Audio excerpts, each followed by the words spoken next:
Good morning. My name is Nami Kwaja. I'm the Director of Programs with the San Onofre Foundation, and I want to welcome you to the San Onofre Symposium, Nuclear Waste to Create Energy.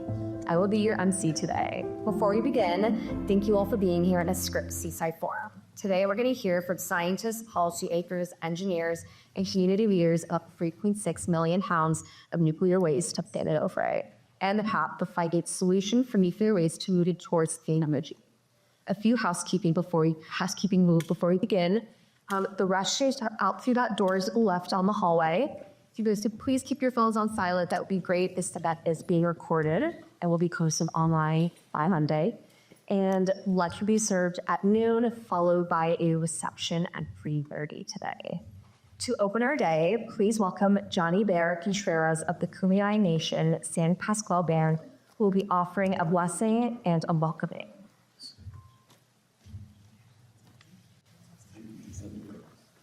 Good morning. Definitely honored to be here today. I'm a member of the San Pasquale Band of the Kumeyaay Nation. For those that aren't familiar with the Kumeyaay Nation, there are 12 sovereign bands within San Diego County. We call ourselves bands, and together we are one nation. Like I said, I'm honored to be here today. Something that I was thinking about on the way here, and I'm very blessed to seeing familiar faces and to feel that energy here. So first, I'd like to open with a Epeaman, Johnny Bear Conteras, San Pasquale Band. Always have to remember those that came before us, those that are here with us, and for the next generations, that are decisions, the things that we take into consideration have to be in that tempo in that way, because they will affect the next 7 generations. I'm a public artist. I have worked with the bands in many different positions, sat in many different councils, committees, boards. A Yazan Foundation, which is my current foundation, only foundation we have. We're working on native artist pathways. But the specific aspect of that is that we are looking at environmental issues and how it is represented through public art. And now we bring in the cities and the other entities that are around us to have them be aware of what policies, how we can look at and contribute and bring into public art ways and the policy-making aspects. But the Kumeyaay Nation needs to be part of this decision-making process, as many other levels of folks, right? From everything from beneath our feet, everything that we see, and that everything that flies above us. I'm translating into English a lot of what we typically would say, our language doesn't always, it's more about functionality than it is descriptive. But it's something that is ongoing, and the language itself is also developing. Much like our understanding, as we say, of Mother Earth that we stand on, right? Aha, water. It's where creation starts. Our creation story starts right here at the shore's edge, which is absolutely appropriate for what we're going to be discussing and unveiling here today. It's taking care of our Mother Earth. It's taking care of the very thing that we all come from.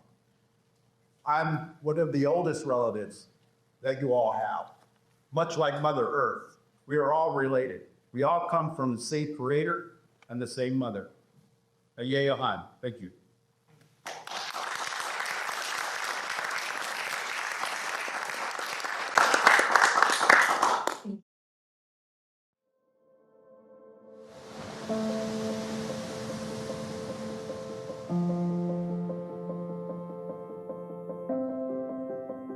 100 feet from the Pacific Ocean sits 3.6 million pounds of spent nuclear fuel. The 123 canisters holding this spent fuel at San Onofre were only meant to be temporary. They sit on a site with earthquake and tsunami risks just feet from the 5 freeway within 50 miles of 9 million people. In 1987, the federal government promised a permanent solution. It's 2026 and we are still waiting. The people who've spent careers studying this problem are ready to solve it. Advances in solar, battery, and renewables are making generating nuclear waste less necessary. Today, scientists, policy leaders, and innovators are coming together. One place, one conversation, real dialogue, real progress. With gratitude for the scientists, coalition partners, and public servants who've given their careers to this work, we welcome you to the San Onofre Symposium, Nuclear Waste to Clean Energy, brought to you by the Samuel Lawrence Foundation and our sponsors.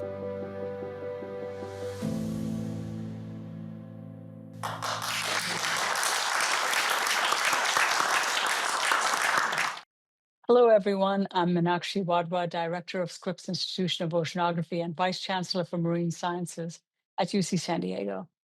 Thanks to the Samuel Lawrence Foundation and the event organizers for giving me this opportunity to welcome you to our campus for the San Onofre Symposium. For those of you that I've not met yet, I joined UC San Diego in October 2025, so I'm just under a year in this role. I'm a planetary scientist interested in understanding processes and timescales of the solar system and planet formation, the origin of water on planetary bodies, including Earth, and the conditions on ancient Earth and Mars. As a planetary scientist, I appreciate the interconnectivity between the solid Earth, oceans, atmosphere, and space, and that understanding complex interdependencies between systems is essential for addressing global challenges. I was drawn to this role for leading Scripps because of our institution's bold and audacious mission to understand and protect the planet and find solutions to our most pressing environmental challenges. Responsible energy development is certainly one of the great challenges of our time as we look to find alternative solutions that can propel our society forward without causing environmental harm and exacerbating climate change. Bold and audacious ideas are needed here too. Since our founding in 1903, Scripps has grown into one of the most important institutions for Earth, ocean, and atmospheric science. In 1960, when UC San Diego was formed, we became part of this wonderful new university that is now among the foremost public research universities in the world. Our scientists are experts who span multiple disciplines. Our strategic research themes help to synthesize the research that our scientists do here now and envision doing into the future. These themes include climate change monitoring, mitigation, and adaptation, informed resilience to natural hazards, oceans and human health, advanced instrumentation and technology, biodiversity assessment and restoration, national security, data innovation, synthesis and access, and sustainable marine solutions and sustainable marine resources. Scripps Institution of Oceanography is home to vital long-term observing programs that give society the bigger picture on the state of our planet. For example, the Keeling Curve record of atmospheric carbon dioxide, started in 1958, is a marquee program and considered the foundation of modern climate change science for showing clear data that greenhouse gas emissions are rising significantly. We also invented programs like Argo, the fleet of ocean robots that measure the changing and increasingly warming oceans. With the outlook from NOAA that we are headed towards a very strong El Nino, programs like Argo are tracking ocean warming in the Pacific Ocean to help forecast how severe this El Nino may be. Scripps also leads research on natural hazards and resiliency to them, including earthquakes, tsunamis, wildfires, weather phenomena like atmospheric rivers, and sea level rise. Our scientists are leading research to develop early warning systems to improve forecasts, to invent technology to monitor and observe these hazards, and take observations that will improve climate models and predictions of hazards. Scripps geoscientists also led research to examine earthquake and tsunami threats to the San Onofre nuclear generating station site. This study included offshore research to better understand fault lines off the coast and seafloor topography to determine tsunami threat. This research can't be done in isolation and kept in an ivory tower of academia and scientific journals. This research is only effective if done in collaboration with policymakers, with government agencies, with industry, nonprofits, the broader community, and others. That's why it's great to see such a well-rounded group of speakers at this on the symposium agenda, including Professor James Day from Scripps Oceanography. All hands are indeed needed on deck to find and innovate solutions.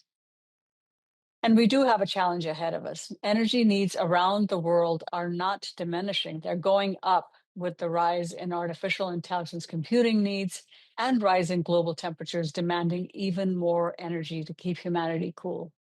Society does need to be open to looking at a diversity of clean energy options and determining if there are technologies that can be safe enough to use. I hope that you all have a productive and insightful symposium. Thank you and welcome. Thank you, Dr. Wadhwa. Next, we will hear from our president and founder, Bart Ziegler, the Samuel Lawrence Foundation.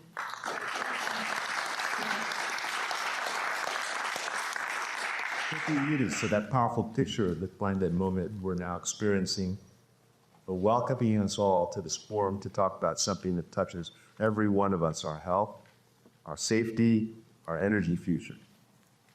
Your waste concern knows no borders. I'm Bart Ziegler, president of the Samuel Lawrence Foundation, a nonprofit public charitable 501c3 organization that founded Samuel Lawrence Foundation in 2010. Our organization and several programs related to arts, science, and education. Our primary goal is to move the 3.6 million pounds of spent nuclear fuel off the beach at San Onofre. 13 years ago, the nuclear power plant closed, but the waste stored there hasn't moved an inch. Today, the symposium exists to change that.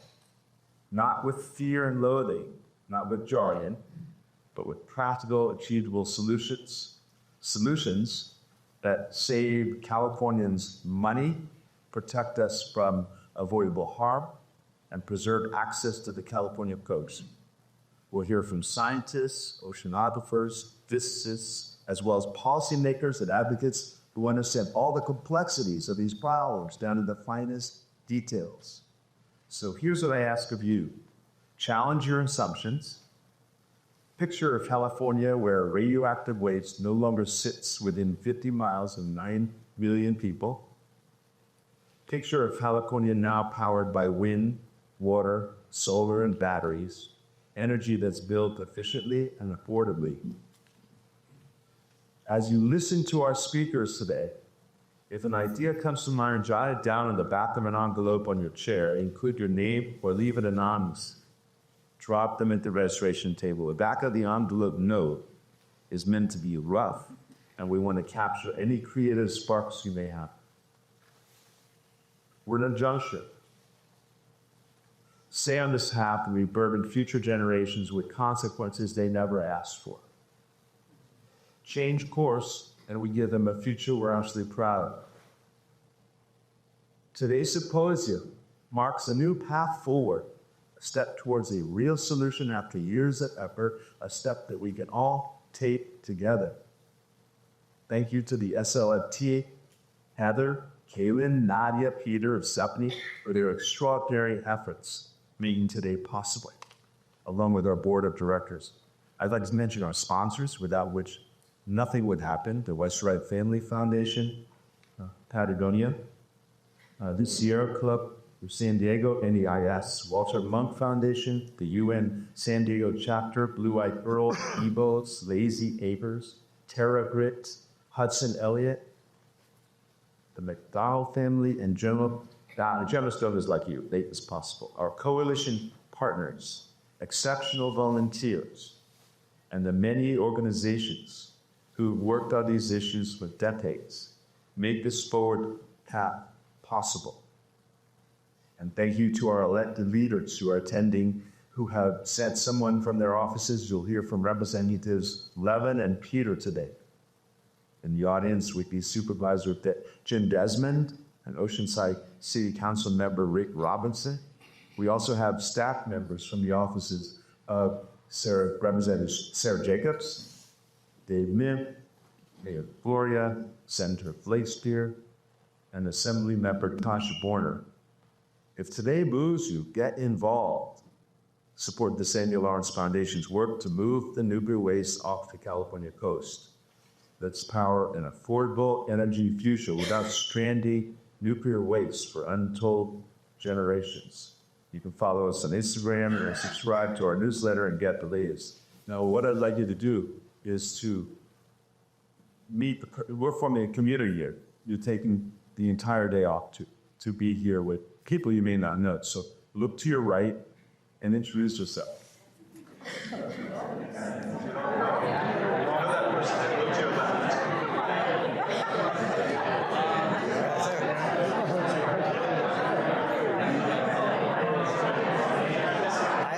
Something where I'm going to agree with you so much. I would think of something where we can disagree. I'll think of something.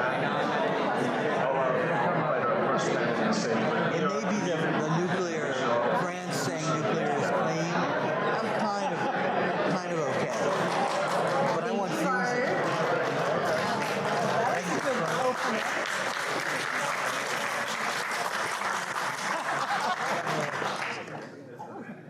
Our first panel today is power policies and energy markets.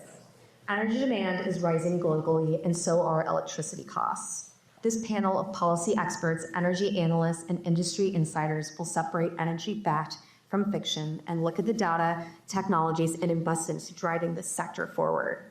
Our panelists are Mark C. Jacobson, Professor of Civil and Environmental Engineering at Stanford University, Rob Wilder, Clean Energy Innovator and leader of the Clean Energy Index Fund, Bob Keefe, author and executive director of E2, and Cole Ashman, founder and CEO of Pila Energy. Moderating is Dr. Nilmini Silva-Send, professor at the University of San Diego School of Law. Please welcome our panel on stage.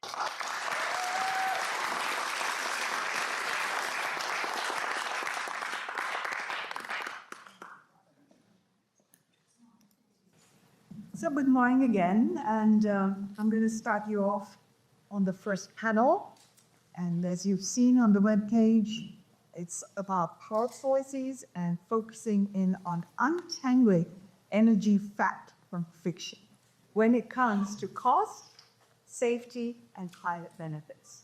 So let me first ask our panelists to introduce themselves a little bit more than what their title just states there. Just take it first, Greg. Would you like to start? Sure, why not? First of all, thanks everybody for taking time out of your days to be here at the Bart and all the organizers. What a heck of a venue, huh? I mean, this kind of beats sitting in a stepped office somewhere. I can call it better off this. My name again is Bob Keefe. I'm the executive director of E2. We are a national organization of more than 12,000 business leaders and investors who advocate for policies that are good for the economy and good for the environment. We've been around about 25 years. We had our start here in California working on something called the Clean Car Standard. Anybody heard of that? That has led to electric vehicles and everything else. But at the time, we were probably the first business organization in the country to come out in favor of environmental standards and environmental regulations. Since then, we work on everything from AB 32 and SD 100 clean energy policies here in California, but it's also made the business and economic case in state houses across the country for renewable policies, for energy efficiency policies. At the federal level, we work our tails off on passing the most important climate and clean energy legislation in the history of the planet, the Inflation Reduction Act. We've been working our tails off to defend it and save as much of it as we can since then, but that's what we do. Hi, everybody. I'm Mark Jacobson, and I'm a professor of civil and environmental engineering at Stanford University. And I try to address air pollution and climate change through renewable energy sources. So build computer models to simulate air pollution, weather and environments, and renewable energy sources. And since 2009, I've been developing energy plans to try to solve the problems in energy security. We've done plans for 50 states and then 155 countries now around the world and over 125 cities. Ironically, my career, which is to try to understand and solve these large-scale problems, started right here in La Jolla when I was 12 years old back in 1977. I came down here to play tennis, actually a little tennis player. and I stayed with a family in Malaya, and the air pollution was so bad out here, and I wasn't used to it in Northern California. It's bad there. It's just way worse here in Los Angeles. That I thought, why should people live like this? And from then I said, one solve this call. So I focused my life and career on around that problem of solving air pollution, but then eventually climate as well. And so here I am back from the border. That's great. Well, like wonderful Mark, I also sort of began here, Rob Wilder. I was a professor, but before being a professor, I was a PhD student. And this place, Scripps, funded me. I was at UC Santa Barbara, but they funded me. And I was really all about the oceans, surfing, diving. Anywho, I'd been a professor for many years, but it struck me in the 80s and 90s that climate change was real. And it was real, I really had to do a lot more and do things that were sort of way outside of my wheelhouse. I had no business trying to do, but I did. So we started first live index on Wall Street in 2003, 2004 with a tracker fund. They're called ETFs. There was no ETF for clean energy at the time, for climate and the oceans. We started first. I thought, we'll be lucky if we hit 15 million or something. When we sold that the first day, we got 50 million, 100 billion, 100 million, 500 million, a billion. And I was then no longer a professor. I said, okay, I'm going to do this. I'm happy to report that since that time, we've been growing. Last month, we did over $1 billion for the month in trading activity. So what I do is sort of this area in which I have no business again being, but somehow it's worked out for the last 25 years. My passion is clean energy. And this audience might like the fact that we decided when we were creating the index, the question was, do we include nuclear? Because no one had yet defined what clean energy would be. And I had a dear friend, a nice Jewish boy from the East Coast, he's a similar guy, and he won the Nobel Prize in Physics. And when we argued, do we include clean energy to have nuclear, he was just an adamant no. And so just for this audience, for what it's worth, there is no nuclear in our clean energy.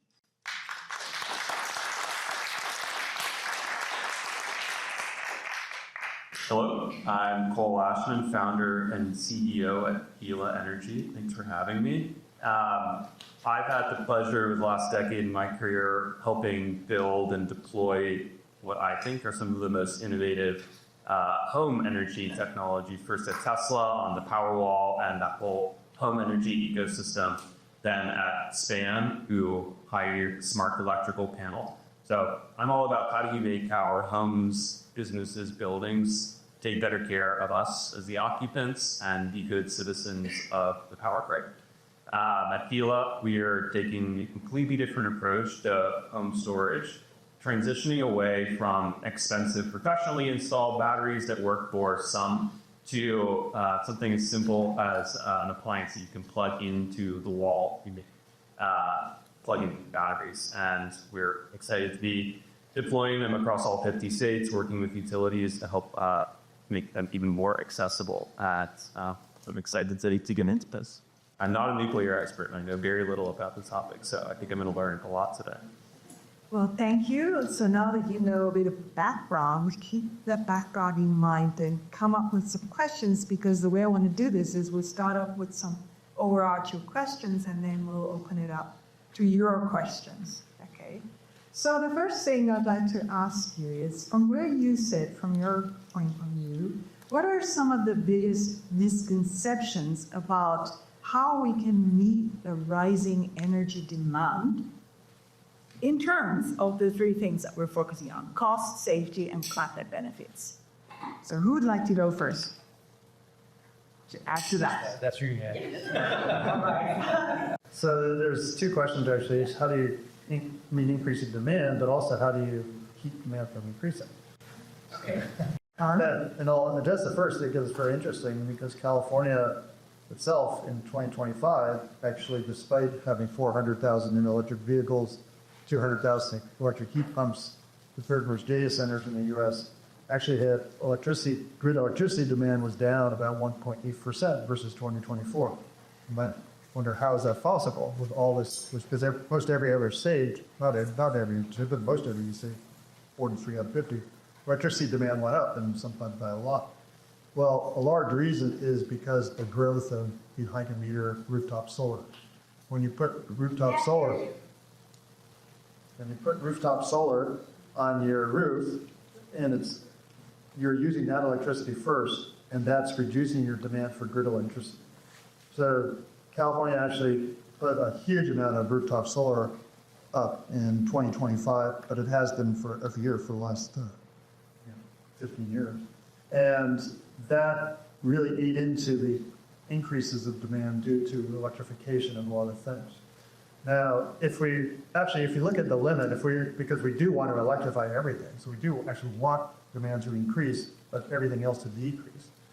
But this nice thing is, if you have an electric vehicle and you convert it to, if you have a gasoline vehicle and convert it to an electric vehicle, you're actually using much less energy than the electric vehicle. You're using like 1/4 the energy. So if you look at total energy, which is like electricity plus energy, gasoline, diesel energy, coal energy, and all the other fuels, if you look at the total energy, when you switch from gasoline cars to electric cars, your total energy goes down, your electricity demand goes up, but total energy demand goes down. And in fact, if you electrify everything in the world, your total energy demand is going to go down about 55%. But your electricity demand will double. I mean, most of the remaining energy will be electricity. So you're going to increase electricity use by electrifying things, but your total energy use will go down a lot. That's a good sign. More efficient. Because, electricity is much more efficient than combustion. I mean, the same thing with electric heat pumps use 1/4 the energy as gas for heating. Electric induction cooktop uses 60% less energy than a gas stove for cooking. Just a lot more efficient. So we shouldn't be scared of higher electricity demand if it's actually due to electrification of cars and heating and industry and everything else.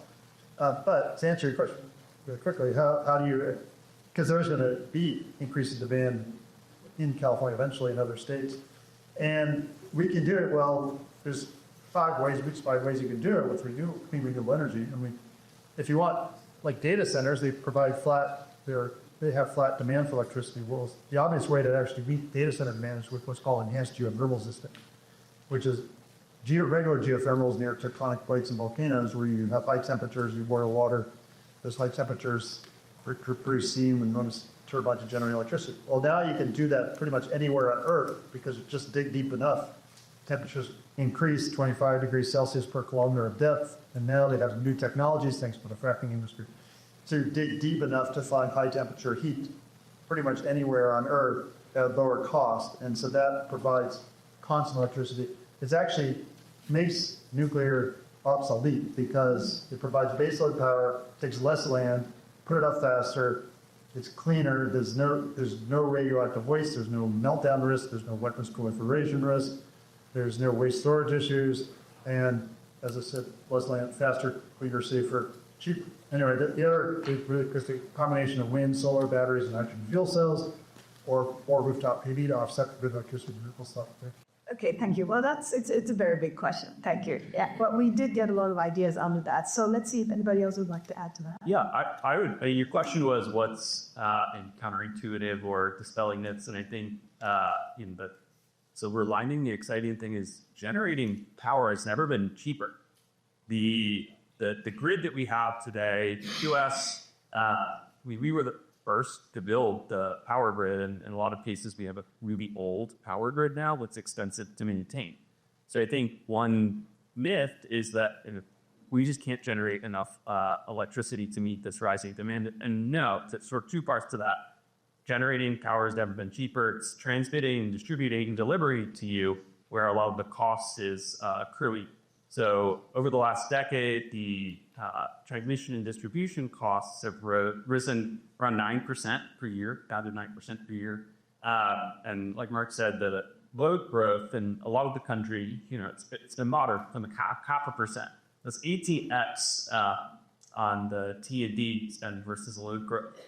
And to become a solar grid, whether it's battering it more than it has in the past, and those costs are getting passed on to ratepayers, to all of us. The second silver lining, I'm an optimist, is we actually have a lot of hidden capacity in the power grid. Because historically, we built the grid to serve a few peak hours per year. Worst case, summer, everything's running. And we haven't had the ability to do what all modern data networks do, which is buffer and store and decide when packets of data get sent, hold on to them and send them later. That's what batteries unlock on the power grid. Store that energy, save it, use it later. So average grid utilization today is somewhere around 40 to 50%, which means somewhere around 50 to 60% throughout the rest of the year is kind of idling. And with batteries, we can buffer, store, and serve a lot of this load growth through flexibility without building any additional poles and wires. And of course we will, but given that we're in this momentous moment where load growth is projected to grow faster than it has in a decade, we do need fast solutions. And the fastest solution is the infrastructure that we already have. Thanks. If you want to add? That's fantastic. I'll add one thing to that. Well, a couple of things, but I'll make it quick. First of all, I think we also have to consider the boring business of energy efficiency and the even more boring business of energy efficiency policy. There's the refrigerator that you have at home right now uses about a fourth of the energy that it used 10 years ago. Your television, think about how thin it's become. Think about how more energy efficient it's become. That's because California passed policies to require appliance makers like that, appliance makers including HVAC makers, et cetera, to make more efficient devices. And that's because of people like you all, businesses like are in my organization pushed for that. Those policies went on to be adopted on a national level. So while we're continuing to grow, we're using a lot less electricity, as Mark mentioned, in this state than we have in a long time. But I think the overarching frame here, to some extent, is technology. Before I do what I do now, I spent about 25 years as a journalist. A lot of that was covering the technology industry, and I learned long ago not to doubt the impact of technology on things. And the fact of the matter is, solar, wind, batteries is the cheapest, fastest to deploy power there is because the technology has caught up to our problem. We don't have to rely on the most expensive, the most dangerous, the most unhealthy energy anymore. We don't have to go to the ends of the earth to drill in the Arctic or dig coal in the heart of our nation's heartland to keep the lights on anymore. The technology has caught up with the problem. What's stopping it or what's holding it back is policy, and we're getting there on that. All right. All right, I love the surprises. I love the ironies, the counterintuitive. So let's do that because it's always fun. So we have a new administration. Everybody's heard of the president. When you look at the cheapest states in the countries, the national electricity rates are about 18.5, 19 cents per kilowatt hour. This White House's POTUS came into office, Olaf, and said they were going to cut electricity costs in half. Well, let's see what's happened since that time. The cheapest, and in general, this is for years, this predates this POTUS. Prior, we got red team now, we had blue team before, red team before that. The cheapest states in the country are not the liberal blue states. The cheapest electricity rates, the 11 cents, 12 cents, 13 cents. There are the Idahos, the North Dakotas, Kansas, Iowa, ruby red states. But they have the exact opposite policies of this POTUS, this Oval Office. Now, I'm not political, but I'm a data nerd. I love looking at the hard facts. And the hard facts and figures are the states in the U.S. have the cheapest electricity. It's because of their renewables. The states that are the most expensive, Hawaii, California, Connecticut, Rhode Island, we're talking 35 cents a kilowatt hour, 38 cents a kilowatt hour. Hawaii's sort of the special case because they're burning bunker 2 fuel, the guckiest, crappiest, and this is a place that had wind and sun and wave power. They didn't do that. let's set that aside because they can't rely on other grids to cheapen their rates. Kansas, Iowa, North Dakota, the really cheap ones, Idaho, they're using abundant hydro, wind, solar. So the Oval Office, I would argue, has this all backwards. But they came in with a certain political point of view. Everybody has heard this as well, drill, baby, drill. The last month, the prior administration, Team Blue, a prior president, who this president has been somewhat a bit critical of, the last month of that administration was at December 24. We were producing 13.6 million barrels a day of oil. And this new president came in and said, drill, baby, drill, energy abundance, and that's what everyone expected. But we've now gone up to 13.85. He said there was a 333 plan. His administration, his Treasury Secretary, Energy Secretary, they were saying under 333, we would increase U.S. oil production by 3 million barrels a day. So go from 13.6 million barrels a day to 16.6. And instead, we've barely gone up. And this is them deregulating new auctions, trying to increase the rig count. It has not increased. I won't go in, I don't have enough time to go into why. But the point is, if you look at the team red, the conservatives, at the state level, I would argue they're doing a lot of things right. And I'm talking about Texas. I go to Texas. That's about as conservative a place as you can imagine. And they are kicking our butts in California on wind. They're just opening the spigot on solar. Now, mind you, in the Texas legislature every 2 years, they're introducing bills to kill it. There's plenty of opposition. But at the end of the day, they do something called all of the above. This current, at the national level, Oval Office, is doing the opposite of all of the above. They're saying no solar, no wind, no transmission, no batteries, only nukes, nuclear, only nukes, only nat gas, only oil, and it's having the opposite effect. And so to wrap this up in a nice bow, U.S. national electricity rates, I've been writing about this. When he got elected, I said they'll go up, and they've gone up. Didn't take a Houdini to sort of figure out how to get, they're stuck in this Gordian knot that as long as they say no renewables and only fossil fuels, if renewables can produce at 3, 4, 5, 7 cents a kilowatt hour, wind also at 3, 5, 7, 8, nat gas is maybe 8, 9, 10, nukes, they don't give you the private data, but it's probably something like 13 to 18 cents a kilowatt hour. For the latest 2 reactors in Boca. We're screwed. I'm sorry, pardon the French. But as long as we do the national red policy, we lose.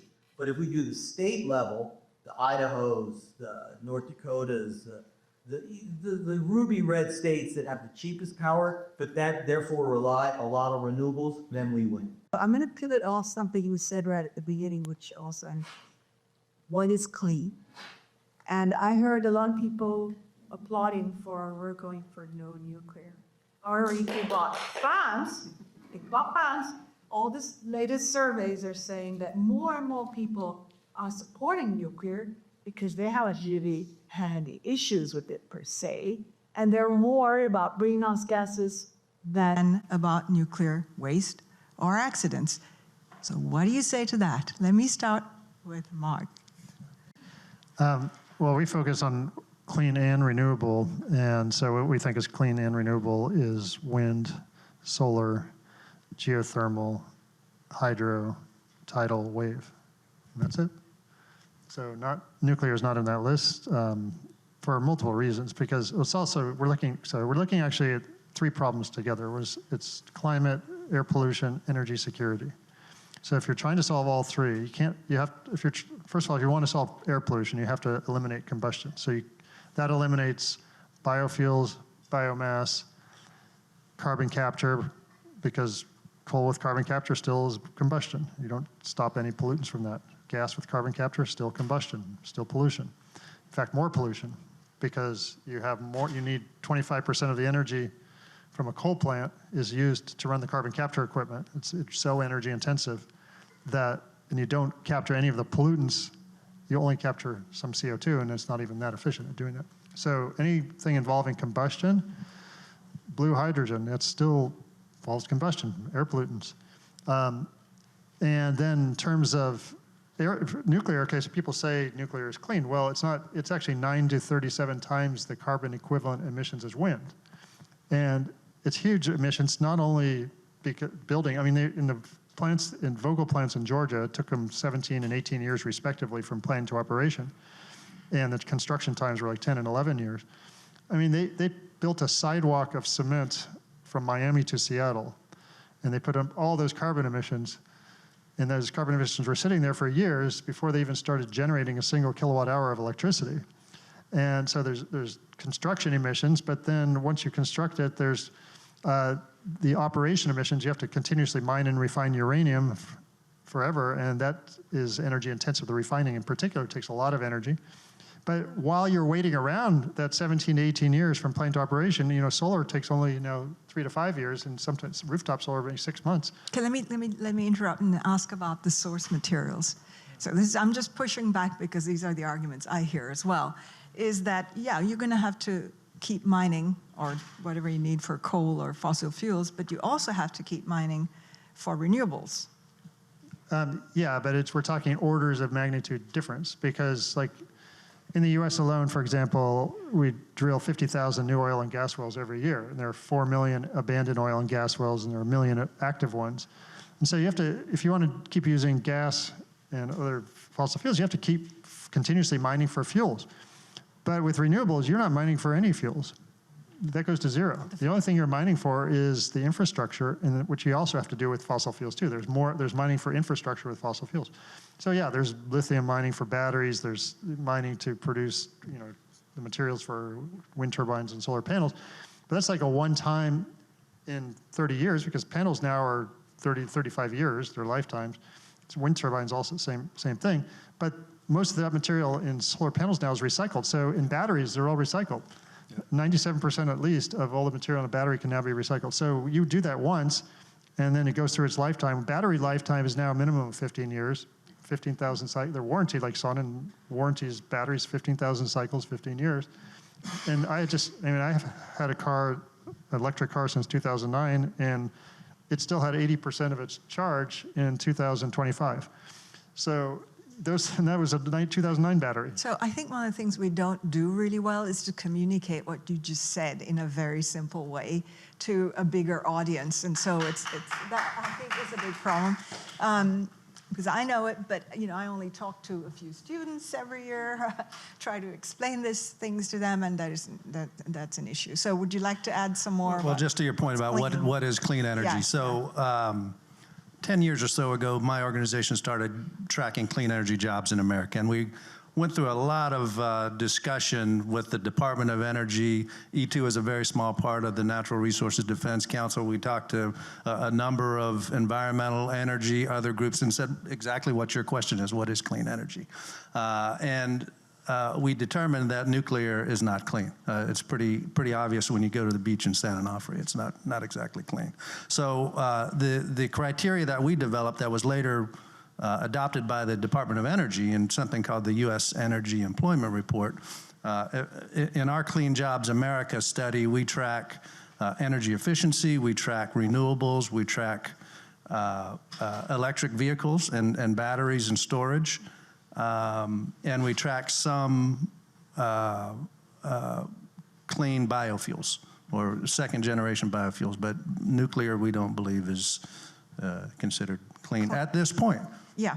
Well, so you're leaving it open to consider nuclear as clean. Well, look, technology is changing. The fact of the matter is we got to figure out how to power our economy, and we need to look at everything. Yeah. We need to figure out how to do nuclear better, obviously.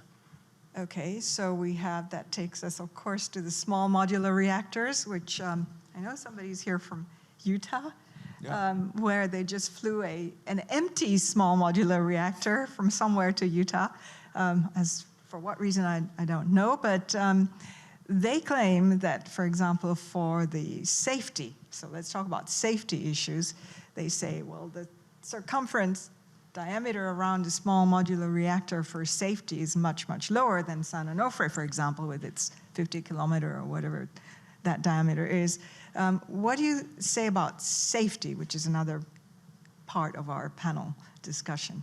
renewables, I mean, it's obvious to me, but renewables versus anything else. Let's have Rob go because he hasn't said anything for 2 minutes. It's hard for me. My wife will tell you. Can't shut this guy up. I'm like the donkey in Shrek. I'll give you 2 minutes. All right, you clang the bell. Yeah. Okay, so SMRs are being sold. Safety is a side thing. Just between us girls, safety is something they're saying. But honestly, in the world of finance and whatnot, SMRs are being sold because it doesn't take the latest Gen 2 Westinghouse kind of big nukes. They're a minimum of 20 billion. So the way they're being sold in reality to a big financial community is they're cheap. And when I say cheap, I mean single-digit billions, right? So under 10 billion. For this little 300, generally it's 300 megs and under, right? So a little tiny reactor. So that's why people are buying into it, because they can be mobile, you could put them on a truck, you can stick them somewhere for, $2 billion, right? Entry level, much easier when capital costs are very high. Interest rates now 4.6%, 10 years. Okay, so that's where they're really, I think, being sold. But the downside, which they don't tell you about, there's lots of SMR companies out there now, I follow like a dozen, is higher waste per kilowatt hour generated. I don't like that. More expensive per kilowatt hour generated versus the big plants. Again, the reason they're being sold, safety's added in, but it's because they're cheap. The barrier to entry is much lower. I'm being held to 2 minutes. I want to talk a lot about SMRs. I think you're done. I'll stop. Okay, thank you. Cole, do you have any thoughts to that about clean or safety? Well, Batteries and safety. right. So in the world of batteries, which is the world that I live in, I think the first point that I think of always when I think of safety is maybe a little bit different than the one that you're raising, which is the reason that people are adopting these batteries in their home is often like a resilience motivation. So like, what does it mean to be safe? Well, in order for our power to be clean, safe, all of these things, it needs to be on. So I think that's sort of a core problem that distributed solutions can solve. And I won't weigh in on the merits or demerits of small modular nuclear, but I do think in general we're seeing a shift from centralized to distributed on the grid, and that can be a very good thing because it makes the grid more resilient.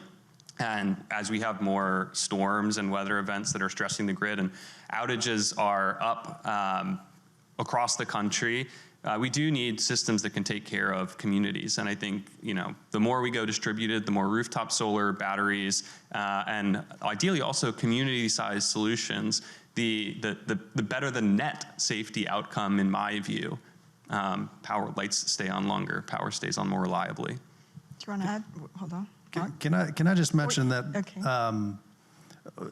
we don't have a small nuclear reactor yet, and we probably won't see a commercial one until at least 2030 by most estimates. However, right now, we are surrounded by small nuclear reactors here in San Diego. They're out on the bay in the U.S. Navy. And it's funny because I have a friend, a colleague who used to be a nuclear officer on a Navy ship. And I said, Luke, everybody's talking about these SMR things. Why can't we make them commercial? Or why does how'd the Navy figure this out, but we can't figure this out? And he says, well, we could make them commercial. But think about what the Navy has right now. We have the most, the biggest, we have the Department of Defense defending the small nuclear reactors that we have. We have the budget of the U.S. government. Sure, if we had the budget of the U.S. government and an army or a navy of soldiers and service members protecting this stuff, it might be a little easier, but we're not there yet. Mark? Well, yeah, with regard to small modular reactors and safety, I mean, we should all be alarmed because, first of all, like the whole war in Iran is due to the weapons proliferation from large reactors. And that's the reason, because Iran was developing weapons secretly under the guise of civilian nuclear energy programs by being able to import uranium and then refining it to higher weapons grade and possibly extracting plutonium off the fuel rods. And so there's a whole war, and so we should be alarmed because that is an example in front of everybody that the more you spread nuclear energy throughout the world, you risk nuclear weapons proliferation and wars such as this. So small modular reactors, which, as Bob said, are vaporware, they don't exist yet commercially. And actually it's 2031 that the soonest one might be commercial. And that's just an estimated date, and it's just going to get delayed probably. So there's no difference between that and large reactors in terms of how long it takes. But those small reactors, as you can say, they're easier to ship around the world. There are 30 countries in the world with nuclear energy facilities, and now all of a sudden you'll have many more countries with nuclear energy facilities some of them will try to develop weapons secretly under the guise of these small reactors, which are easier to ship. So I don't know why anybody in their right mind is even contemplating small modular reactors, because it's such a weapons proliferation risk. I agree. That isn't going to go away, especially if you get smaller and smaller. And like I think my husband says, what if you have one in your pocket? Imagine protecting that.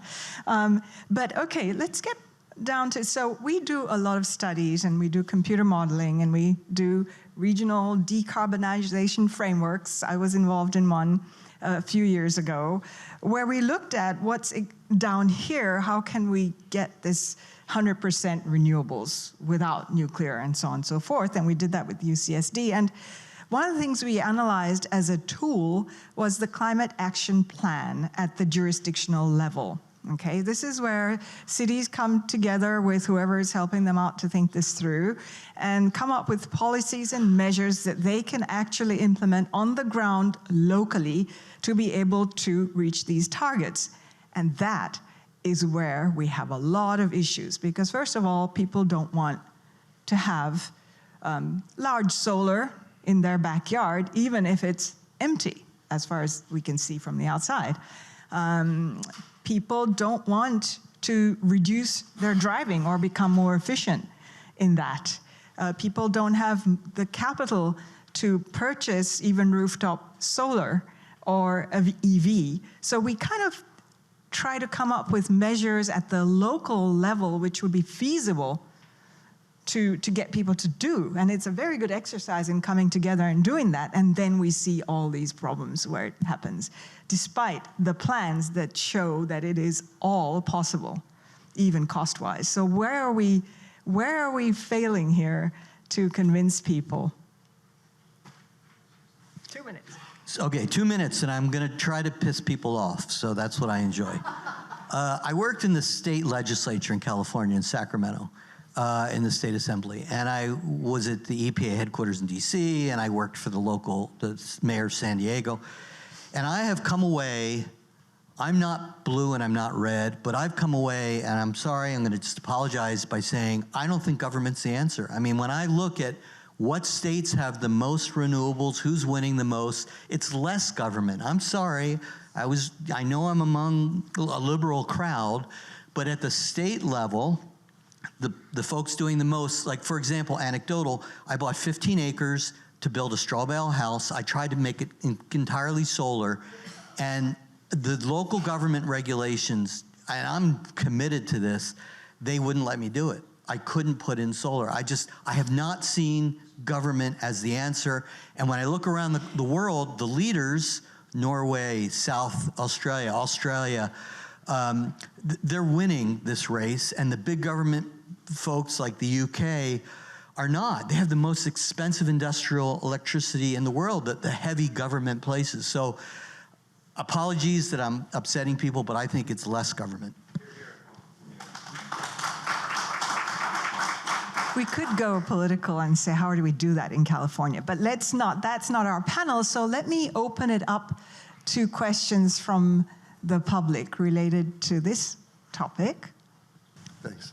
Most solar is now produced in China, principally with coal as the power source. And so rather than thinking that there's no mining involved, all of those materials, they're just not mined here. And so there is an effect of the pollution being outsourced to some of the sort of what DC environmentalists call range countries. And similarly with rare earth metals, hey, the environmental problems for that are in Western China. They're not in the United States. And so I guess I would just ask, each of the panelists to reflect on the sort of externalities, and if you could also extend it to power imports. California has a green grid, but they import more than most states. Likewise, New York. The only way it's been able to green its grid has, despite spending a tremendous amount, has been to import power from Hydro-Quebec. And, it strikes me, hey, we've spent a lot of money. We've exported our solar production from the United States. And green, roughly 6 trillion according to Bloomberg. And, greenhouse gas emissions in the atmospheric concentrations, have risen, from 380 to over 420 parts per million, during this last 20-year period. Yeah, I can address that. So, well, first in terms of California, it's right now generating 58% wind, water, solar in the whole year of 2026. And that's going up and up and up every year. Gas has gone down in California 53% since 2023. So it's drop gas, increased solar batteries, getting rid of gas in the grid. There are more imports, but those imports are about 58% wind, water, solar, because there's imports from the northeast, the northwest, southwest of U.S. So the western states are importing, and also some from Canada. But it's 58% wind, water, solar. So, and those states are getting more and more clean renewable energy as well. So California will be 100% renewables if it goes at its current pace by 2035, and that will make the need for Diablo Canyon obsolete too. Because right now, every year, Diablo Canyon, because it's so inflexible, it's causing curtailment of wind and solar. So in fact, in April and May this last year, to 90% of all Diablo Canyon's electricity generation was wasted because it forced the shutdown of that much wind and solar. And in the yearly average is 29% versus 19% the year before. So every year going forward, more and more renewables are going to have to shut down because Diablo Canyon can't shut down. Point is, California is actually going more renewable. In terms of going to China, well, China has built more renewables than the entire world combined last year. What's that? No. They reduced coal by 1% last year, and you're confusing the nameplate capacity going up with the actual generation. Generation went down last year for the first time in China. The nameplate capacity of coal went up, but that doesn't mean they're actually generating coal. And it's going down, and they will be, at the current pace that they're going, they are on trajectory to be 100% wind, water, solar across all energy sectors. That means eliminating 100% of coal, gas, oil, biofuels by 2051. So in 25 years, at their current pace, they're building so fast. 2051. The U.S., on the other hand, 100 years later, 2148 is that at their current pace. They're going way faster than the U.S., way faster than India, way faster than they're not the fastest, though. There are other countries that are actually faster than China, but in terms of magnitude, they have the most emissions for sure. They're like 28% of all emissions worldwide, but they are actually doing more than any other country. In fact, all other countries combined. It's crazy how fast they are going to transition to clean renewable energy. But the last point I want to make is, it's not. Yeah. So what if if the production of the panels results in emissions? That panel is eliminating the continuous emissions from fossil fuels every day. You have to, when you replace coal burning with a solar panel, or you use your panel to produce electricity for an electric car, you're eliminating the continuous mining of fossil fuels every single day and the emissions from those mining. And the mining of fossil fuels alone, it takes 11% of all energy worldwide. And so we're talking orders of magnitude. That emissions from building those panels are orders of magnitude less than the savings that the solar panels are creating. And so, yeah, that's why we eliminate all the mines that are built by eliminating the fossil fuel. It's a really good point about it's a really good point about China. Look, we invented the solar cell in America at Bell Labs. We invented or helped invent the lithium-ion battery in Texas. We helped invent the very first commercial wind turbine in this country. I think it was in Pennsylvania, of all places. But anyway, China now controls 90% of the market for solar. It controls about 90% of the market for batteries. The kind of good news was we were moving in the right direction. You know, my organization, again, has been tracking clean energy projects around the country. Since the Inflation Reduction Act was passed in August of 2022, there's been more than 400 major clean energy manufacturing plants, projects announced in America, 132 billion in private sector investment. Solar panel factories by First Solar in places like Alabama and, by God, Louisiana. The biggest solar panel factory in the Western Hemisphere right now. Does anybody know where it is? It's in Dalton, Georgia, the home of Marjorie Taylor Greene. Q-Cells announced that they were building a solar panel factory there around the time of the IRA, and now they have 4 factories there, 4,000 employees. A couple months ago, they announced that they're going to not just assemble these panels in America now, but they're actually building the cells. For the first time in decades in this country, we're building the cells for these. So, you know, we're on the right track. The problem is the other part of the issue, and as I mentioned, we've been tracking these projects, 400 major projects announced since 2022. Last year alone, think about what happened last year when we had a new administration. About 80 of those projects have been canceled. $35 billion in private sector investment in clean energy manufacturing disappeared. 35,000 jobs that were in the works disappeared. And to Rob's point, again, the places that are being impacted are not California and you know, it's not hippies in California or tree huggers in New York. The majority of these projects have been in red states, in Republican congressional districts. As Rob mentioned, the number one renewable state in America right now isn't the one we're sitting in, it's in Texas. Texas has now produces more wind, more solar, more batteries than this or any other state. The number one electric vehicle state in the country is not Michigan, it's Georgia, where Hyundai has opened a huge factory, where Rivian's opening 2 factories. So the bottom line is this shouldn't be a partisan or a political issue. This is, you know, red, white, and blue. Let me add to that. We're just about externalities, just following up, and then I'll let you say something, is that we're quite happy to send our nuclear waste to Utah. If you want to take it, okay. You can kill me afterwards. So, yeah. Well, just to add very briefly on this point, having spent a good amount of time around battery manufacturing, both in the U.S. At Gigafactory and a lot of time in China as well, it takes a lot more than building a factory to actually accomplish what we want to accomplish with the domestic production goals. We need very consistent domestic manufacturing policy, which of course has been a bit frenetic in past years, which makes it very difficult to plan. Put it this way, in China, the number of battery engineers leaving university is orders of magnitude higher than in the US. So if you think about the problem not just as building the factory, but training the next generation and keeping that pipeline continuous, because a lot of this exists as trade knowledge that gets built in the factory, that's really the hardest piece to replicate and the biggest thing that we're missing. And when you go to China and you see kilometers-long automated battery factories churning these things out, I think it becomes apparent that it takes decades of investment in this kind of production. And I believe that we can do it, and it's very encouraging to see these factories beginning to break ground or get announced, but I think we need to see more of the breaking ground, more of the continuous operation,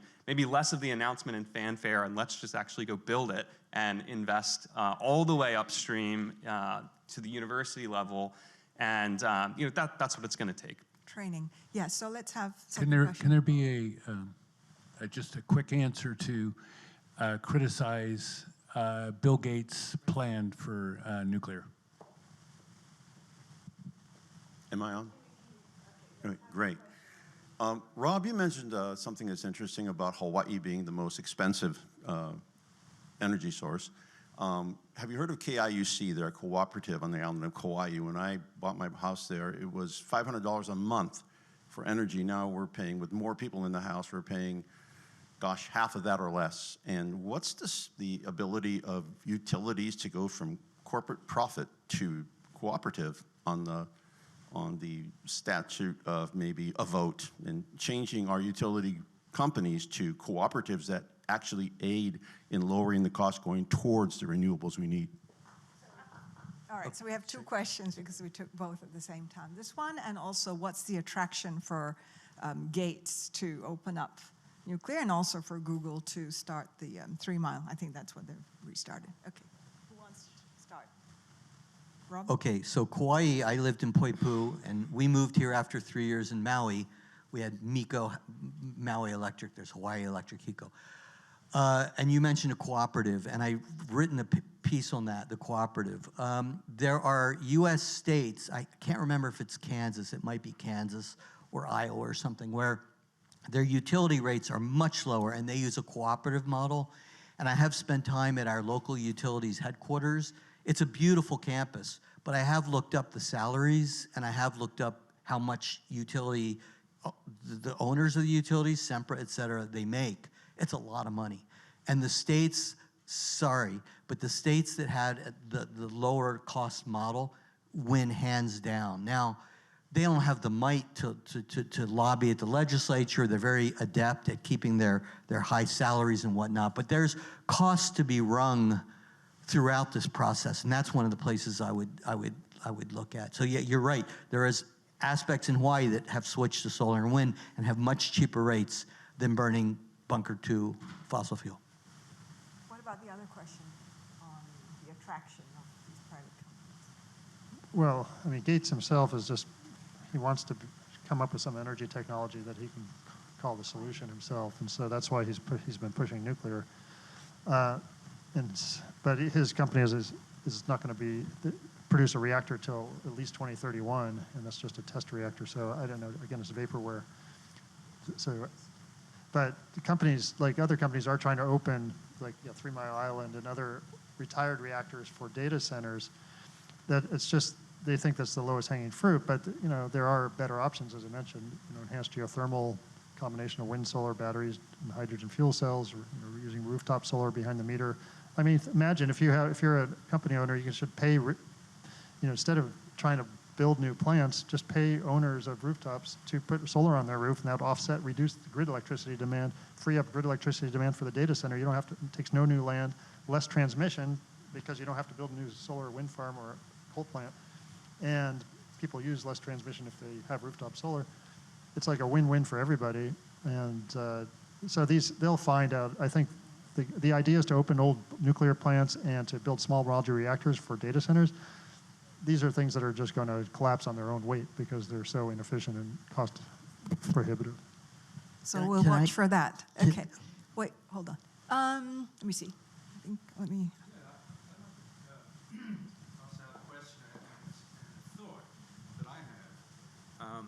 And it's not to do with renewable energy per se, it's more to do with the emissions. Now, when you go renewable, you reduce emissions, but there are certain fixed emissions which are not changing rapidly enough. And I'm thinking about manufacture of cement, clinker, Portland cement, and steel. Steel needs coke. You can talk about blue hydrogen for steel production, but as you mentioned, the emissions are not inconsiderable. We're talking about NOx. So what's your thought about that? How are we going to move these industries, which are growing with development and increasing sort of economic prosperity, how are we going to move those industries to something more green? Well, there are existing technologies to do that already for both steel and concrete. For example, concrete, there are two companies, Seacrete and Brimstone, they're in California, that they produce ordinary Portland cement without the process emissions of carbon dioxide, just by substituting calcium carbonate, the main component, with basalt, which has calcium but no carbonate. So you break down the basalt and you get the calcium. And not only that, you produce the ordinary Portland cement with zero process emissions of CO2, but that can also be used for multiple other products as well. But then you get rid of the remaining emissions from cement just by using renewable electricity for the heat you need, instead of burning coal or gas or oil for the heat. And for steel, it's simple also. You just use green hydrogen instead of coal or coke, because hydrogen can react with iron ore to produce your pure iron, and you have no CO2 emissions, so zero CO2 emissions from the process. And then it also requires a lower temperature. Not NOx, which is the point that was made, that you made. It requires only 800 degrees Celsius for that process instead of 1500 degrees with the coke or coal, so you need less energy, and then you use, again, clean renewable electricity for the energy for the heat, and you eliminate the NOx as well. So you can go 100% steel, 100% concrete with existing technologies. And in fact, Sweden, they have green steel plants already in operation for the last 4 years. And in many countries in Europe are converting all their steel plants to green steel. So it's an existing technology, it's already commercial. And so is the process for cement. And there's another type of cement too, that's already been in airports that's geopolymer cement. So there are options that are already existing. So we have been given the stoplight, orange light already, and so we have about 3 minutes left. So I think we can take one more question, and then please, could you write down your questions like Bart said right at the beginning? That would be really great. And we could go on for this, just with this panel for the whole day, I think. So you're standing up even. All right, so we'll give you the last question. Okay, thank you. Transmission and distribution costs have gone up in the last 5 years here in the SDG&E service thing, from about 18 cents a kilowatt hour to peak 47 cents a kilowatt hour this summer. Okay, so how do we control those costs? And you now know that about 20% of customers in SDG&E are behind on their bills because their bills have gone up or have doubled in the past few years. So how do we get this under control? Yeah, it's a huge problem. We have some of the highest rates residentially in the country here, and Southern California is higher on average than Northern California. Multi-tiered problem. We definitely don't have time to get into all of it. I'll give one part of the solution that I see, and maybe let some of the other folks in the panel talk to other pieces. We do need utility reform, and I think there's a lot of points to run through there. Let's talk about what you and I can do ourselves, because I think we as Americans, we love self-sufficiency. We want to be able to take care of our family. We want to be able to solve problems ourselves, and solar storage, batteries, generating, storing, and using energy locally is the best way to avoid reliance on the grid. That doesn't mitigate all of the T&D costs that get passed on, but it is something that we can do today. And the gripe that I have with that, and why I started the company that I did, is the proposition for too long has been, if you own your home, if you can finance a $30,000 upgrade, and if you have weeks to be a part-time project manager to rewire your house, then you're golden. You can get a Powerwall. The reality is we have some of the highest rentership rates in California compared to anywhere in the country. They structurally cannot access Powerwall or solar in 99% of cases. And even for homeowners, that expensive proposition, it's just too much for not enough. A 7 to 9 year payback, maybe 5 years if we're being generous. So I do think creating solutions that you can buy, deploy yourself, that look like modern tech in our homes, 20 years ago, getting smart speakers in your home meant calling a professional and running wires and putting speakers in your wall. That's kind of where we are with energy today in the home. The technology has created the ability to just drop ship these sort of things to you, plug them in, whether that's the plug-in solar, which is less of my world, but plug-in storage that you can put in every room in your house, size to your needs, so the entry point is lower, and they're really smart, so they are aware of what your time of use rates are. They can even help you pick better time of use rates without you having to take any action other than the 30 seconds to plug them in. So that's the future that we are pushing. That's one part of the problem, certainly not the whole solution, and maybe others have ideas. So unfortunately, I think that we have been now given the red light, and therefore I think that we're going to have to thank our panel. It's brought up loads of issues. Thank you very much. For our next fireside chat, we have a presentation with Dr. Yazan Alwadi, postdoctoral research fellow at the Harvard T.H. Chan School of Public Health. Hi, everyone. Thank you so much for having me here today. And thank you so much for taking the time to attending this symposium. Today, I'm going to be talking to you about 5 research papers that our team have recently conducted. We've conducted 4 of them. And the most recent one is a replication that has been done in South Korea. Now, I want to clear a very common misunderstanding when people look at our papers or try to critique what we have done so far. Environmental health has a history of investigating environmental associations or associations at the environmental level with human health. And there is a path that we have taken before. Everybody's familiar with the air pollution and how air pollution now is a recognized health risk factor. We have policies to protect people against air pollution, but that wasn't always the case. That all started with the landmark study in the 1970s. It was a cross-sectional study. The study was done at an ecological level. They did not do estimation of exposure at the individual level. They did not control for individual level covariates. But it was a signal that they detected at the ecological level. This was then used as a fuel to come up with better studies. For example, the study in 1993, the 6 city studies that was a cohort at the individual, did an individual level analysis. And that's what caused to later studies that established causalities and later policies.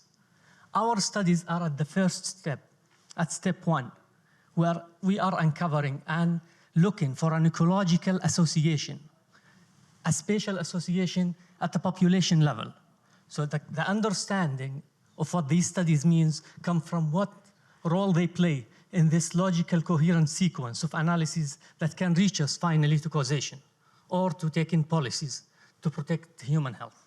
Why this question is still particularly unanswered? There has been a lot of studies that try to investigate associations between proximity to nuclear power plants and health outcomes.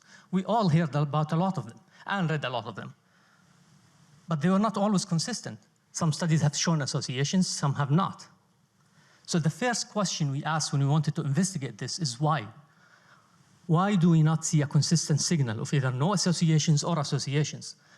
One of the most or the biggest limitations we noticed when we looked at earlier studies is that they often defined arbitrary or like random cutoffs. They imagine looking at a plant and considering everybody living within 25 miles radius of a plant to be exposed, and everybody outside that radius to be unexposed. Like, based on what?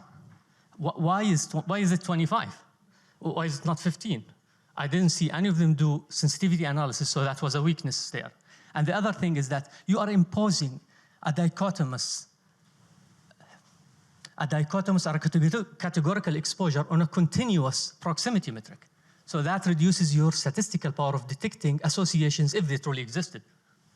So the other weakness is that they looked at single facilities. When you look at geographic aggregation and single facilities, that also reduces your statistical power to detect. They were short or cross-sectional designs. So we said, okay, let's do a better design. Let's take a longer number of years, and we do longitudinal design instead of cross-sectional. And they had inconsistent adjustment, controlling for different kind of covariates in each study, which makes comparisons across studies really difficult because the associations are outcomes of what you control for. And to solve this, we started thinking about a continuous metric. How can we develop a metric that is distance-based, because we do not know, or we are not assuming or testing a hypothesis of a specific exposure pathway. So it has to be distance so that it can act as a proxy for multiple pathways. So in the previous framework, when you would consider anything within 25-mile radius, for example, to be exposed and anything outside it to be unexposed, an area that falls within 25 miles of 2 plants was equal to an area that falls within 25 miles of 1 plant. But that doesn't make sense, does it now? So we said we'll take the sum of 1 over distance from each operating plant to each area, which will result in a continuous metric instead of a dichotomous metric, and will solve the problem of multiple plants being in the vicinity of a single area. And that's the same metric that was used in the 5 studies that we will discuss. Again, this is not a dose estimate. We are not assuming this is radiation. We are not assuming a specific exposure pathway that the pollutants or whatever that is causing this signal is traveling through. This is a first level investigation to understand if geographic proximity to nuclear power plants is associated with health outcomes. Across all studies, we had consistent adjustment, as we discussed earlier. Consistent adjustment is important to allow for direct comparison across studies. Consistent inference, we used similar models in all studies, and we had consistent stress testing to prove that the findings or the associations that we'll uncover are not just artifacts of parameter model choices. In study 1, we wanted to have the highest statistical power we can get. We gathered the CDC mortality data, and we looked at all cancers so we can have the highest number of counts, because we wanted to aggregate our cancers per year, per county, per sex, and per age group. And when you separate them into these groups, lower number of cases will result in unstable estimates. So all cancers served as the first test because we will have the high statistical power to detecting associations. And as you can see here, what we found is consistent associations across different age groups in males and females. Now, some of you might look at that number, 115,000, and think, don't you assume causality when you say that's the number? Now, there are two things when you do a statistical model. There is a statistical significant, which is saved by the p-value or presented by a p-value or by the confidence intervals, as you can see here. And there is the beta, the magnitude of that.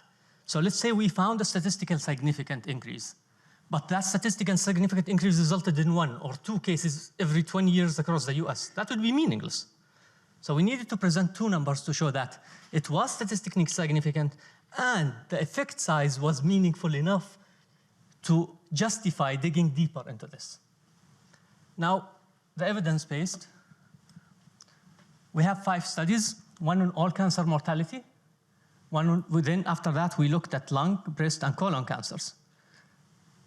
The 3 with the highest cancer rates, so that we can have stable estimates again.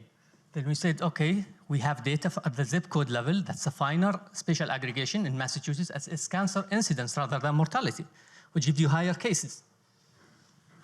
We still found the same associations.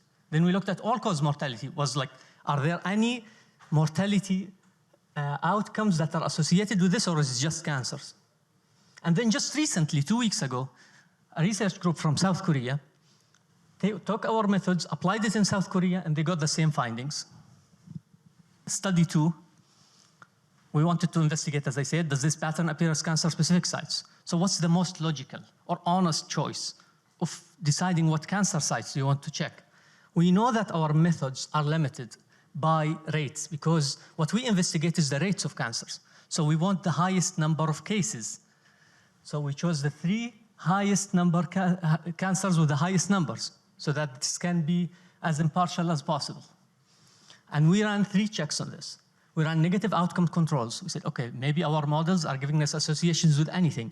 Let's see if there's an association between proximity and accidents. And we found nothing. It was just with cancers. Then maybe some areas are influencing the cases or influencing the associations that we are seeing and making it look like we have these associations everywhere. We had approximately 2,000 counties included. We removed 200 counties in each model and repeated the model, random 200 counties, and repeated it 100 times, and the associations remains closely clustered.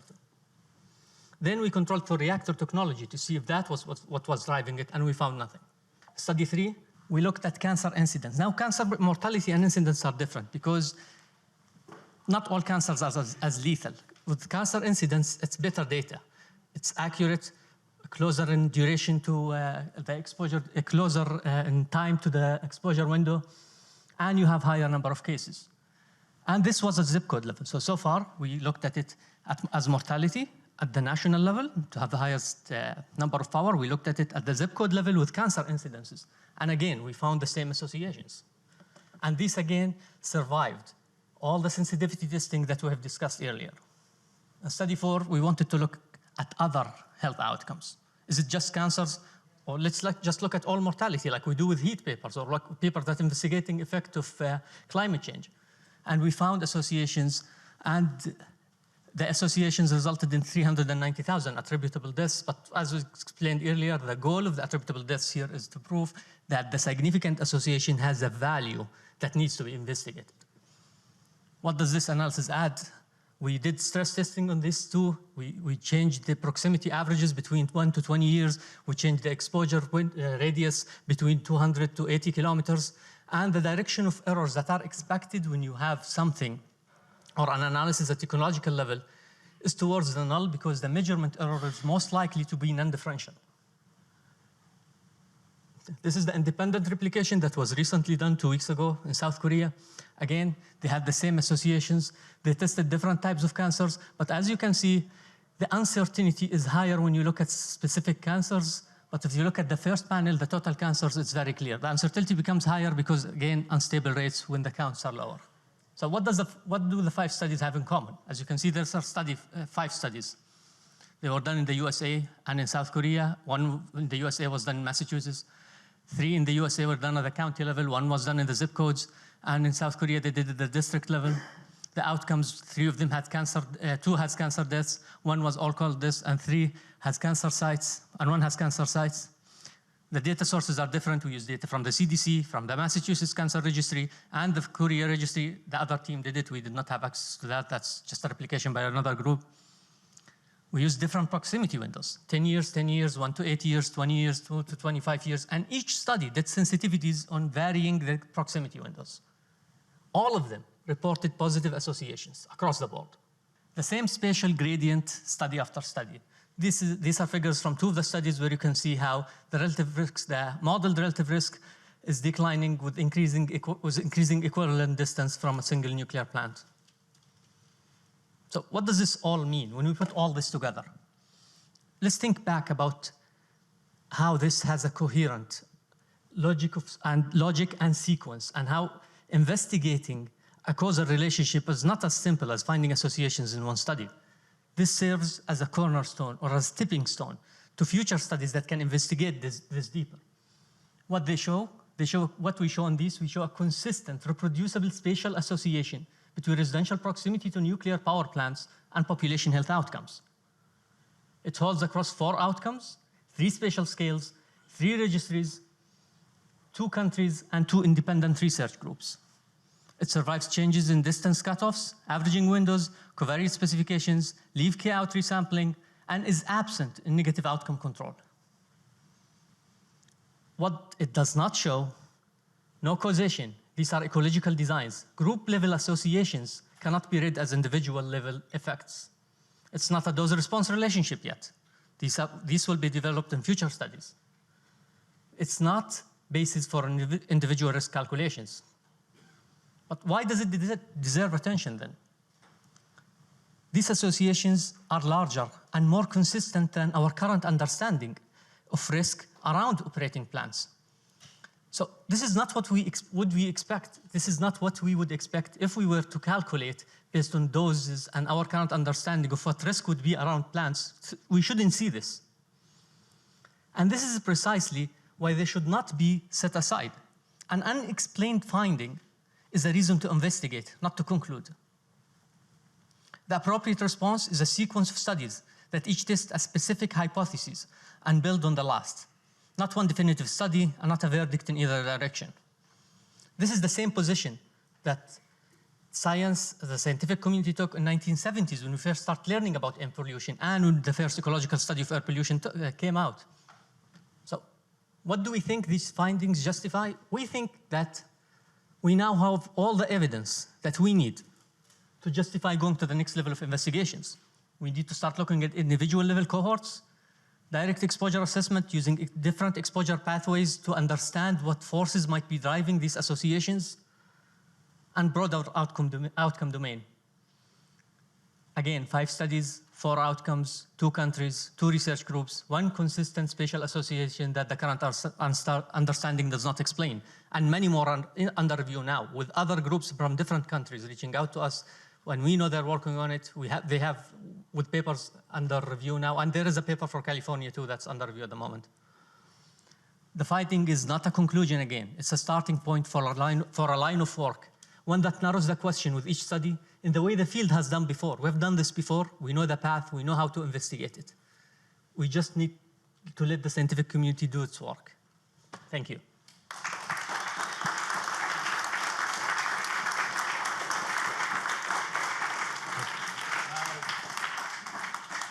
Well, first we'd like to welcome Fred and Monette to the stage. You sit in the chairs and we'll have a discussion. I think all too often, novel research in a potentially polarizing field is discussed in a siloed fashion that's terribly unsatisfying. I attend a coalition call that extols the obvious virtues of a novel study, and then 3 days later attend a different coalition meeting that talks about the flaws and limitations that are glaring to them. So what we would like to have, and what we are having now, is a spirited but respectful discussion between two reasonable, intelligent minds who disagree on different points. So with that, Fred, if you'd like to ask your first question. Is this on? So I'll introduce myself at first so you know who I am. My name is Fred Monette. I'm the Executive Director of Environmental Health and Safety at the University of Utah, and I'm the Radiation Safety Officer. So in that capacity, at the University of Utah, I oversee biosafety and rad safety, laser safety, hazardous waste pickups, fire safety. And our job is to make sure all these people with huge brains that are much smarter than I am don't kill themselves in their labs, that we keep them safe, and we keep everybody around the university safe. And Utah's come up a couple times. We're going, I almost said a word I don't want to say. We're going fast to build nuclear. And I am not against nuclear. I'm not pro-nuclear. I'm a safety person. I'm a certified health physicist. I've worked for 35 years studying the impacts of radiation on people and trying to make sure we keep people safe. So that's where I'm coming from. I also spent, proliferation was talked about earlier, about nuclear power plants being used to create plutonium and highly enriched uranium. So earlier in my career, I spent 10 years traveling to Russia to monitor the dismantlement of Soviet-era weapons and the removal of the highly enriched uranium cores and its blending down to reactor-grade uranium and the shipment over here. It was by far the most successful non-proliferation program the US has ever had because it actually destroyed weapons-grade material. And I'll be totally honest. So I've been in a room with 200 cores from a Soviet nuclear weapon. And sitting here makes me much more nervous than when I was in Siberia with all those nuclear cores. So, and I applaud Dr. Alwadi and his studies. This is great. I am for anything that advances the understanding of how radiation impacts people. But with that being said, I'm going to play the devil's advocate a little bit because these types of studies, as I think he'll agree, it raises lots of questions. And my field, health physics, has been very skeptical of these type of ecological studies. And it will tell you why. It's because we are trained. It's a difference, I think, in language between epidemiologists and health physicists. Epidemiology, to me, I've read your papers. I don't understand them because I'm not an epidemiologist. It uses a language like exposure that means something totally different to you than it means to me. The papers say we can't prove causality. But when I read the papers, my inference, and everything I read them, is implying that radiation causes cancer in these people around these plants. So, and I'm a relatively educated member of the public, but when I read those papers, that's my takeaway, that it's radiation. What else would it be? It's not the cooling towers at these plants. It's not the paint on them or the cars in the parking lot. And if you do it as a function of distance, that makes sense if it's radiation.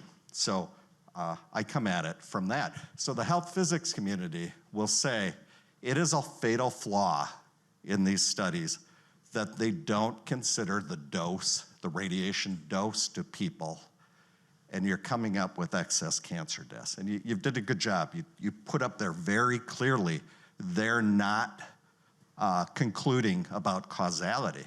But I read in Utah, this is a whole different topic, but if we are going to segue topics, yeah. Dr. Alwadi respond, and then we make sure to come back. I'll stop there, and then we can keep going. What question exactly would you like me to answer? I don't. Well, the question would be, how you've gotten criticism from. I think your email box is full from both health physicists, from the American Nuclear Society. How do you respond to that? Well, I respond with the understanding that epidemiology is not very intuitive to many people, and it's our job to make sure that our findings are explained and that people understand what we mean with the results we present. And when I write those papers, all I can do is do my best to explain them. All I can do is explain them for the best of my ability. But how people understand them is beyond me. These associations or these findings are very consistent across multiple studies. And as a health physicist, you know they do not match your current understanding of how radiation does or risk. Isn't that a question worth investigating? Yes, absolutely. We have things, we have associations, increased rates with distance that our current understanding cannot explain. That by itself is alarming. And that by itself is something worth digging deeper into. And that's the conclusion of all our studies. All I ask for when I write the conclusion is that we need finer, more refined studies to investigate what forces are driving these associations. Now, most of the conclusions or the criticisms I get go into causality. We never discussed causality in the papers. All we said is we want to investigate whether there's an association between proximity and the outcomes. Proximity is not causation. Distance is not radiation dose. We don't even know if these are caused by radiation. There might be something else. But it is very suspiciously consistent association between the proximity to these units and the results that we see. Very good. So a second question or concern, and I'll expand on it a little bit first, of what these studies make it hard for me as a health physicist to totally tease out what is going on. For our university, the University of Utah, we have a nuclear reactor right in the center of campus, a trigger reactor, 100 kilowatts. It's a training reactor. We have 2 cyclotrons that we make all the PET isotopes, positron-emitting imaging, for the whole Intermountain West. We produce tremendous amounts of radioactivity that we ship all over Idaho, Utah, Wyoming, Colorado every day. We have 4 hospitals, including the Huntsman Cancer Hospital.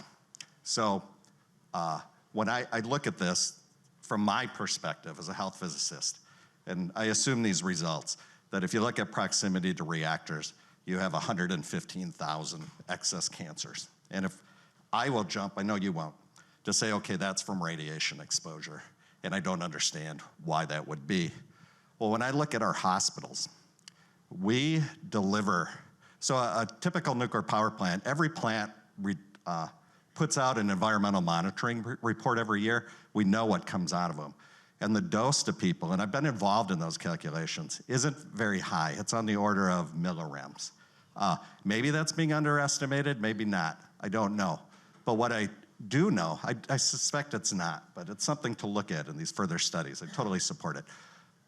At our hospitals, we deliver, so say a few millirem from a nuclear power plant, and I'm not pro or anti-power plant, and I love the first panel, but we deliver thousands and thousands of rem to individuals in our hospitals every day. A PET scan of a person gives a dose of 2 rem, and our PET scanners can deliver 20 scans a day.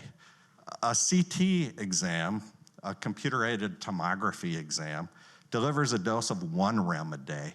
It's a lot. And our CT scanners, and we have dozens of them, can do 40 to 60 scans a day. We also inject tremendous amounts of radioactivity into people, and that goes out through the sewer, they breathe it out. So there's this background of huge radiation doses that swamp what nuclear power plants are doing, and we're saving lives every day. We're increasing quality of life for people with the use of the radiation. So my question is one of kind of compounding effects. Like when you look, if you were to look at the University of Utah and look at a reactor and proximity to it, proximity doesn't cause cancer, but radiation does. It totally does, but it can be used safely.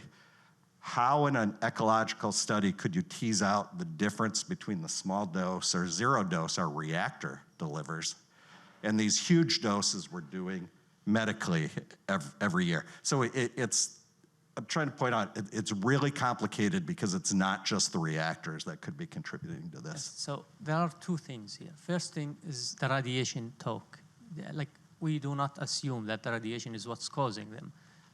It's a proximity metric. All we see and what we say is that the closer communities or areas are to nuclear power plants, the higher the cancer risk is. What's causing that, we did not discuss it. Now, and we did not investigate in this study. That's a question for future studies, that ones that will actually measure radiation. The second question is about the compounding. We call it confounding. That's what I meant. Yeah, okay. I misspoke. So, the interesting thing about confounding is you can have many things that affect a certain outcome, but they will only confound the association if they were associated with the outcome and with the exposure. So unless every nuclear power plant has a hospital that does that next to it, it will not affect these associations that we reported. So with that, and if you were to, if it is radiation and it causes from reactors 100,000, or was it 10,000 or 100? 100,000? 115 for the cancers. Which I don't dispute, that is what the model says. If it's from radiation from nuclear power plants, I would throw out there that if it's radiation causing that, then from our medical facilities all over the country, and I'm certain every county with a reactor has a hospital or a dental office that's delivering dose.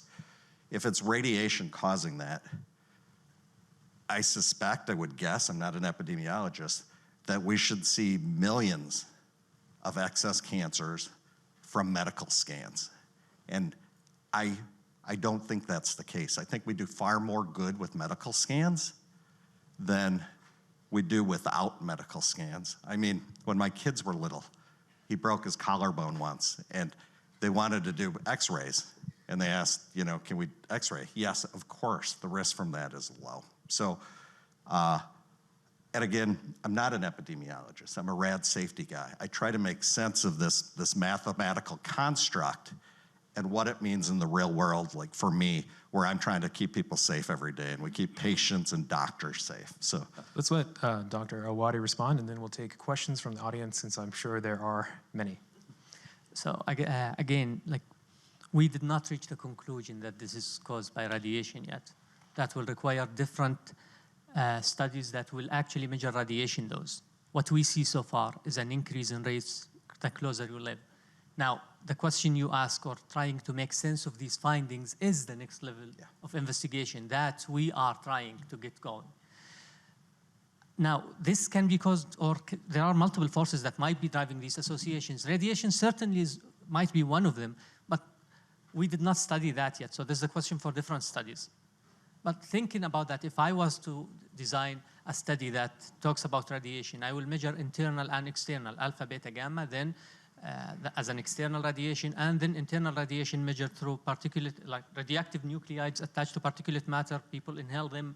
What happens? What's the fate and transport of these materials? These are all excellent questions, but they are for different studies.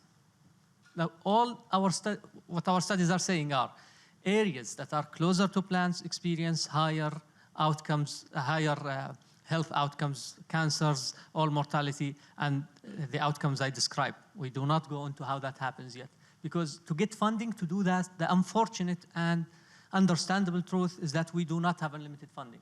We cannot just go start doing studies like this without having a stepping stone that shows, okay, there might be an association here. There might be something here that's worth investigating.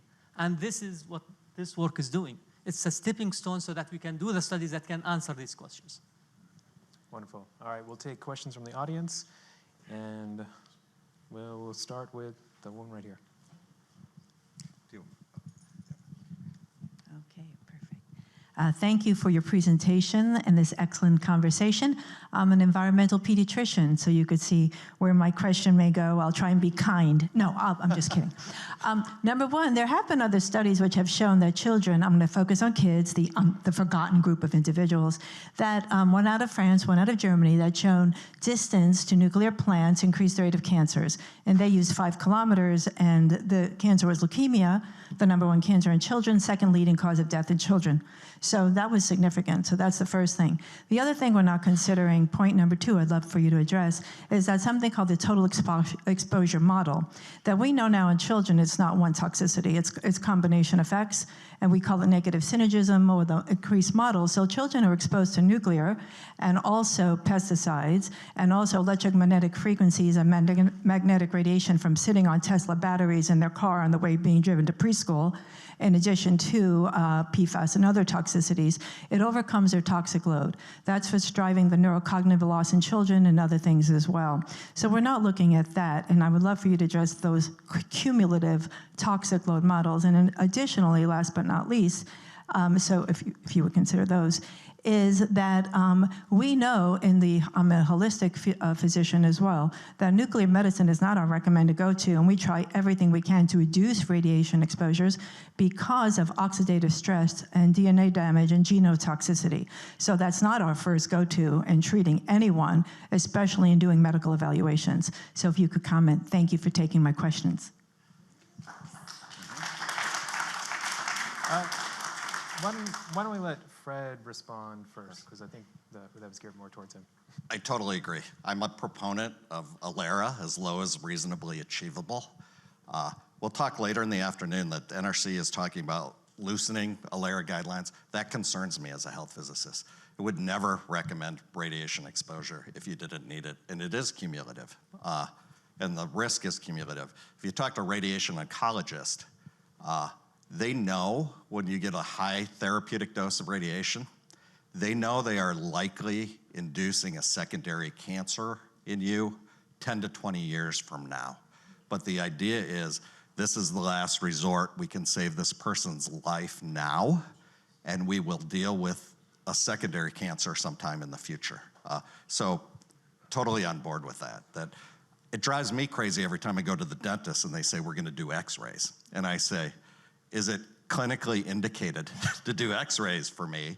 And they say, well, insurance will pay for it. And I'm like, that's not a reason to give somebody x-rays of my teeth, but a dental office will give them every time. Do I think there's an appreciable risk with that x-ray? I think it's not zero, but I think it's really, really small. So I don't worry about that risk, but I wouldn't recommend you get exposed to radiation if you don't need it. There's safe levels and there's zero, and those aren't the same thing. Thank you. Excellent questions. The first one about the 5 kilometers and the child studies. Yes, what the dichotomization of distance or exposure metrics or proximity metrics does is that it reduces the power that you have, the statistical power to detect effect sizes if they existed. But that doesn't mean you can detect them. You can detect them if the effect size was strong enough. And that's probably what they saw there.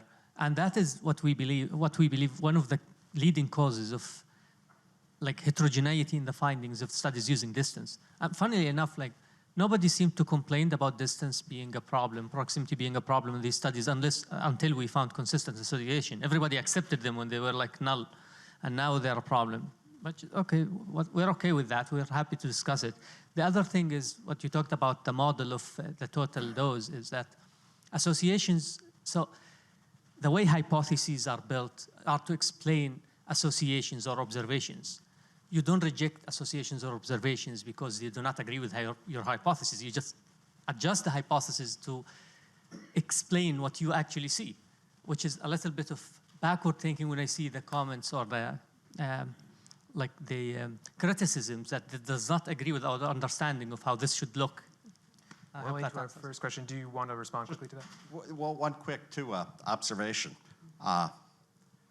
When you asked the question, you said those studies showed that radiation caused cancer among those children.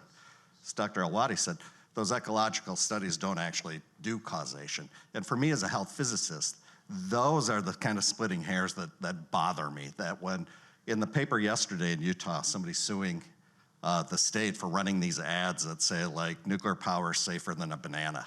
Well, that's a whole different conversation. I don't agree with that, but they're getting sued. But there was a quote in there that said, study after study has shown that living close to a nuclear power plant causes cancer. And as a health physicist, I say that's not quite true. That's not what they prove. And I'm not trying to disparage the studies. They need to go on, but it doesn't do causation, and that's what I look for. And we will... If you don't account for what way the wind blows, where the watersheds are, kind of establishing that causation eventually, or that plausible mechanism that, say, radiation is causing the cancer, gets harder. So when you look at a distance, say 200 kilometers around every plant, and you say each plant within 200 kilometers contributes the same to the center of a county, in my head, I try to make physical sense of that. Like 200 kilometers, if it's radiation, doesn't make sense to me. What would do that? If you're not in the direction that the wind blows, what is the mechanism? And I'm assuming causation. If it were radiation, how could it impact somebody if it's not in the watershed or the wind doesn't blow that direction?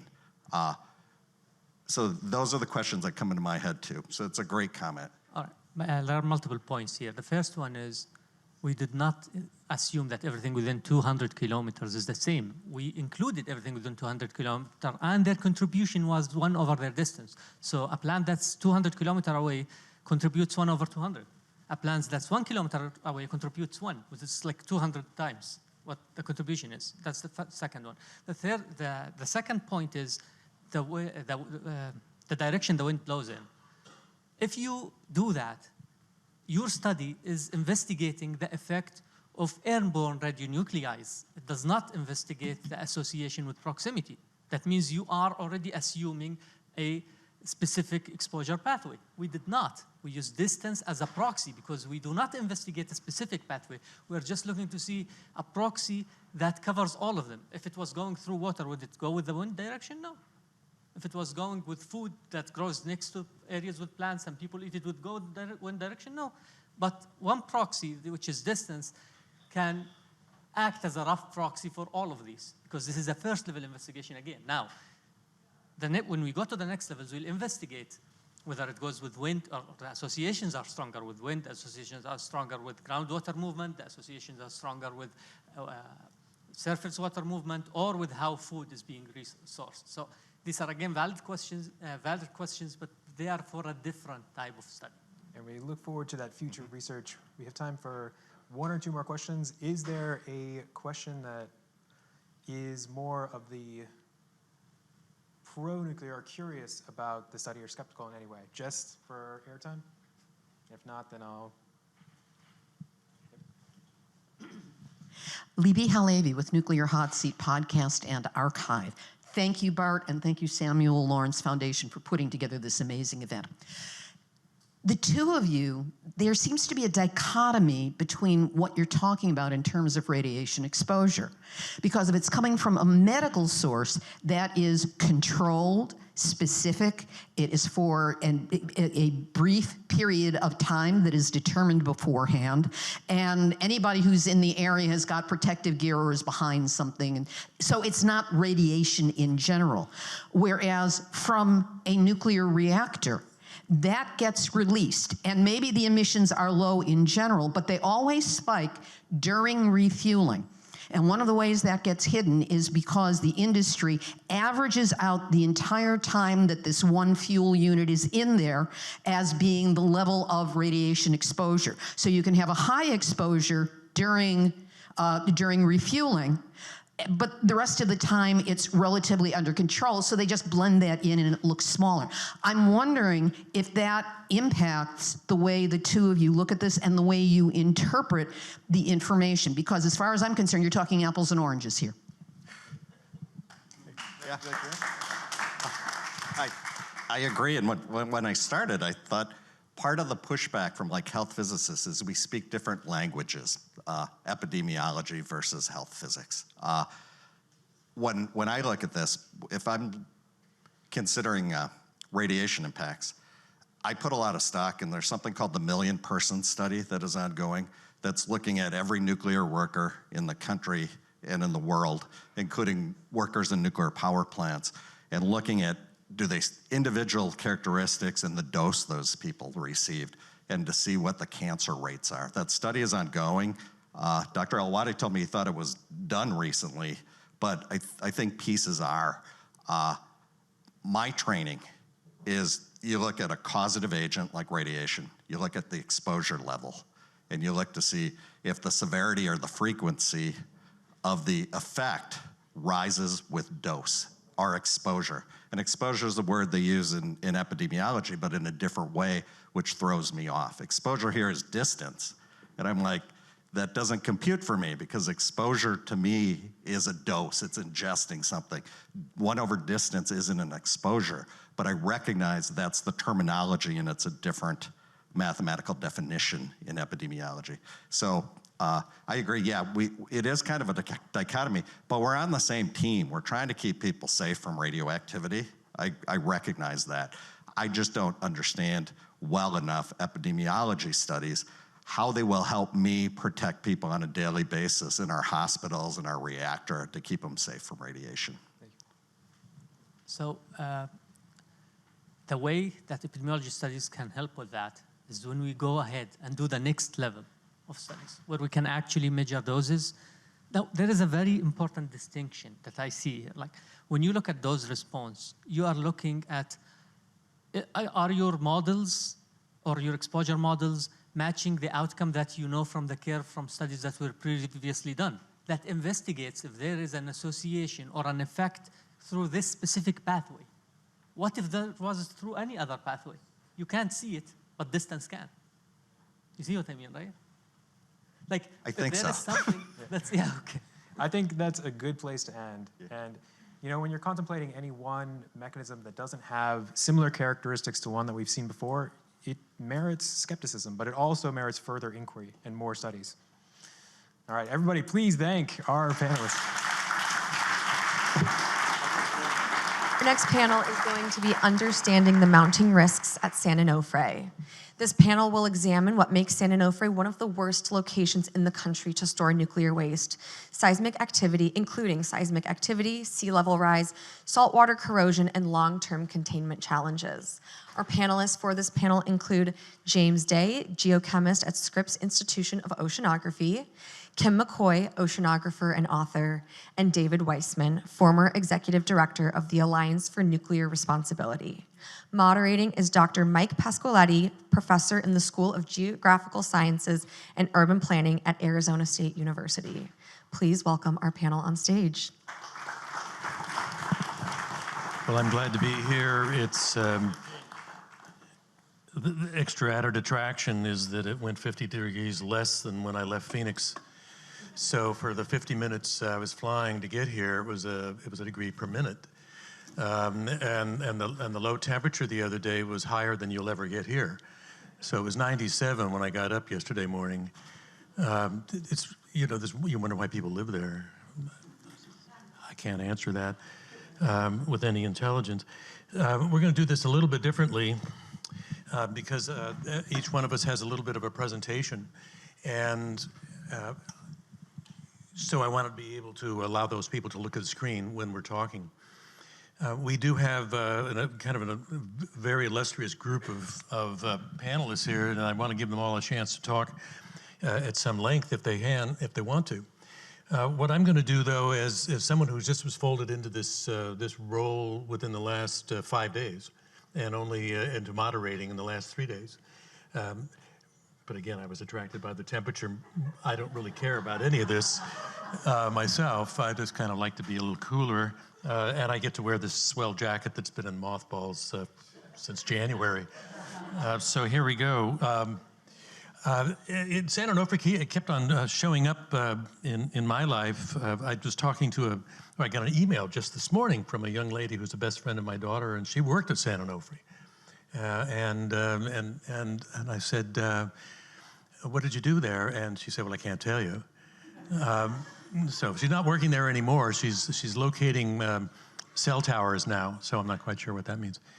But you can see that this San Onofre was right on the cover of a book I did in 1990. And when I was looking at decommissioning in society, and I was saying, nobody's talking about this. And as a geographer, I was interested in energy and land use conflicts. And so I've done a lot of work on decommissioning, but also in renewable energy and all the other forms of energy. But this is a picture of San Onofre, and I show this in my classes sometimes, and I see these people who are not worried. They're just kind of sitting here on the beach. And I wonder about what the land is going to be used afterward. How is that land going to be used afterward? And so I just published a paper, it's down here in the bottom here, published just a couple of months ago in Energy Policy, where I asked the question, what are you going to do with the land after the power plants are dismantled? And believe me, in this country, there's no particular guidance. All you have to do is get below a certain level of millisieverts, and you can do whatever you want. And so I'm just, and because I'm not really one of the scheduled panelists, I'm not going to spend a lot of time on this, but I will show you these before and after pictures. So in the paper, we looked at all the decommissioned power plants in the United States. This is where the power plant is operating. This is where they're storing their high-level waste now. Rancho Seco, which is up in California, which shut down early, which is one of my arguments. They're always saying, why worry about what the land's going to be afterward? And I say, first of all, the power plants on Long Island never even operated. You still got the land to deal with. And Rancho Seco shut down 20 years before its license. All these things come up faster than you think, which is the whole theme of that earlier book. They come up faster than you think they're going to come up. Here's Duane Arnold. Well, I go back to Rancho Seco. They put a huge array of solar there. They also put a gas-fired power plant there on that site. And this is before and this is after. They also have now the lake that they had originally there for dumping off the water from the cooling towers is now a recreational lake. And over here at Duane Arnold, they put in solar. And at Trojan, they didn't put in anything, although it's right next to a park. And Zion, they don't know what to do with it.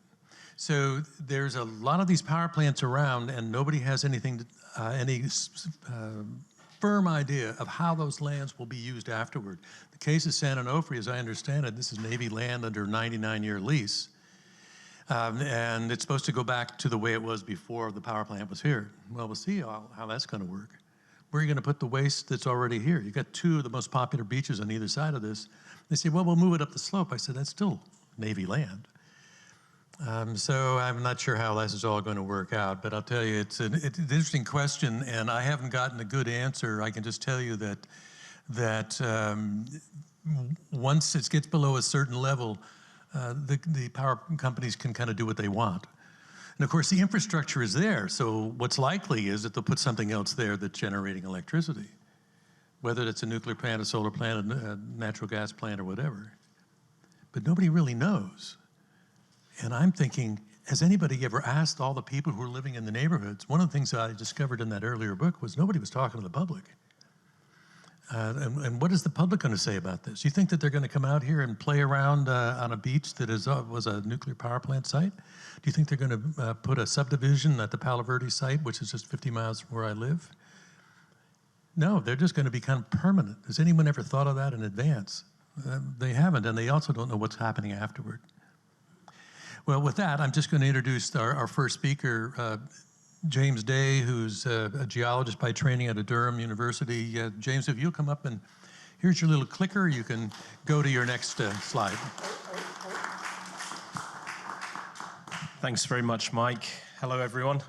So yeah, I'm a geologist, and I've studied nuclear products to understand how the moon formed.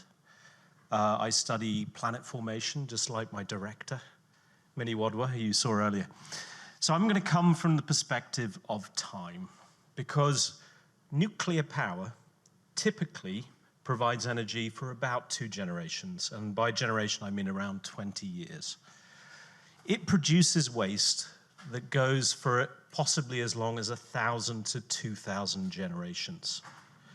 Because what you do is you take uranium-235, which is the isotope that enables fission to take place. And when you bombard it with neutrons, you produce a whole range of products that wouldn't typically occur in nature. These are the products we are discussing, okay?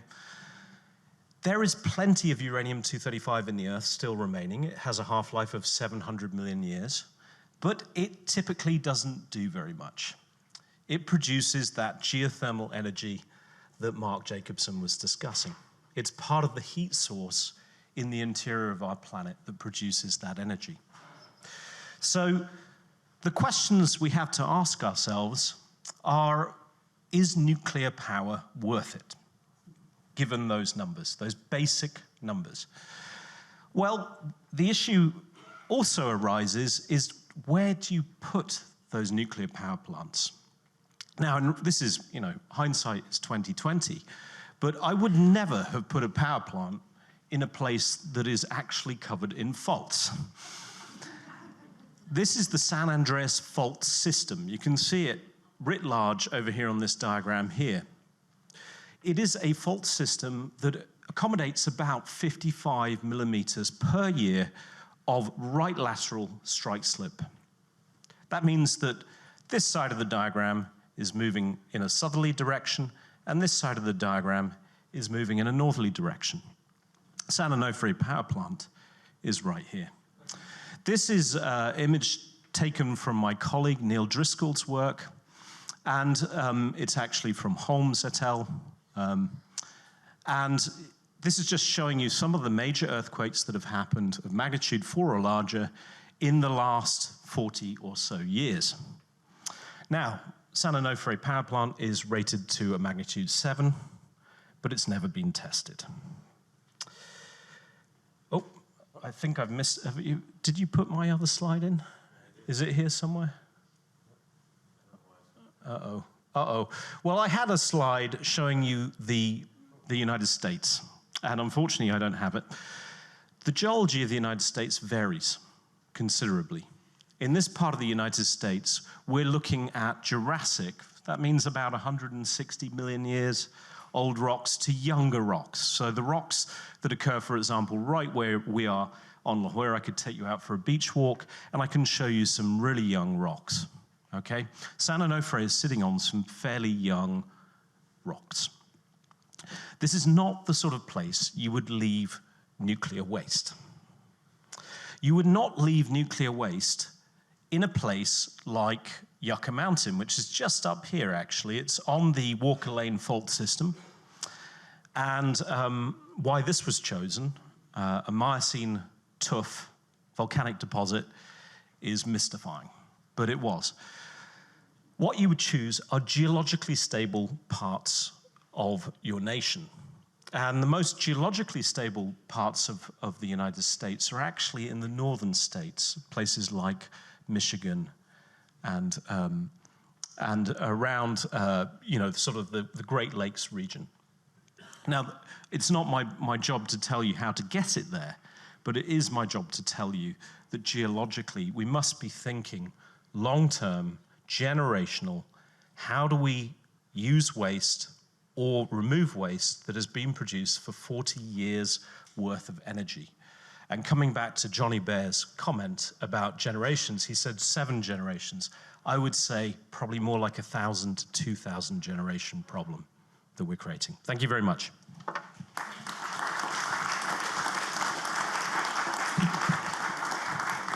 Thank you very much, James.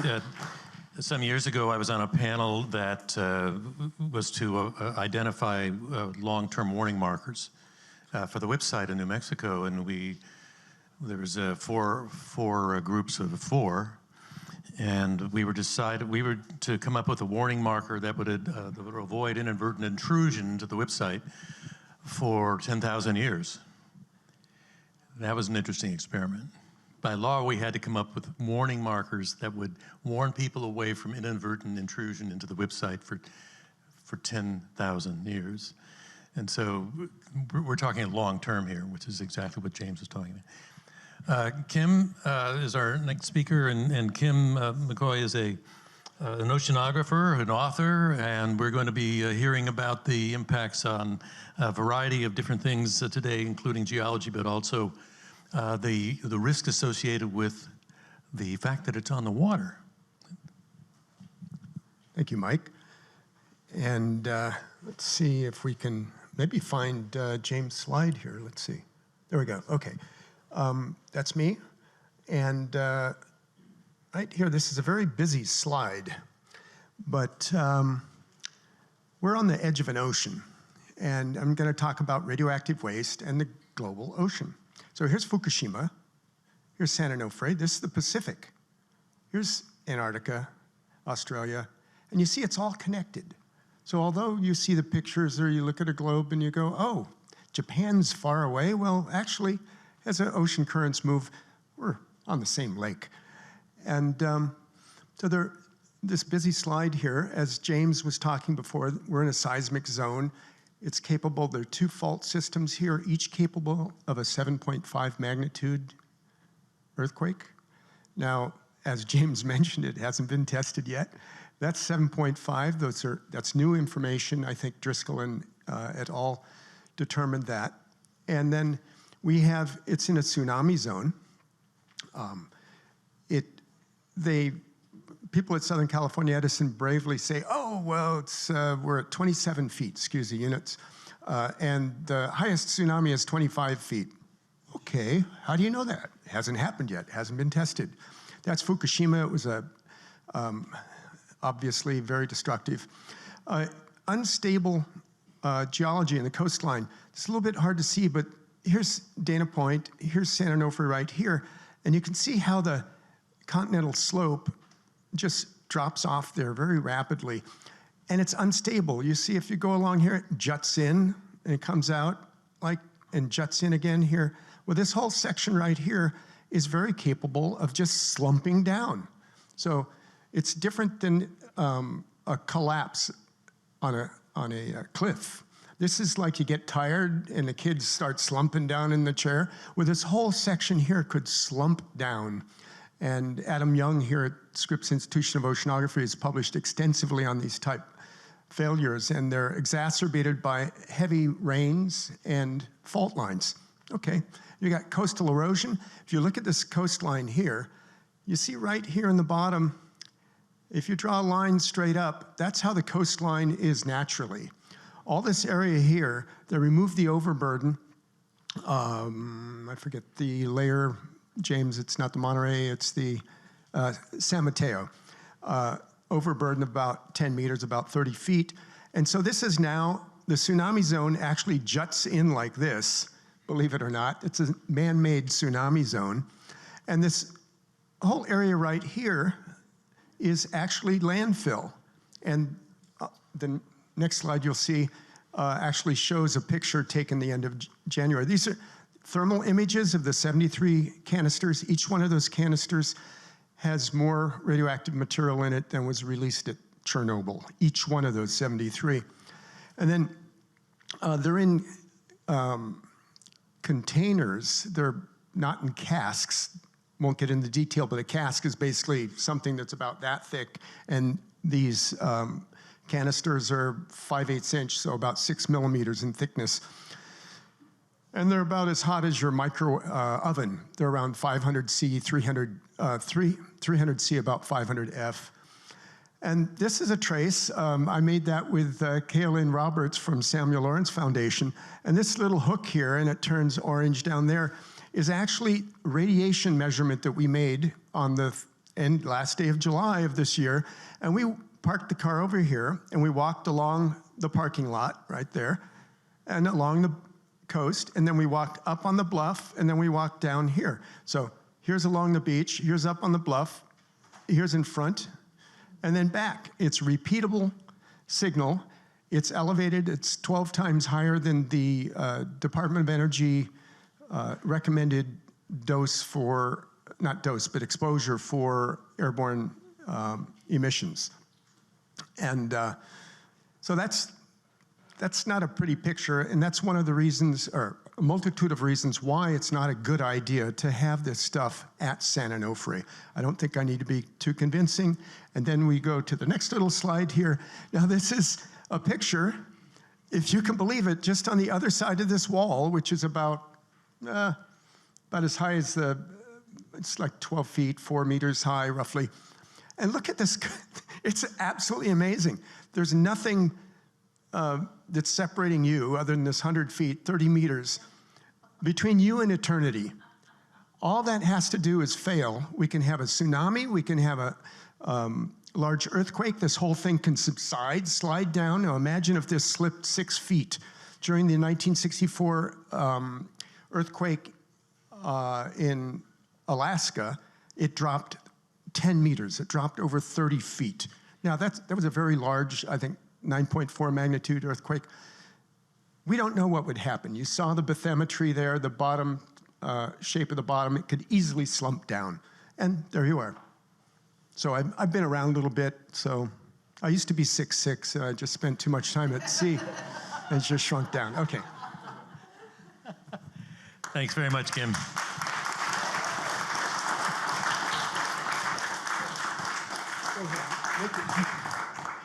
It's interesting, when I was doing that other study that I mentioned that we just published, we looked at Humboldt. And Humboldt also has a waste right in the tsunami zone. And so I asked them about that, and PG&E, of course, did a study, or they hired somebody to do a study, and you can imagine how it worked out, that they said, no, it's not a problem. And so we've got a lot, and of course, I don't know where the waste is at Diablo Canyon. But that also happens to be on the coast, as you know. They put them on the coast to get rid of all the heat, but then this tsunami thing, you've heard about it before. James, if you would, not James, I'm sorry. David, if you would, step up here. Where are you? There you are. David Weisman is going to be speaking to us from his perspective in many years as the former executive director of the Alliance for Nuclear Responsibility. Here's the clicker. If you're welcome, David, please. Oh, this one. Well, and thank you all. Appreciate the chance to be here. Yes, former executive director. You retired from that organization end of last year after 21 years. And, you know, we take a slightly different approach. I'm not a scientist. We're not scientists. We are ratepayer advocates and consumer watchdogs. We see and we hear a lot of, and I heard the oohs and ahs, like when you hear those scary numbers about how much Chernobyl's, how much the cancer, how much this, that. Well, here's go. We deal with a different kind of scary number. There it is, the cost. That's what we deal in, and how much this is going to cost. So you may hear, and there'll be further discussions today about solutions to this waste, and where can it go, and what can be done with it, and where could it be moved. It's like, well, that's fine, you can have those discussions, but the question we ask is, somebody's got to pay for it. No one's doing this for free for anybody. And so I'll just give the quick high-level bullet point is that, yeah, that was the number. The cost of decommissioning San Onofre is currently at $4.7 billion. That's in 2014 dollars. The plant was placed into rates back in about 1984. At that time, in 1984 dollars, the cost of building the plants was $5.1 billion. So it is costing nearly as much to tear it all down as it cost to build it.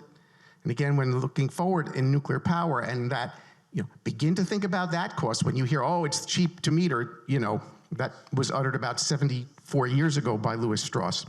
So when it comes to the various estimates of what we're dealing with, I'll give you the high level thing here. Edison says, no, we can do this. We can do this for the $4.7 billion. We've got that in the bank. Well, it's your money. You've been paying it in rates. LU, Edison, and San Diego Gas and Electric customers all the time. But what I'll just point out is there are some fundamental flaws in their thinking. One, believe it or not, is in their estimate, they assume that the federal government will begin accepting San Onofre spent fuel nationally in the year 2034, which is, less than 8 years away. And I don't see a Yucca Mountain or anything like that on the horizon in less than 8 years. And they believe all the waste will be gone from the site by the federal government by the year 2054. As I say, problem is there's not even a short-term repository that's likely in the next 8 years. And we've seen that both Texas and New Mexico have been embattled sites that have been shutting down the possibility of an interim storage. And so you say, well, what's the problem with the cost here? And the answer is this. It means if this is insufficiently funded, then it's going to require ratepayers to kick in more money someday. Now, we've heard the word generations here and protecting for generations. Well, there's a concept at the California Public Utilities Commission, which is the venue where we find ourselves most frequently, because they're the ones who assign what electricity costs to investor-owned utilities in this state. And it's called intergenerational inequity. If they run out of the money to deal with whether this needs to be moved on the site or to a higher location, and future ratepayers have to pay, it means that future children or grandchildren are paying to deal with the problem, and they receive not one single watt of electricity while the plant was operating. So there's a generational concept as well, and it's one that deals with economics. So in addition to that, we have the California Coastal Commission. And the California Coastal Commission has a whole bunch of conditions that San Onofre has to come back and reinvestigate in 2028. And the Coastal Commission's been saying for quite some time, well, in fact, here are their exact words. If the proposed storage must remain on site beyond 2051 for a long or an indefinite period of time, it may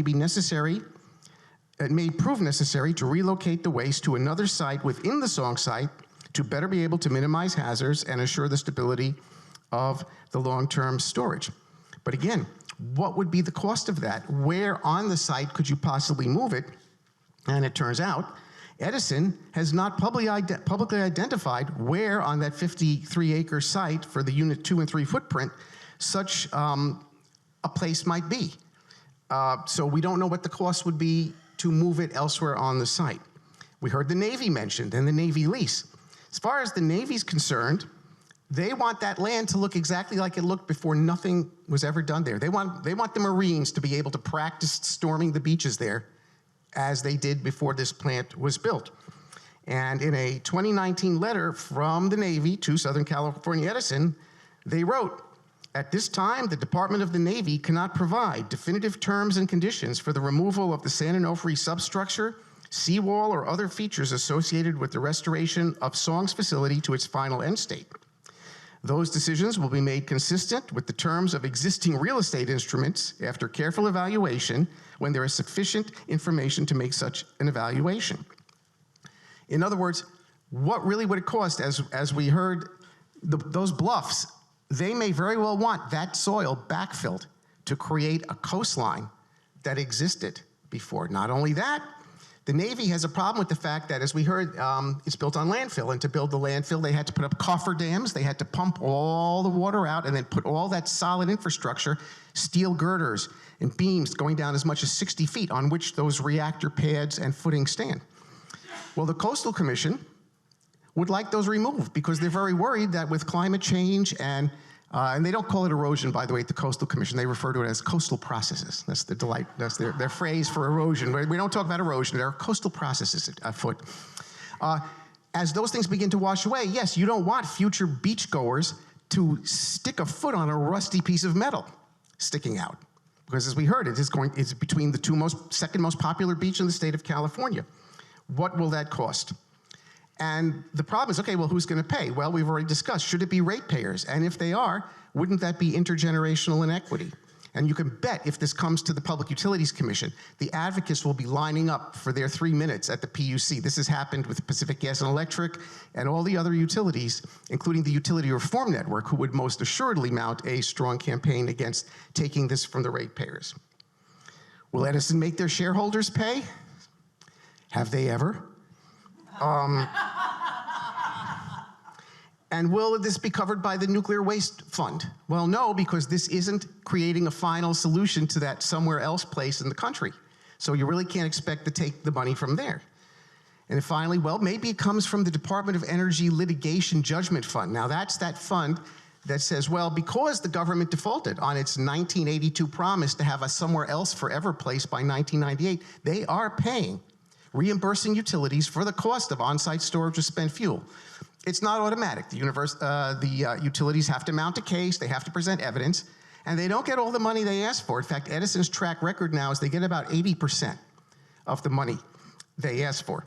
And so a question becomes, will that fund do it? Because the government could come back and say, well, wait a minute. The Coastal Commission told you back in 2015 to be careful of sea level change. Why did you not take and heed that advice then and build it somewhere higher?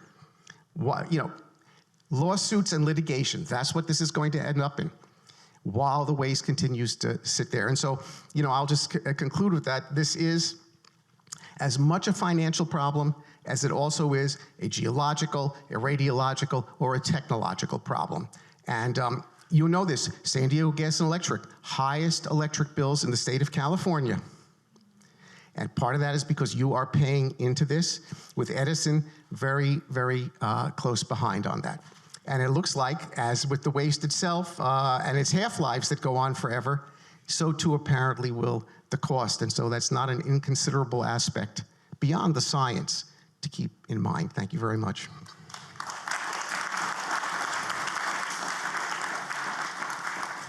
Thank you very much. Students sometimes ask me, what about this intergenerational inequity? And I say, what have the future generations ever done for us? So what are we worrying about here? If the panelists will come up and we'll just have a little, that includes you, David, keep writing.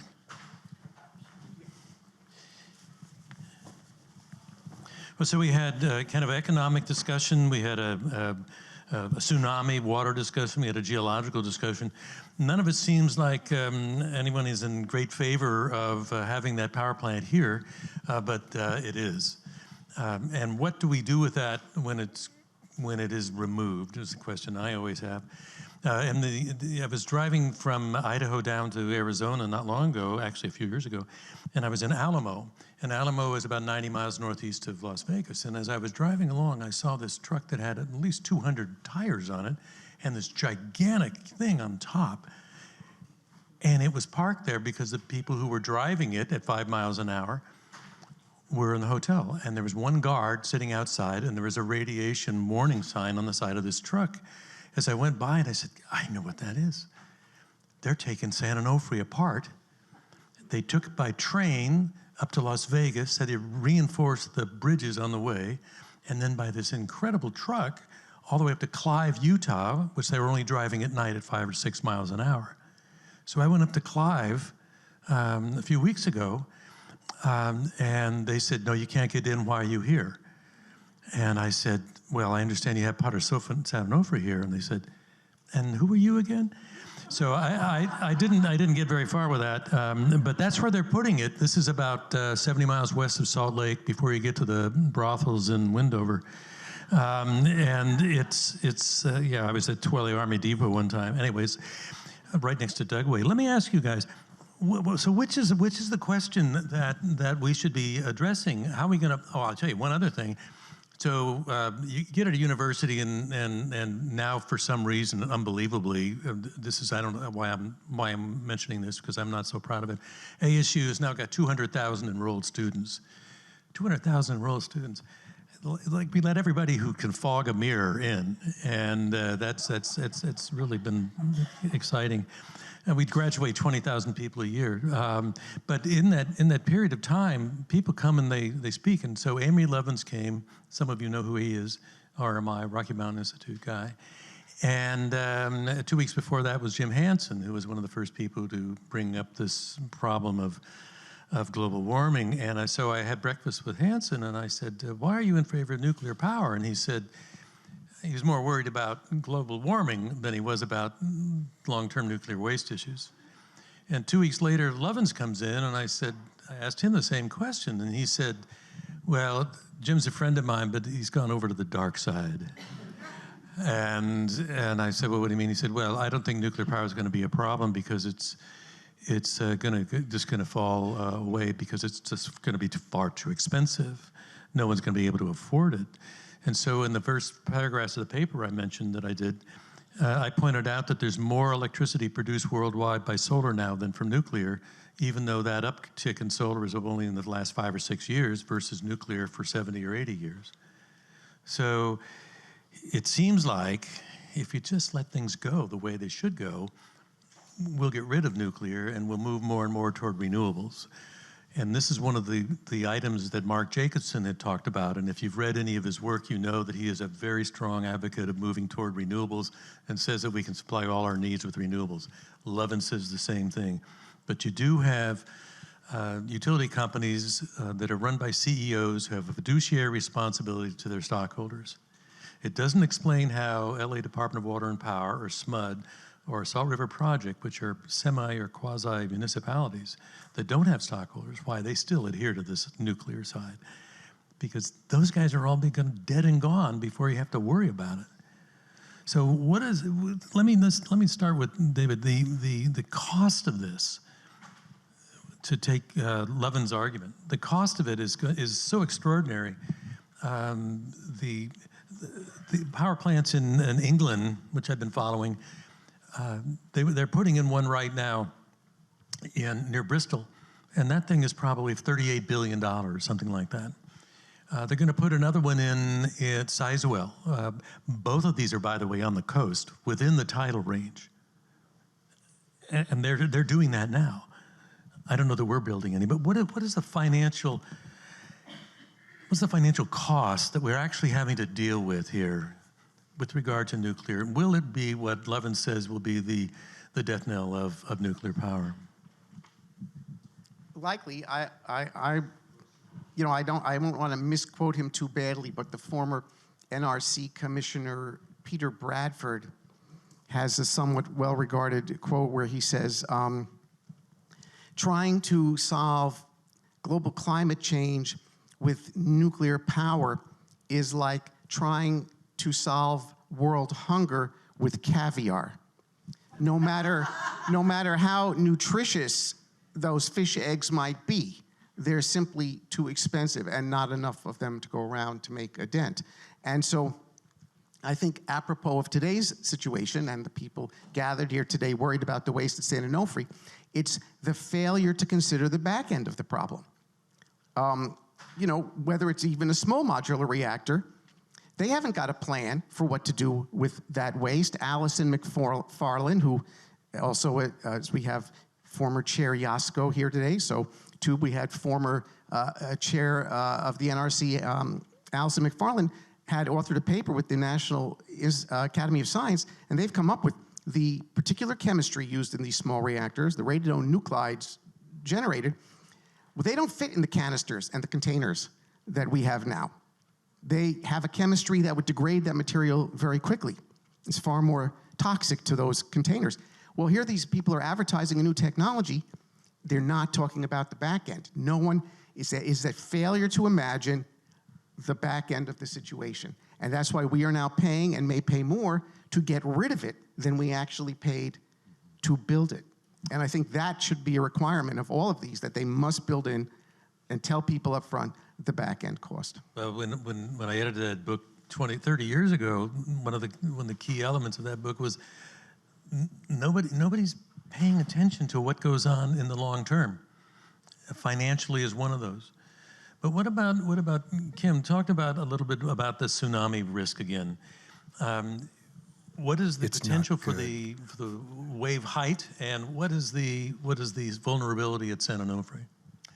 It's very vulnerable.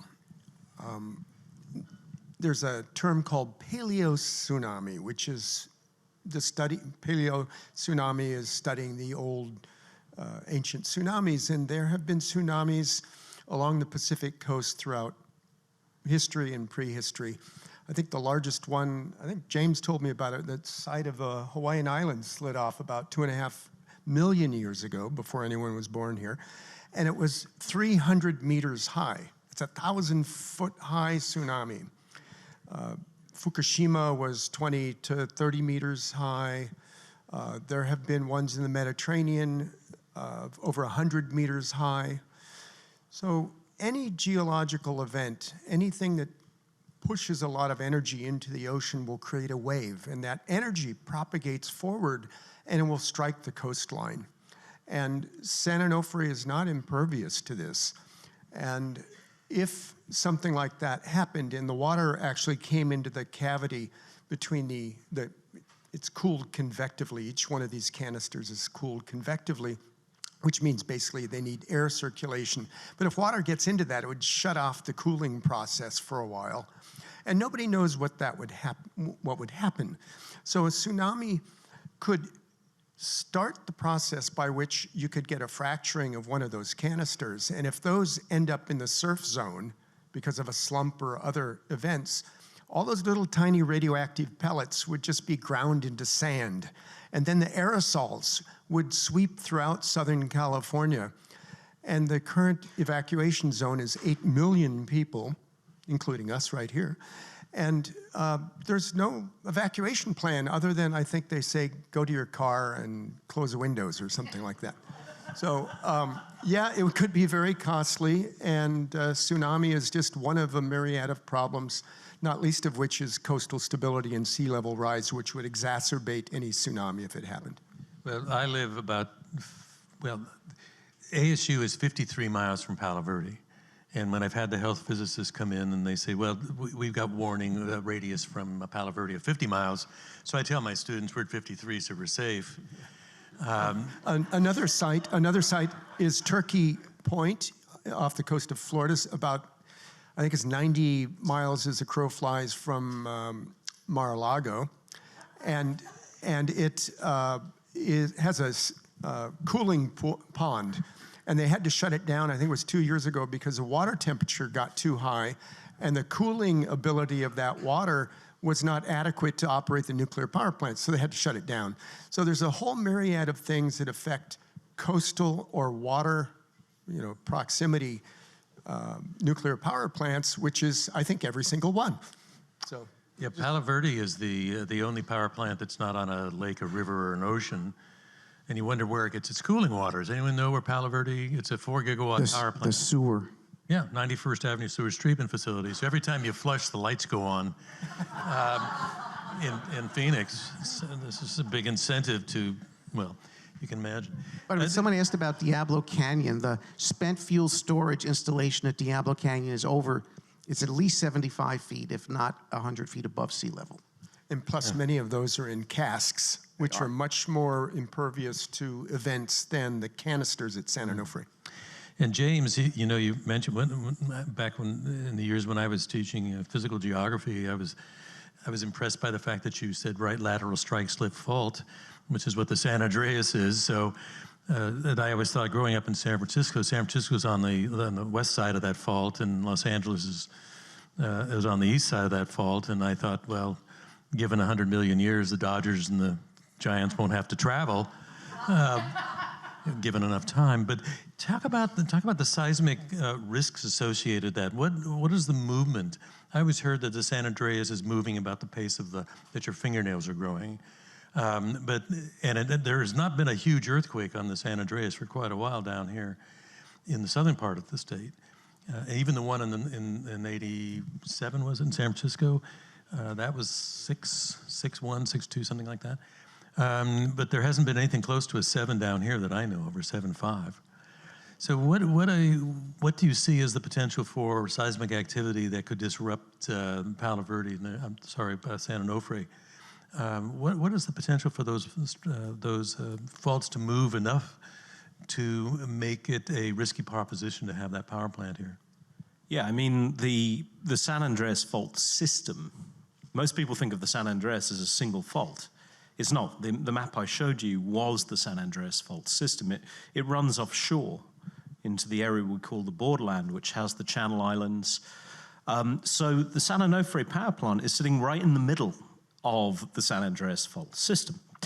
Now, yes, we haven't had large earthquakes, thankfully, for quite some time, but there is paleoseismic evidence for very large earthquakes, 7.5, something like that. These are very large earthquakes. There's, as Kim pointed out, there's a lot of mass waiting to fall, gravitational fall within the ocean itself. So tsunamigenic activity is almost guaranteed. And so having waste sitting right on the beach is a serious, it's a massive risk. And and it's a risk that could be mitigated. The question is how, and David could answer that question because he's the dollars guy. But the ultimate solution here, there are two answers to this problem. First is don't create more waste. It's very simple. The second is the waste you have produced, manage it effectively. And as far as I can tell, neither of those two things, lines of wisdom, are being adhered to. Well, we're going to open it up to Q&A, unless you had a quick comment. I make an analogy for nuclear waste, sort of like a dog. If you have a dog and a dog's going around and it's pooping, you know what to do with the dog poop. It's a known method. Radioactive waste from a nuclear power plant is basically reactor poop.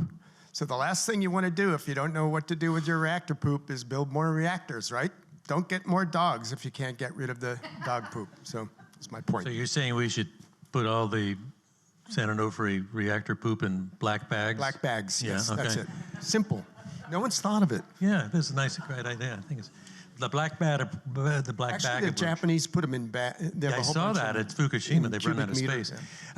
Q&A, we got a few minutes here between now and lunch. Anyone have any questions they want to ask in terms of the safety? Okay, you. Here you go. Thank you all so much. Carmen Valdez with Heal Utah. And I appreciate hearing about the effects of our oceans and faults and everything like that. And coming from Utah, where we also have faults but no ocean, but there are increased fire risks, which California is a little aware to. I'm wondering if there are studies about what happens in the instance that these increased wildfire risks were to approach any of these nuclear facilities, either decommissioned, existing waste plants, manufacturing, different things like that, and what that means for our changing climate as well as affecting the ocean and the carbon that is existing from that. Thank you. I can't speak to San Onofre because it really is on the beach. And Diablo Canyon is not. It's raised, again, it's over 75 feet above sea level, but it is surrounded on those bluffs. And you see how the bluffs, they get dry? And they have studied the effects of, what do they call those? Sort of a tornado of fire. There's a fire-nado, right? Whatever they call that now. And yes, so those, they have been studied it. They have done vegetation clearance. They do. Of course, we know PG&E is less than reputable with their vegetation clearance. I would add they're actually convicted felons of manslaughter. But there is a plan in place, at least for the Diablo Canyon facility. So it's in reply to your question about fires, in many cases, it's the lowering of the water table, which is intimately connected with the cooling process of many of the nuclear reactors. So it's one system in the hydrological system, and the fires themselves wouldn't, in my opinion, wouldn't be too much of a problem, but the fact that you might have to shut down the power plant because there's no water is another issue. Any other questions? Yes, please.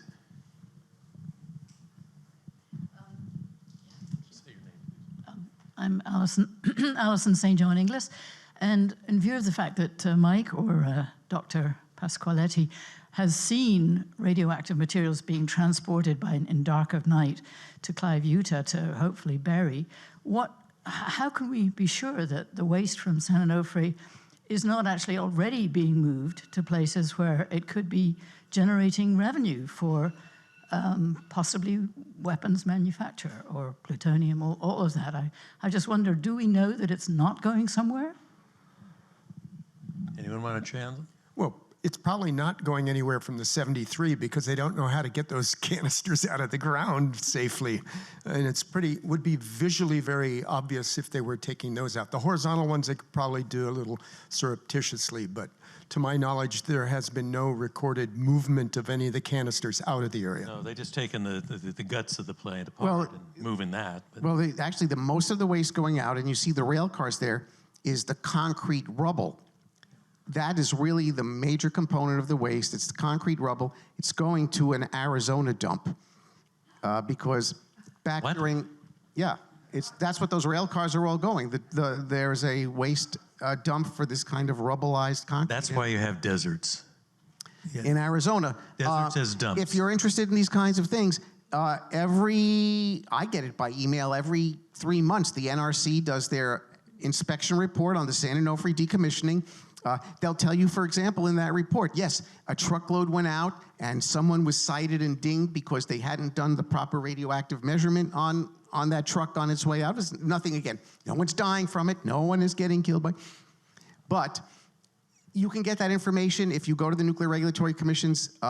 We'll ask Chairman Yasko to talk about the ATOM system at the NRC, trying to find a document, but you could sign yourself up to receive these bi-monthly or quarterly reports on the actual inspection, what's going on, they test the rubble, et cetera. It's all in those reports.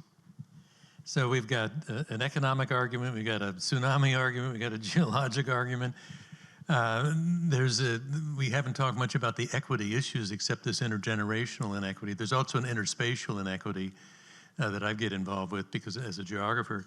So the waste that we're going to put in Yucca Mountain, of course, most of that's going to come from east of the Mississippi. So then those people are not going to have to deal with their waste. It's going to be dumped in the west. Deserts is dumps once again. And so they all think that they can do that, and then they spend billions of dollars digging holes in Yucca Mountain. And then they find out, oh, by the way, there's faults all over the place. You know, my dog knows there's faults.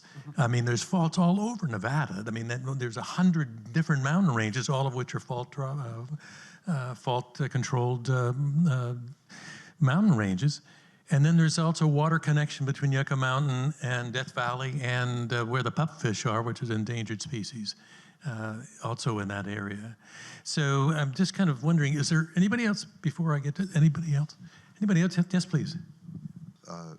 There are a lot of litigants of communities that are near different DOE weapons processing sites that have successfully litigated in the past, and we help them with the investment policy. But the key issue is that there are connections to groundwater everywhere you go, and there are connections to surface water by an awful lot of these facilities.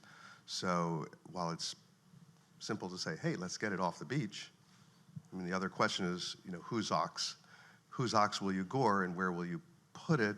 And what about the rights of those communities, who typically, are very poor compared to coastal California? And I would say the Alliance for Nuclear Responsibility, again, the former organization, I don't speak for them today, but during my tenure there, and the other San Luis Obispo major organization dealing with the San Luis Obispo Mothers for Peace, who were involved since 1969, mostly has their stated policy. We, meaning us, the community there, are stuck with it. Their mottos had been, who don't we like enough to send this to? And have believed it was a solution that had to be dealt with there by the community on site, and their organizations did not support sending it elsewhere. The last word will be with Kim. Go ahead, please. Two little short comments. One is nuclear power will continue to be expanded because it is so profitable. It's better to, for the banks, it's better for the construction industries and all that. And then on the flip side, on the tax side, I would say, could municipalities tax nuclear power generation companies for the airborne radiation that passes through their communities? They could pass legislation saying, hey, we measure this elevated level, and we're going to charge you for every becquerel that comes through our airborne passage. So in Massachusetts, at Plymouth, I believe, and in Minnesota at Prairie Island, the Miwok Native tribes did try to get money, not just for emissions, but the fact that it's sort of a levy a tax on you're storing it here in our land. But the airborne emissions are measurable and ongoing. Well, with that, I'd like to conclude. And did you have a quick question? Yeah, this would be really fast because we're going to eat. Here you go, dear.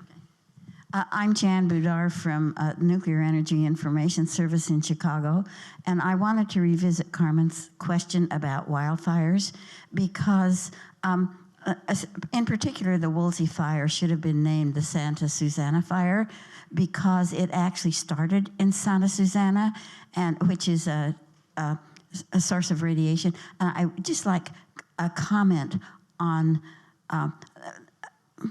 the wildfires that spread so much radiation, and particularly that one. It wasn't Santa Susana. Didn't they have a reactor there at one time? It was an Southern California Edison. It was Southern California Edison. In fact, they have a newsreel where they show it on television. It was one of those Walter Cronkite or Edward R. Murrow See It Now. It's the first town in America lit with power from an electric. They throw a switch and a light bulb goes on. That was the experimental sodium reactor built and the event occurred in, was it July of 1959? And yes, it's a problem that the SMR reactors will have too. When you attempt to use liquid sodium as the cooling medium, it is, I mean, we know sodium. You did that science experiment, right? The science teacher takes it out of the jar and it it becomes flammable in the presence of air and explosive when you put water on it.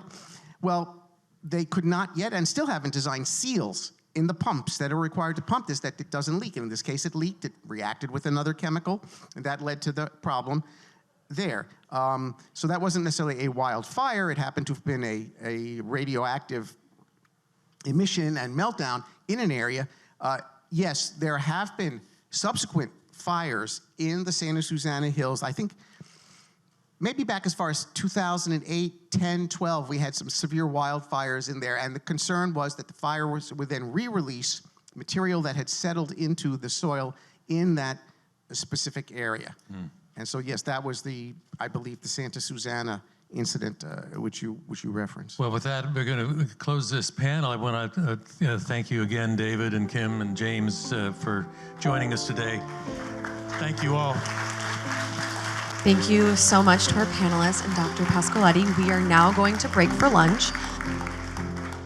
It is my honor to introduce our keynote speaker, Tina Cordova, co-founder of the Tularosa Basin Downwinders Consortium. Tina has spent decades advocating for communities in New Mexico affected by the first atomic bomb test. Please give her a warm welcome.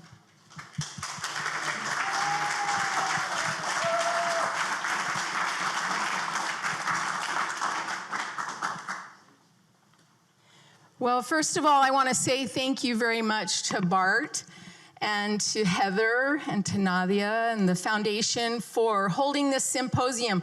I live in New Mexico, as was already mentioned, and didn't know that much about San Onofre until today. And I'm a little bit horrified right now. So, and maybe it's because I've lived a life as a downwinder, and I've spent the last 21 years advocating for people who live downwind of nuclear test sites.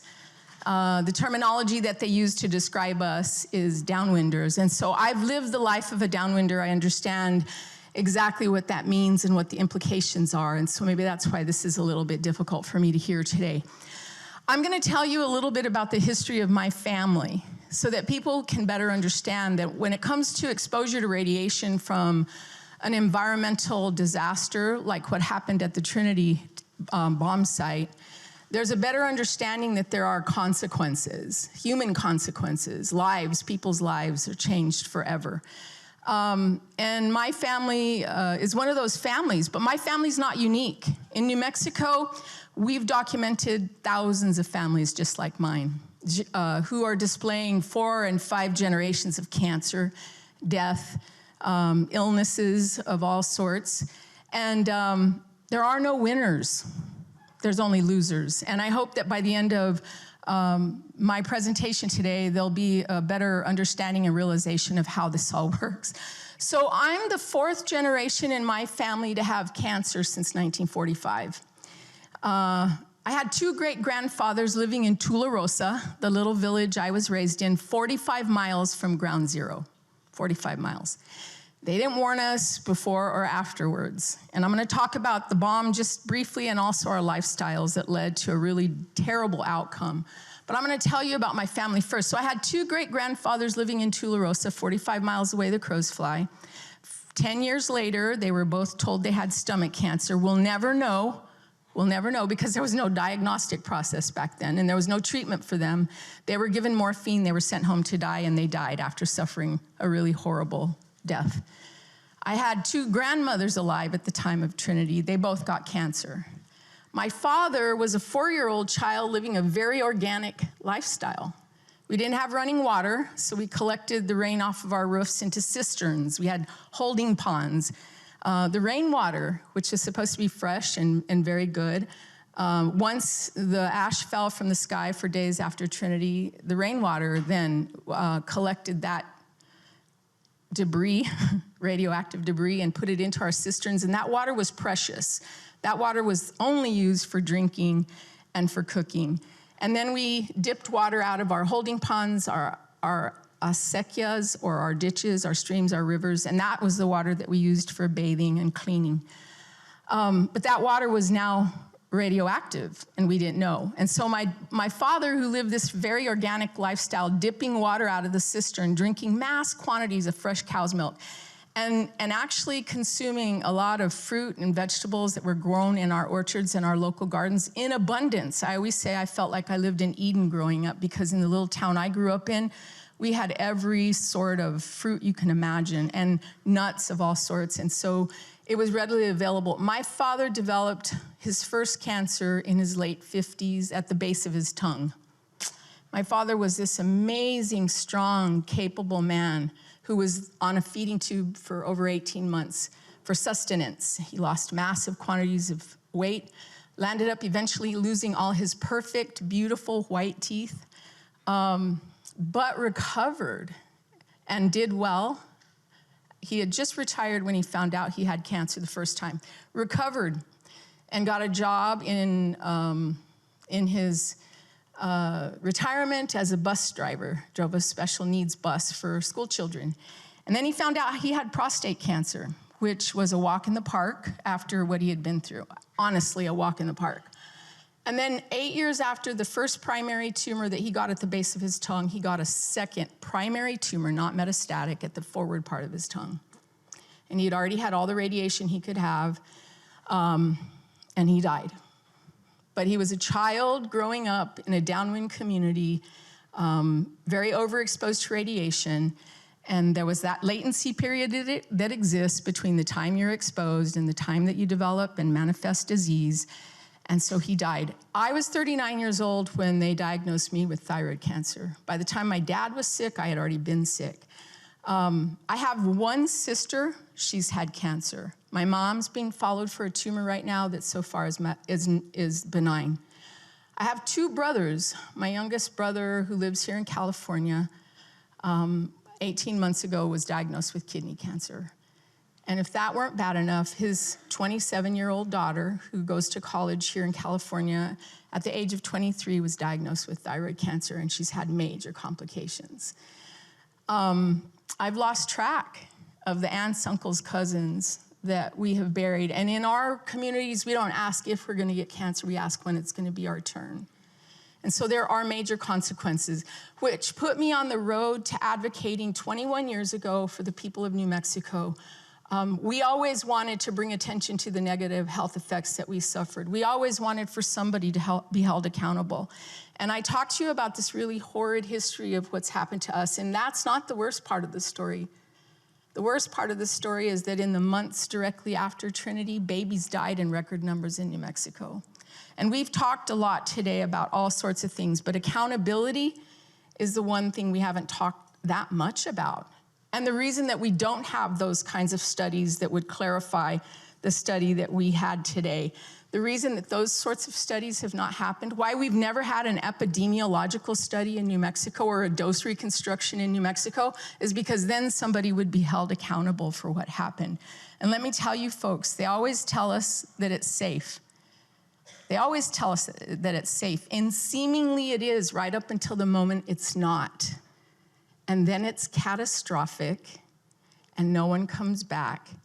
And the people of New Mexico and places like Utah, where Carmen is from, and the American West, where they did over 94 above-ground tests, no one has ever come back to be held accountable. We've just recently got a bill passed in Congress that offers us $100,000 in a one-time payment of compensation. $100,000. That will never fulfill all that we've lost. Never. We talk all the time about the obvious physiological effects of being overexposed to radiation. It's illness, it's cancer, it's death. But what we never talk about are the socioeconomic or financial effects of being overexposed to radiation. $100,000 doesn't come close enough. Very soon, a new bill has been introduced in Congress, and very soon we begin our fight all over again for more through the Radiation Exposure Compensation Act. And so again, my hope is that everybody understands that when we undertake these processes, there's always, there can be horrendous negative consequences to that. And oftentimes it's human life. Thank you very much. Thank you so much.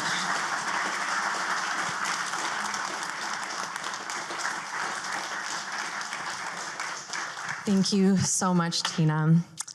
Our next panel turns to solutions, innovation, monitoring, and necessities in spent fuel storage. These experts will discuss technological innovations in spent fuel storage and monitoring, what any long-term repository must include, international comparisons, and how new waste streams from small modular reactors and Generation 4 reactors might change storage needs. Our panelists are John McCoy, Professor and Lindholm Chair in Materials Engineering at Washington State University, Yang-Duan Su, Lead Engineer at Sensible Photonics, and Fred Monette, Executive Director of Environmental Health and Safety at the University of Utah. Moderating is Dr. Greg Yasko, former Chair of the Nuclear Regulatory Commission. Please welcome our panel on stage. I do want to say before I start, it's always a pleasure when I get to come out to San Diego, and I have to thank Bart Ziegler for that, whom I met, I guess, 15, 16 years ago, or maybe 15 years ago when I came out, when I was the chairman of the Nuclear Regulatory Commission, to visit San Onofre. Thank you. I had actually come here the first time, it was in 2004, 2005, and I was doing a tour. I was a new commissioner at the NRC, and I was doing a tour of plants in California, and I came here, and then I went up to Diablo Canyon. I did not know I would come back. San Onofre is actually one of the few plants I've been back to more than once in my life. The first time then that I came back was after the incident with their steam generators. And little did I know that at that point, this would then be a place that I would come back to more than that, because the issues here are ongoing. This site is very unique, and it is a naturally beautiful location. It's also uniquely situated among very large population centers and right smack between the coast and a major highway. So that is a unique characteristic of this site. And it has gone through a number of challenges and difficulties. Probably the most recent, obviously, is the concern about what to do with spent fuel at this site. And others this morning have talked about the hazards and the challenges, and yet here this fuel sits.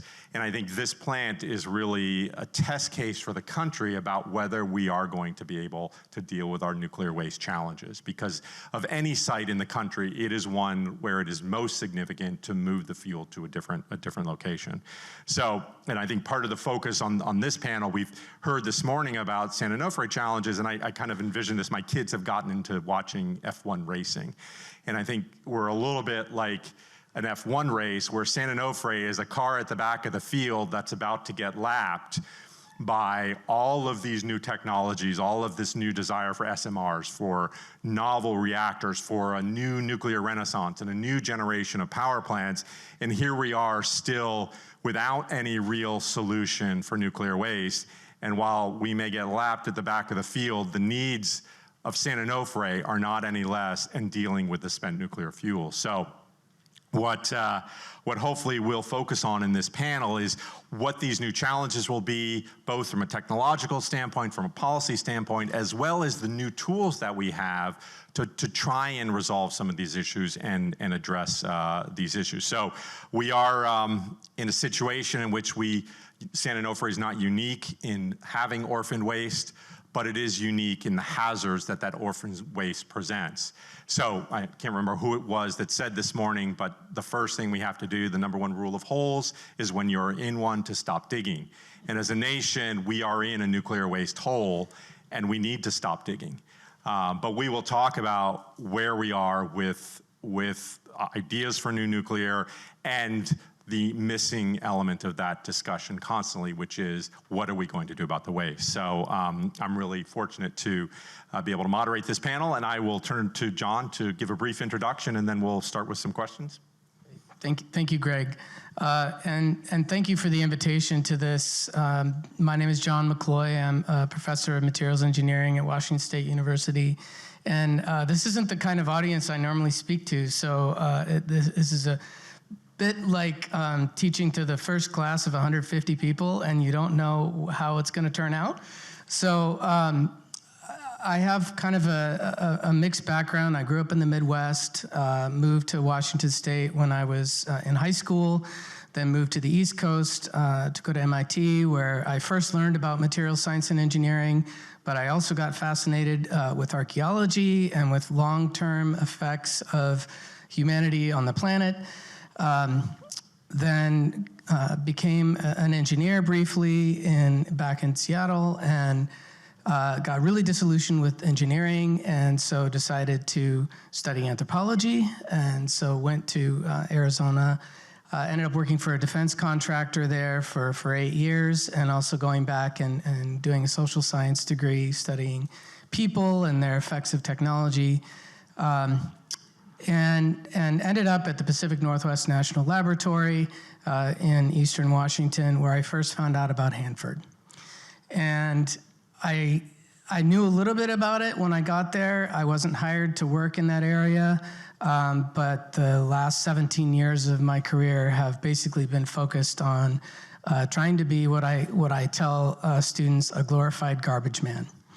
And regardless of what you think about the future of nuclear energy, the fact of the matter is that we have this waste and we have to take care of it. And what we're here to talk about is the fuel from power reactors. Most of what I worry about is the legacy defense waste from weapons production. I lived in Richland for 5 years before I moved to Washington State University, which is about 2.5 hours away. And most of my career in the last dozen years has been spent really on developing new students to understand these problems, so that, because as we know, these are 100, 200, 1,000-year problems. And so, the best thing that I can do is to train the next generation. I have 3 sons. The one slide that I thought about putting up that I didn't was a slide I used to always start my talks with, which is a cartoon that I found, and it's of a man with his young son. He's leaning down and he's looking across this expanse of green glowing drums. And he says, "Someday, son, this will all be yours." And so I have taken that to heart. And my oldest son is a chemical engineering student. My middle son is a nuclear engineering student. And most likely my youngest son will be an environmental engineer. So this is beyond any one of us. And so we need to hear a lot of different voices. And so I'm first an engineer and a scientist, but I also really think a lot about people and how people interact with technology. So hopefully I can offer something to this conversation. Thank you. Dr. Su? Yeah. So I'm Yang-Duan Su. I'm a postdoctoral research associate at University of Pittsburgh, but also incoming lead engineer at Sensible Photonics. And so what we're doing is technology transfer. Sensible Photonics is a Pitt spinoff from university. And then my background is in material science also, and then optics, and then instrumentation. And what we're doing is we're developing a continuous monitoring technology using optics, especially fiber optics. And I've been doing this for different energy applications, including, mostly for grid, electrical assets monitoring, like the distribution transformer you see on pole top. That's one of the what we're interested in is like dissolved gas analysis is one of the health indicators for these assets, and then we try to use fibers to embed it in those assets to monitor, because those are medium and high voltage applications where electrical sensors can't really sustain in those environments because of the electrical hazard and possible short circuits. Right? And in other applications, also battery storage that we're, I know this slide is going in the background, but I'm kind of speaking about the general, applications that we're targeting. We know that the lithium-ion battery storage, the biggest problem is the thermal runaway, and then so we're developing a lot of optical gas sensors to predict the thermal runaway, like 15, 20 minutes before it can happen. So that's also important application. And then in this project, we're focusing on using fibers to detect the microscopic cracks on the canister structure, so steel structure that is hosting those fuel rods. It's more structural health monitoring, the same technique that we use in these oil and gas industries, where they worry about the leakage of methane gas from natural gas pipelines. And so yeah, and I'm here. I'm happy to be here to share the technology we're developing. And then Fred, maybe just a brief introduction since we met you earlier. We met earlier, and I'll be that guy. I want to respectfully disagree. I think we need a nuclear hole, and we need to start digging. Yes, so. That's true. Maybe we actually need to start digging.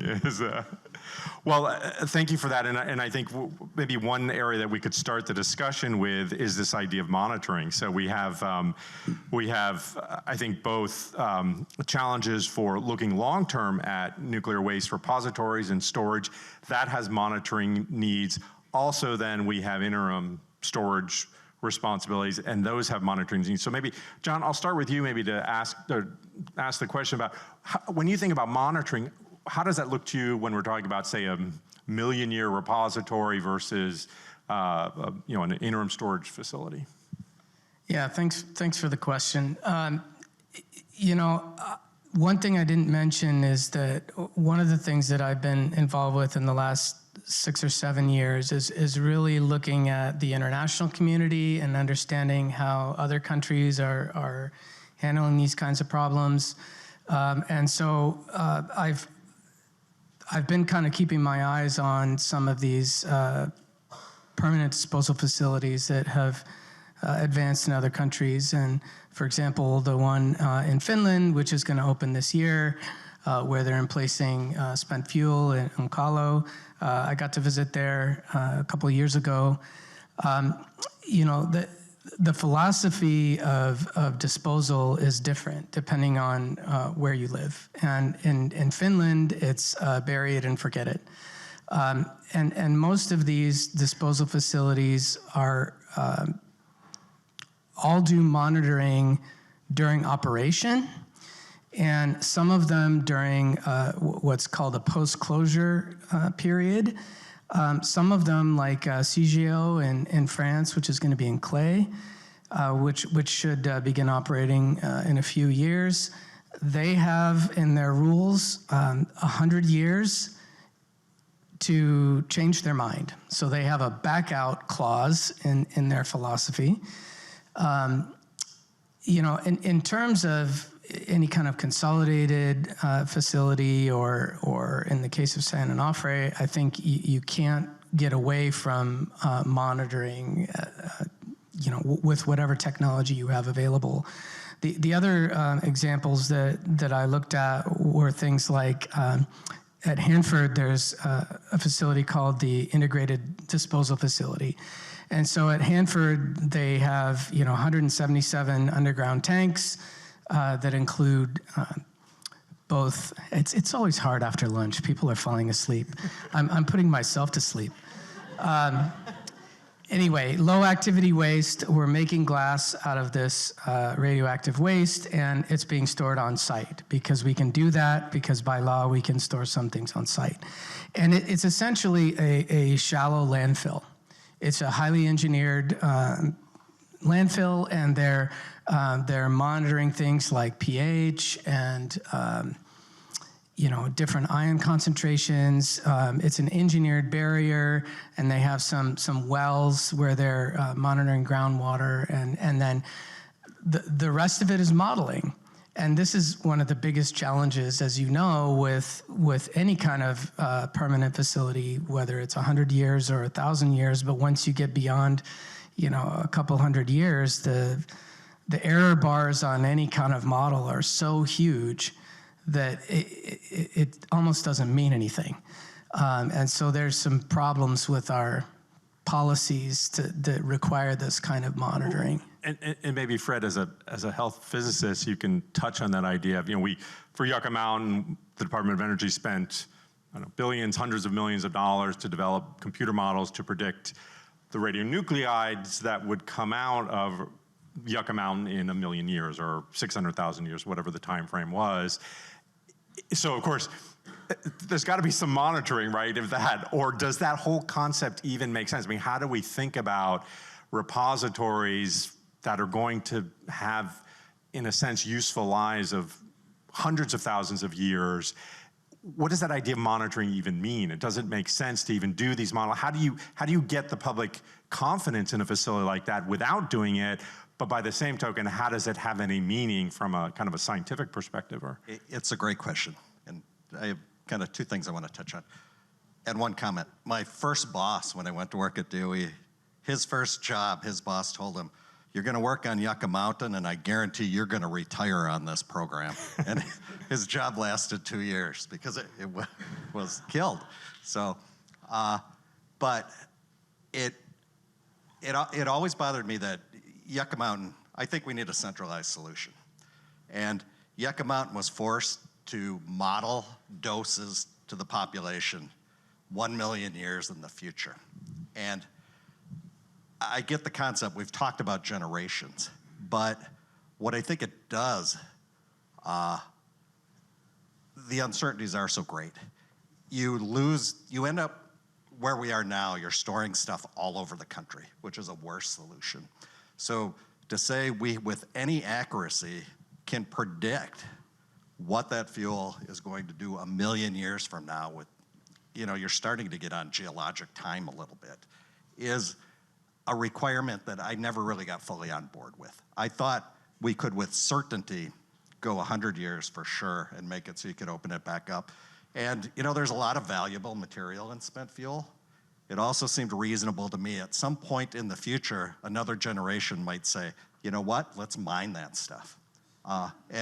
There's uranium in there, there's precious metals, it's not just waste. I think it is, but there's useful stuff in there. So 1,000 years makes sense to me. Trying to predict 1 million years is saying with certainty something we don't understand. The second question about monitoring, I'm gonna do a shameless plug here. So Utah is going all out with nuclear, and I've recently put together a proposal.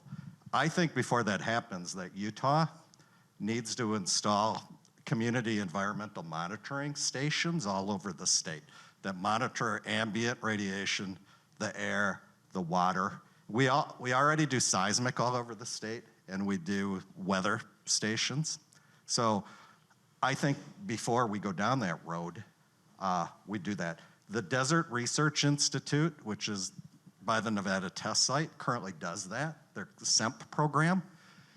And they enlist local science teachers to actually maintain the stations, and they have interpretive science. And I think it's a great way to collect data that will inform us about what's happening. So it's not the waste, but it is about the future of nuclear. I think we have to be smarter about how we monitor. Well, and I think that segues very nicely to Dr. Su. Perhaps you can talk a little bit about the work that your new spinoff does and what the weaknesses are and the challenges are right now with our ability to monitor current fuel and building that confidence, because of course, to get a geologic repository, we need communities that are willing to accept that fuel. And if we can't demonstrate trust with the interim storage solutions we have from a monitoring perspective, from a community awareness and community trust, that's a big problem then to convince somebody somewhere else to take all this material. So maybe you could talk a little bit about your experience with the challenges and the weaknesses with monitoring and what we have solutions to improve that. Yeah, so maybe I can just touch on a little bit about the current state of the art technologies that's being used. Just in terms of the technology readiness level, from 1 to 9, there's metrics defined by DOE, and the most mature method that's being used right now, I believe, with the utilities that's managing the song site, it's visual inspection, right? So you literally have a robotic crawler that's go down between the canister and an overpack, and then you do this equipped with a borescope and endoscope to see if there's any visual observable cracks. And so it is a very mature technology. It's a TRL 9, meaning it's being deployed, being used, commercialized. But the challenge with that is the size of the crack, and you can see it. And if you can visually see it, then that's probably too late to flag there's any dangerous situation. And then there's a lot of acoustic-based sensing, which is a non-destructive evaluation method, and this is one of the things that we're using here in the slides. So there's 2 different ways of doing acoustics. So one is an active monitoring, which is called guided wave ultrasonic acoustic. You launch a sound wave into a steel structure, right? It's a canister. And then it's being captured by a receiver. The receiver can be a piezoelectric sensor, any other type of acoustic sensor. In our case, you can use the fiber optics. And the pattern you receive, you get a frequency spectrum, but if there's a crack in between, the spectrum will look different. And that's how you pick up those defects on the surface, or the defects are actually underneath the surface. So in the inner wall of those canisters, it really depends on how you excite those acoustic waves. So if you excite it like normal to the surface, you can penetrate through that wall easily. And then there's acoustic emission, which is a passive monitoring. You install the sensor, but you listen to the sound of those cracking. And so that's a passive scheme. And then, of course, there's laser-based methods like laser-induced breakdown spectroscopy, which is an analytical method that people can use in the lab, but the TRL level is probably lower. But I think we're all familiar with the chloride-induced stress corrosion cracking, which has this chloride salt on the surface of the canister, and then if you have enough moisture and there's a tensile stress build up on the structure of the steel, which is often it comes from this residual stress from the welding in the beginning of making those steels, and these laser-based method can scan through the surface and then measure those small concentration of chloride. People have demonstrated that in the literature. So what we're doing here differently is we're combining, in a sense, you can say it's a sensor fusion. So we're combining different technologies. So there's guided wave, and then there's fiber optic sensors that sense the acoustic wave. The advantage of using fibers, number one, is completely remote. So there's no electrical cables, and then the signal receiver, or I would say data acquisition box, it can be remote inside of a control room, and then you can draw the optical fiber that's completely, there's no electrical signal, it's just a cable that's completely insulated. And then in a canister and draw the kilometers away. So that's one advantage. The second advantage is using fiber. You can see from those images, the doodle, is that it can be fully distributed. So every single point on that fiber is a sensing point. And then depending on how much range you want to cover, you can, kilometers, or depending on the spatial resolution, which is the distance between the 2 sensing points, minimum distance that you want to resolve. Yeah, you can use different schemes to detect those surface or the cracks underneath the surface. And then is it also important, what's unique is also important to monitor temperature, because all the acoustic waves are temperature dependent. right? The acoustic wave travel to the surface. If that surface, like a steel material, is experiencing some temperature fluctuations, it contracts or it expands, and then changes the material's density, and that changes the acoustic wave velocity, and then the phases, and that will affect the sensitivity of the sensor. So in a community, we call it cross sensitivity from temperature. So that's why it's important to simultaneously monitor temperature, and we can do that with the same fiber cable. That's detecting temperature and also acoustic at the same time. And this is why some of the compensation algorithms are important to discriminate those two signals and improve the sensor's accuracy. Yeah. There's some example anomalies that are showing here on the slides. So, stress-induced corrosion cracking is a very common one. And then there's this condensation. Also, this is probably one of the problems that we envision. So let's come back to one of our collaborators, which is also Professor McCoy's longtime colleague, Dr. Ryan Meyer from Pacific Northwest National Lab. And then what his team is looking at is he use acoustic sensors, guided wave sensors to detect possible condensations at the bottom of a canister. So the water doesn't come from the outside. The situation is possibly coming from inside, because when you move those fuel rod, we cool it in a pool and then move those fuel rod into, fill it in the canister. You vacuum dry it and then you fill it with inert gas like helium. But then the problem is it might be insufficient vacuum drying. And then there's some moisture may trap within the cavity of those fuel cladding or fuel rod. And eventually it may create moisture buildup at the bottom, and then it creates corrosion, and then it degrades the steel. And then, so that's the problem they're trying to measure. And so is this an application you're using here at San Onofre, or plans to try at San Onofre? Not particularly. This is just in lab, vision situation. So I want to clarify, like, not all these anomalies are what we would see is actually happening, or it's just in R&D, we try to be as comprehensive as possible. So we try to envision all the possible worst-case scenarios, and then we do simulations. So, other point I want to point out is the importance of physics-based modeling and simulation is that in research, when we build a sensor, we don't have enough real-world data to train a AI model that classifies different anomalies accurately. And it's very hard to get those real-world data with failures, because it's just logistically impossible to just work some infrastructure asset to failure and then test it. Mm-hmm. So this is why those physics simulation is important, because it gives us enough training data set. Yeah.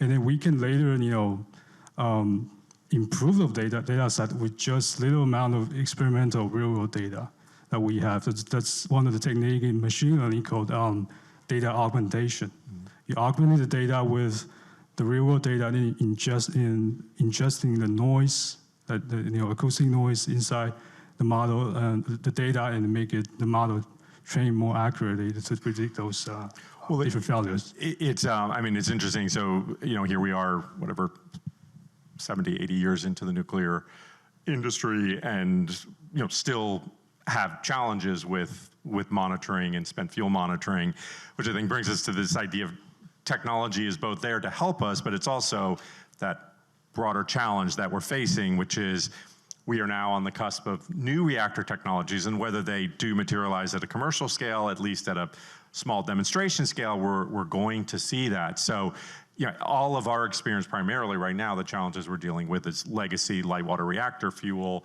which is relatively homogeneous across the country.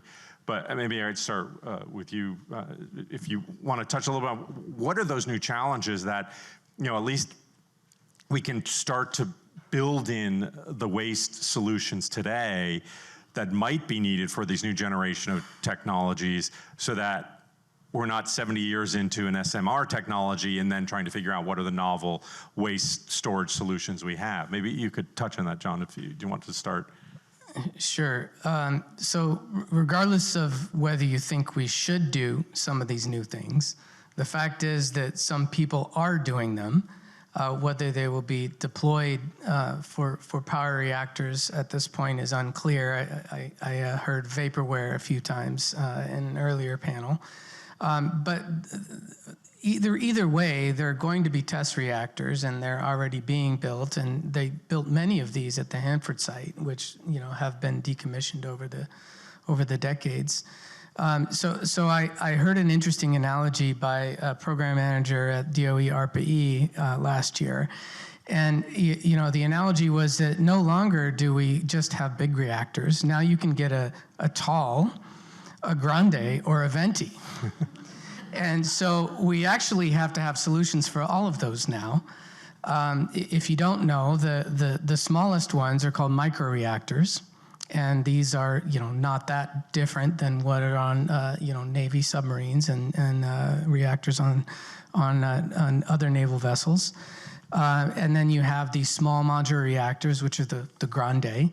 And then you have, your AP1000 or whatever, your large reactors. And so there's scaling issues. Maybe it's cheaper to buy more coffee, but it's worse on my body or something. I don't know. But the other thing you have to recognize about a lot of these advanced reactor designs is that there are so many of them. When I checked, the last time I really looked at this, there were more than 80 different designs that were being proposed to the NRC. I think the number's probably more than that now. And so, as somebody who sort of worries about the back end of the fuel cycle, the end, I'm like, how do I even begin to start figuring out what we need to do?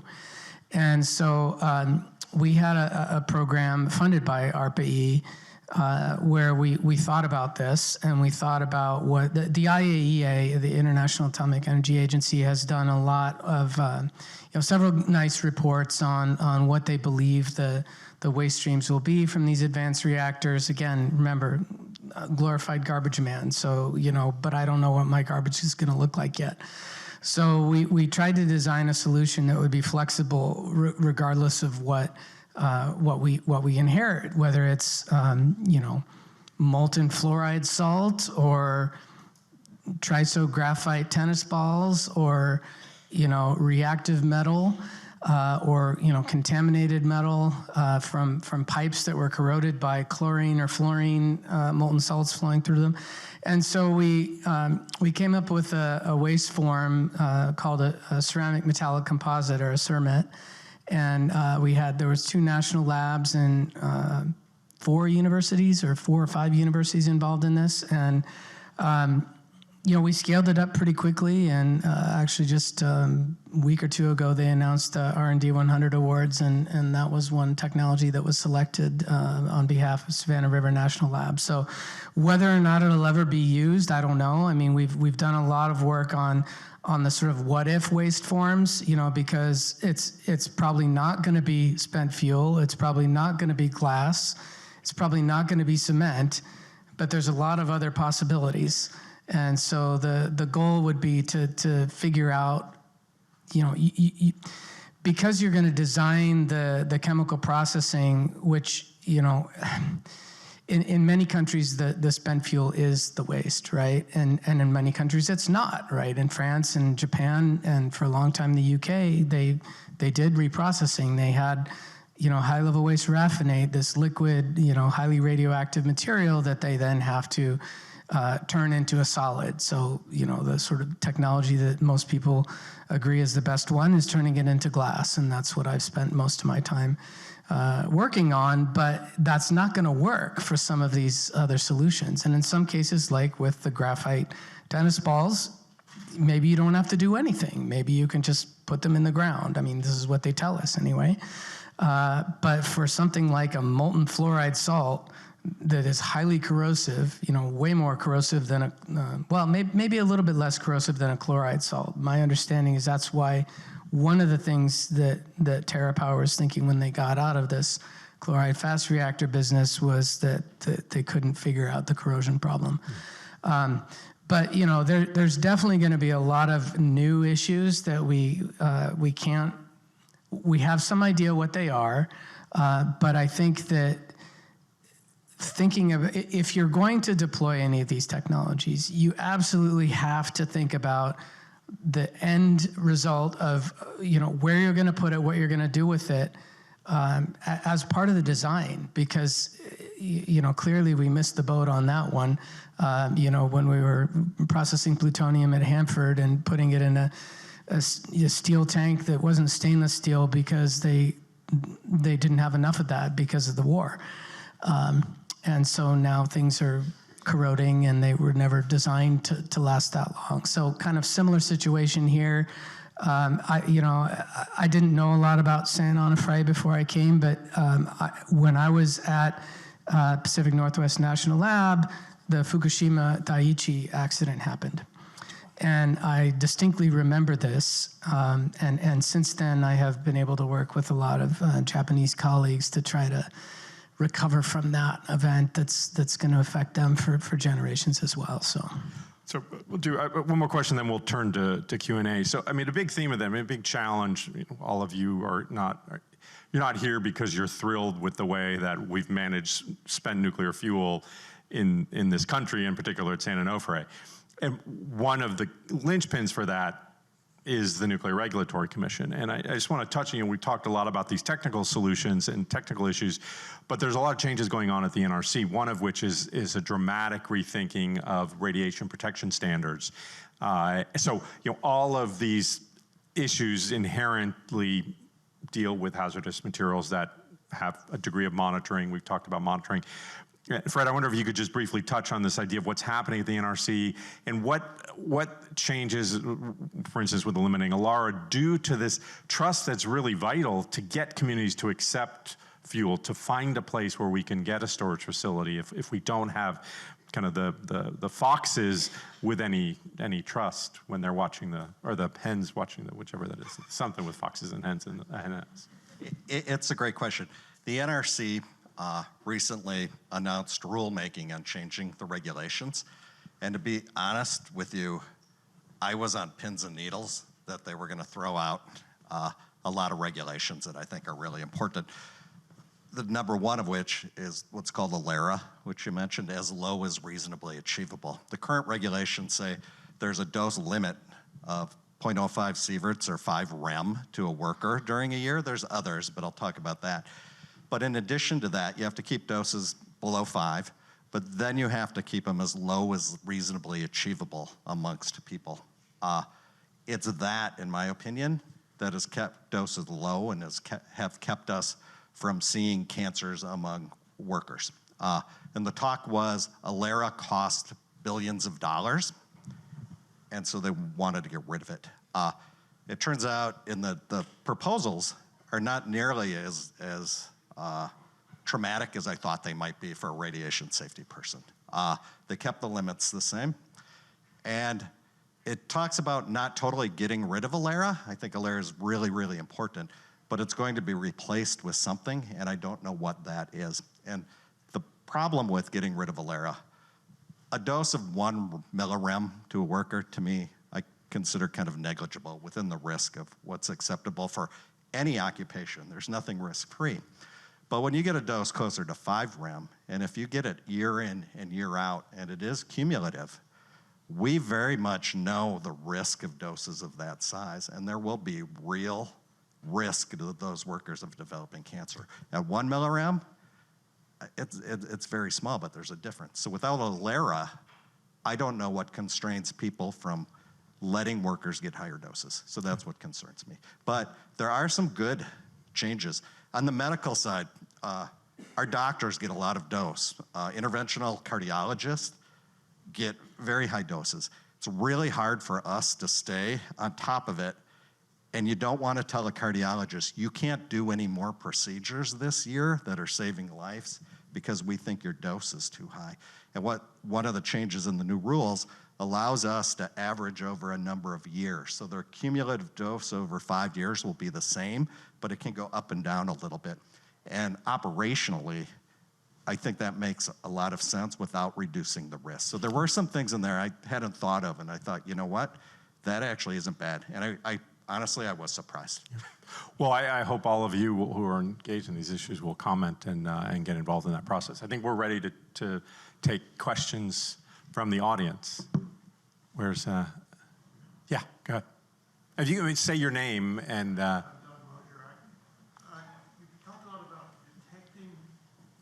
Cracks in canisters. The California Coastal Commission approved the 10-year storage of the canisters at San Onofre based on a statement by SDG&E that they could manually repair cracks with the canisters in situ with robotics. Is there any evidence to support that assertion? So, everybody, I'll just briefly repeat the question for those who didn't hear. Essentially, it goes to an assertion by the California Coastal Commission that cracks would be repairable in situ. Want to take those? I mean, I think there are technologies that could work. You know, one that I reviewed some SBIR proposals a number of years ago. There's some plasma spray technologies, some industrial metallurgy techniques that in principle could deposit new metal into those cracks. Now, without knowing the details, and you know, there's always challenges with those kind of repairs, depending on the, you know, if you have salts in the crack or you know, the kinds of things that you would expect to see, perhaps what they have to do to pre-treat them. But I think that there are technologies that could work. They use them on naval vessels, for instance. You know, there's lots of corrosion is the #1 problem with our U.S. Navy. And so there are these kinds of industrial repair techniques that I think would work. As I don't know the specific condition of these canisters, but I do believe that that is the case, yes. Anybody else want to comment? Okay. Well, yeah. I think the advantage of our technology is is a real-time and continuous monitoring. So you get data like nonstop, and then those kind of monitoring scheme can just identify those needs, and so to schedule the maintenance or just in-person inspection maintenance. You could do preventative maintenance instead of emergency maintenance. Yeah. Fred, did you want to? It's not my technical area. Man, it doesn't matter. Go for it. If you have a comment. No. Okay. Okay. Yeah, in the back. Oh. Yeah, I'm just curious.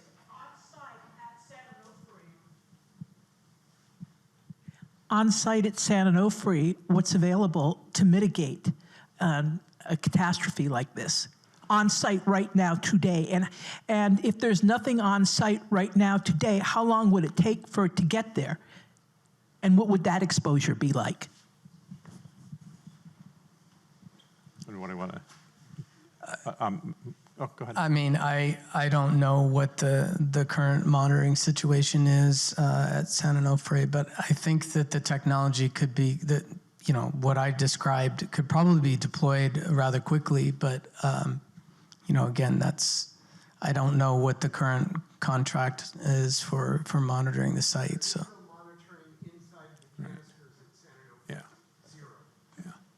You know, and I mean, I think that, you know, the issue here is, I mean, there is not a specific solution currently, and it's one of the challenges with the site is that, you know, if you talk about methodologies, you have to have a cast extraction, most likely. You have to have an ability to do that.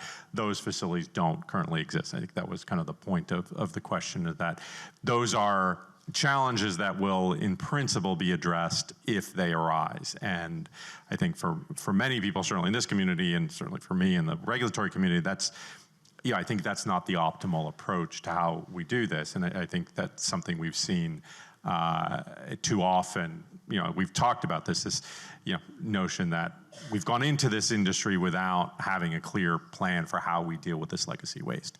Yeah, go ahead. Yeah, thanks. I've heard some troubling things here. I've heard we're going to go ahead with small nuclear reactors, modular nuclear reactors, no matter what. I've heard we can't store for more than 1,000 years without being confident of any kind of, security risk. I'm not hearing a long-term solution. And you spoke about Finland example. Finland has a shield, it's crotonic, it has seismically low risk. I wondered if you could comment a little bit more on the long-term solution. This idea of mining nuclear waste seems a little bit pie in the sky to me. So I just wanted to hear your... Well, let me first respond to your first point. I didn't say we're going to do this. I'm saying that there's already companies that are, on places like Oak Ridge and Idaho, which are building test reactors. So those test reactors are going to be run. There's going to be waste from them. So somebody's going to have to deal with that. Whether or not these become power reactors and they're sited in willing communities is a different question. But I just wanted to clarify that I'm talking about one-off kind of test reactors that many small companies are working on right now. But and I think if I could add to that too, I think the point is there's probably not enough foresight for these companies to think about what will their storage needs be, and it's simply something we don't demand enough of, and I think that is compounding the problem, certainly. Yeah. Well, when I talked about 1,000 years, it's because I don't think with any confidence we could say what's going to happen in 1,000,000 years. I think we should bury the waste, and maybe the Tower Mine in northern Minnesota, where it's old, stable rock, is the way to go. With the best available technology we have now, we do it the best we can, and not hold us to some numerical number that we model for 1,000,000 years, because I think that's kind of meaningless. We still tried to do that, but to say we're not going to go forward for this because you can't show a dose to a hypothetical individual 1,000,000 years from now of 350 millirem doesn't seem like a good reason for us not to go forward with the best technology we have to try and do something safely. So that's what I was trying to say. This stopping a project because of what's going to happen in 1,000,000 years, as long as we're using the best available technology to get rid of it, to bury it. I don't know if it's pie in the sky to mine spent nuclear fuel. I know they already talk when they recycle fuel, which a lot of our other countries already do. They take out the usable uranium and plutonium and use it again. There's advantages to that you can separate out the cesium and strontium and some of the shorter-lived waste that could be stored in a less robust repository, because in 300 or 500 years, that will be pretty much gone. And you have a smaller volume of the actinides, of the uraniums and plutoniums, so then you have a smaller volume. So you could process this in a way and get some usable material out and make your disposal needs a little easier. And some other countries are already kind of doing that. So. And I think we are. So sorry. At the end of our time, as interesting as the discussion was, all of us will be here. So if you have additional questions, please come up and ask. And again, I want to thank everybody here on the panel for their interesting insights on what are complicated technical issues and also significant public policy challenges. So thank you. Thank you.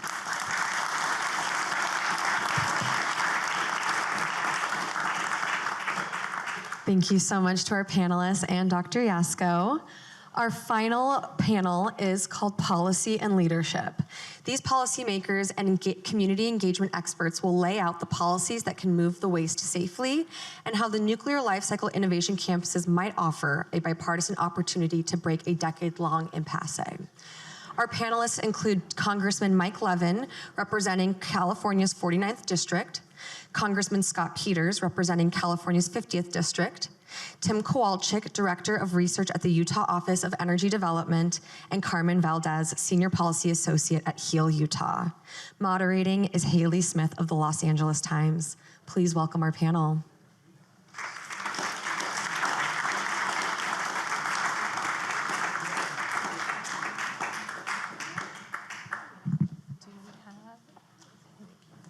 Okay. Everybody here? Everybody cozy? All right. Thank you so much for having me. This is such an esteemed panel, and it's truly an honor to have the four of you here today. I'll do some quick introductions. We are lucky to have two congressional representatives from here in Southern California. Representative Mike Levin for California's 49th District sits on the House Appropriations Committee and founded and co-chairs the bipartisan Spent Nuclear Fuel Caucus. Representative Scott Peters represents California's 50th, sits on the House Energy and Commerce Committee and the House Budget Committee. Tim Kowalczyk directs research at the Utah Office of Energy Development, and Carmen Valdez leads the radioactive and toxic campaign at HEAL Utah. I'm Haley Smith. I'm an environment reporter with the Los Angeles Times. I cover climate policy, California's clean energy transition, and I recently rewatched Chernobyl on HBO Max, so I feel like we're totally all on the same playing field now. Yeah. Okay, great. I'm so happy to have you guys. You are four people who have spent years thinking about and working on this issue of nuclear waste, and we've got a lot to talk about, so I'm just going to jump right in. I wanted to start today by talking about this idea of the nuclear life cycle innovation campuses.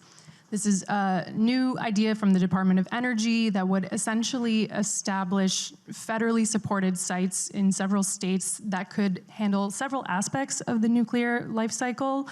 So that would include fuel fabrication, power generation, potentially reprocessing, co-locating with data centers, and waste management. The Energy Department says 26 states have volunteered to participate in this program. So far, they have announced 5, which are Utah, Tennessee, Oklahoma, Idaho, and Louisiana. So, Tim, since you're here from Utah, maybe we can start with you. Tell us a little bit about why this idea might be attractive to states like Utah, and would you be comfortable with these campuses not only generating power for other states, but also receiving waste from other states? Hello, hello. Oh, there we go. Hey, everybody. Good to be here. Thanks so much for the invite. Yeah, the campus is interesting, right? It's also quick. It's also new. That's been said already. But for how new, the DOE put this proposal out at the end of January, and states applied in April. And so it has been less than a year, very much an evolving process. It is a continuation of consent-based siting. It's essentially an evolution of that. It is inclusive of a repository, to start there, flat out. The way and the shape and the form of that, to be determined. Utah's proposal in particular conceives of reprocessing, enabling borehole disposal. That is new still for federal policy, for research. There's a large research component of this. There's casks that need to be determined. Monitoring needs to be figured out, right? So this is a years-long proposal, even were we to be awarded today. I don't want to upsell on how quickly this is happening. As for why we might want to do it, well, it depends on what you think needs to happen with energy. I got here late, my apologies, but I understand there was an energy policy, or an energy generation panel at the beginning of the day. What maybe have been said is that the United States needs more energy. Seems to be the case. We've been coasting for a while. Efficiency is about at its relative limits. The easy fruit has been obtained. So we need more. Part of that solution, at least in Utah's perspective, we are all of the above. We are any of the above. We believe pick the right resource when it makes the most sense. One of those options, potentially for the United States, for Utah, should be nuclear. Nuclear has special considerations. It also, in the United States, has a weak supply chain. We don't enrich enough, we don't convert enough, particularly if we're going to grow our fleet with new small modular reactors, with new microreactors. So regardless of whether or not you believe that's the direction the nation should go, we do need firm federal policy on that, which our congressional representatives act on all the time. Thank you so much for your contributions. The campus is a concept of that. It is repository plus let's look towards the nuclear future. What do you need? It is that enrichment, it is that conversion, it is that fuel fabrication. It is part research, it is part commercial, it is part federal responsibility. Why might a state want it? Tremendous opportunity, certainly, but it is up to the people. It is up to the people of the state, of the nation to take on this national risk, this national challenge. So That call was put out, plenty of states submitted. We put forward, we think the best proposal in the nation, seems to be. We've heard very positive things at least. And as has been conceived of, it certainly seems to be that there might be an east-west hub on the side of this thing. So as far as the West is concerned with a nuclear campus, Utah happens to have the most competitive proposal. It's a good job opportunity. It ties you into a national security issue, national relevancy. If you solve reprocessing and mining becomes real, to be determined, it unlocks you into a global supply chain for critical minerals, for medical isotopes, for things that we want in our society. I don't think anyone wants medical diagnostics to go away. We need to keep growing. There's tremendous demand to keep growing, and that's probably enough of an intro. Congressman, you, Congressman Levin, have been broadly supportive of this idea, but I'm curious, maybe both of you can answer this. The White House has promoted this as a way to help revive the nuclear industry in the United States, and I just wonder if we are putting the cart before the horse a little bit here. We're reviving an industry when we don't yet have a permanent federal fuel repository, or I'm sorry, waste repository. Kind of gets us into a little bit of a pickle, right? Should Congress solve the back end of the fuel cycle first before putting more money and investments into the front end? Yes. So I was one of, I think, around 35 or 40 members of Congress that said explicitly, but hold your horses here with the future of the nuclear industry. We have to fix the back end of the fuel cycle. And privately, the nuclear industry knows this. And what I have tried to do in my 8 years in Congress is to not be perceived as pro-nuclear or anti-nuclear, but to be in the room at the table when discussions are held around how we're going to solve the spent nuclear fuel challenge. Because the issue that we have down the freeway, I live about 10 minutes away from San Onofre, that is the symptom of a far greater problem. And the problem is we've got no national solution for the nation's spent nuclear fuel, and we haven't for a very long time. I am very fortunate to work in Congress with great partners like my friend Scott, towards hopefully a better future where we've actually figured this out. And I liked what the gentleman said, where the Nuclear Life Cycle Innovation Campuses, it's a rebrand of something that we've been doing for some time. The Trump administration is good at rebranding things. During the Biden years, the consent-based siting initiative is something that we funded, something that we supported. And in some, the definition of insanity is doing the same thing over and over and expecting a different result. The whole Yucca Mountain, the decades and the billions of dollars spent on Yucca Mountain resulted in 0 canisters of fuel moved. And so how do we avoid that same mistake? We get the consent, the buy-in, the cooperation of one or more states or regional entities. And so, what the Trump administration has done, Chris Wright and I disagree on a whole host of things. If he were here, he would tell you that.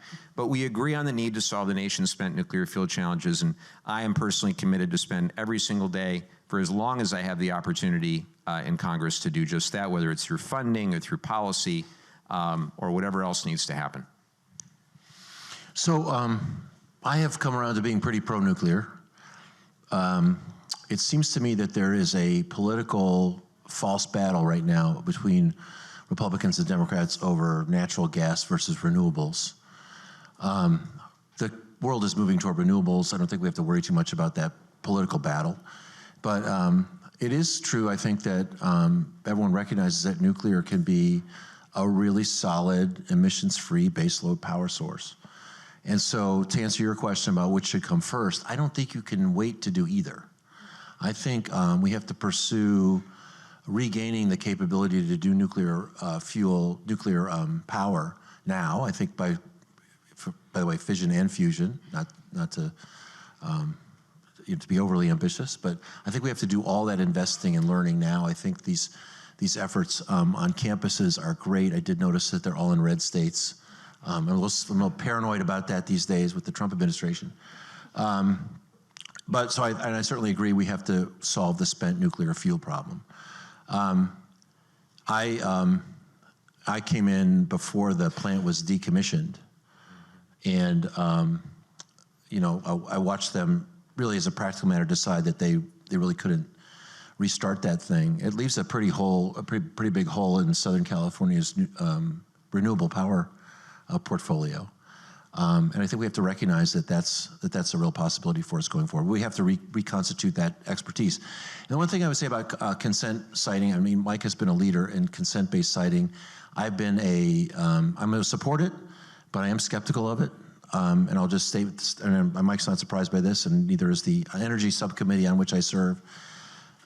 We have to hope that the consent matches with, there's sort of a Venn diagram of consenting places where the geography is appropriate for disposal. And I think the reasons for Yucca's Mountain's failure are pretty obvious political reasons. There's 7 states you have to win to become president of the United States. One of them is Nevada, and Nevada doesn't want this. I wonder if, hypothetically, if the geological conditions that exist at Yucca Mountain, 1,000 feet above the water table, 1,000 feet below the ground, if that existed in desert California, if it wouldn't have gotten built by now. So I'm just a little wary of making sure that we not just attend to the consent side of it, but also the geological safety side of it.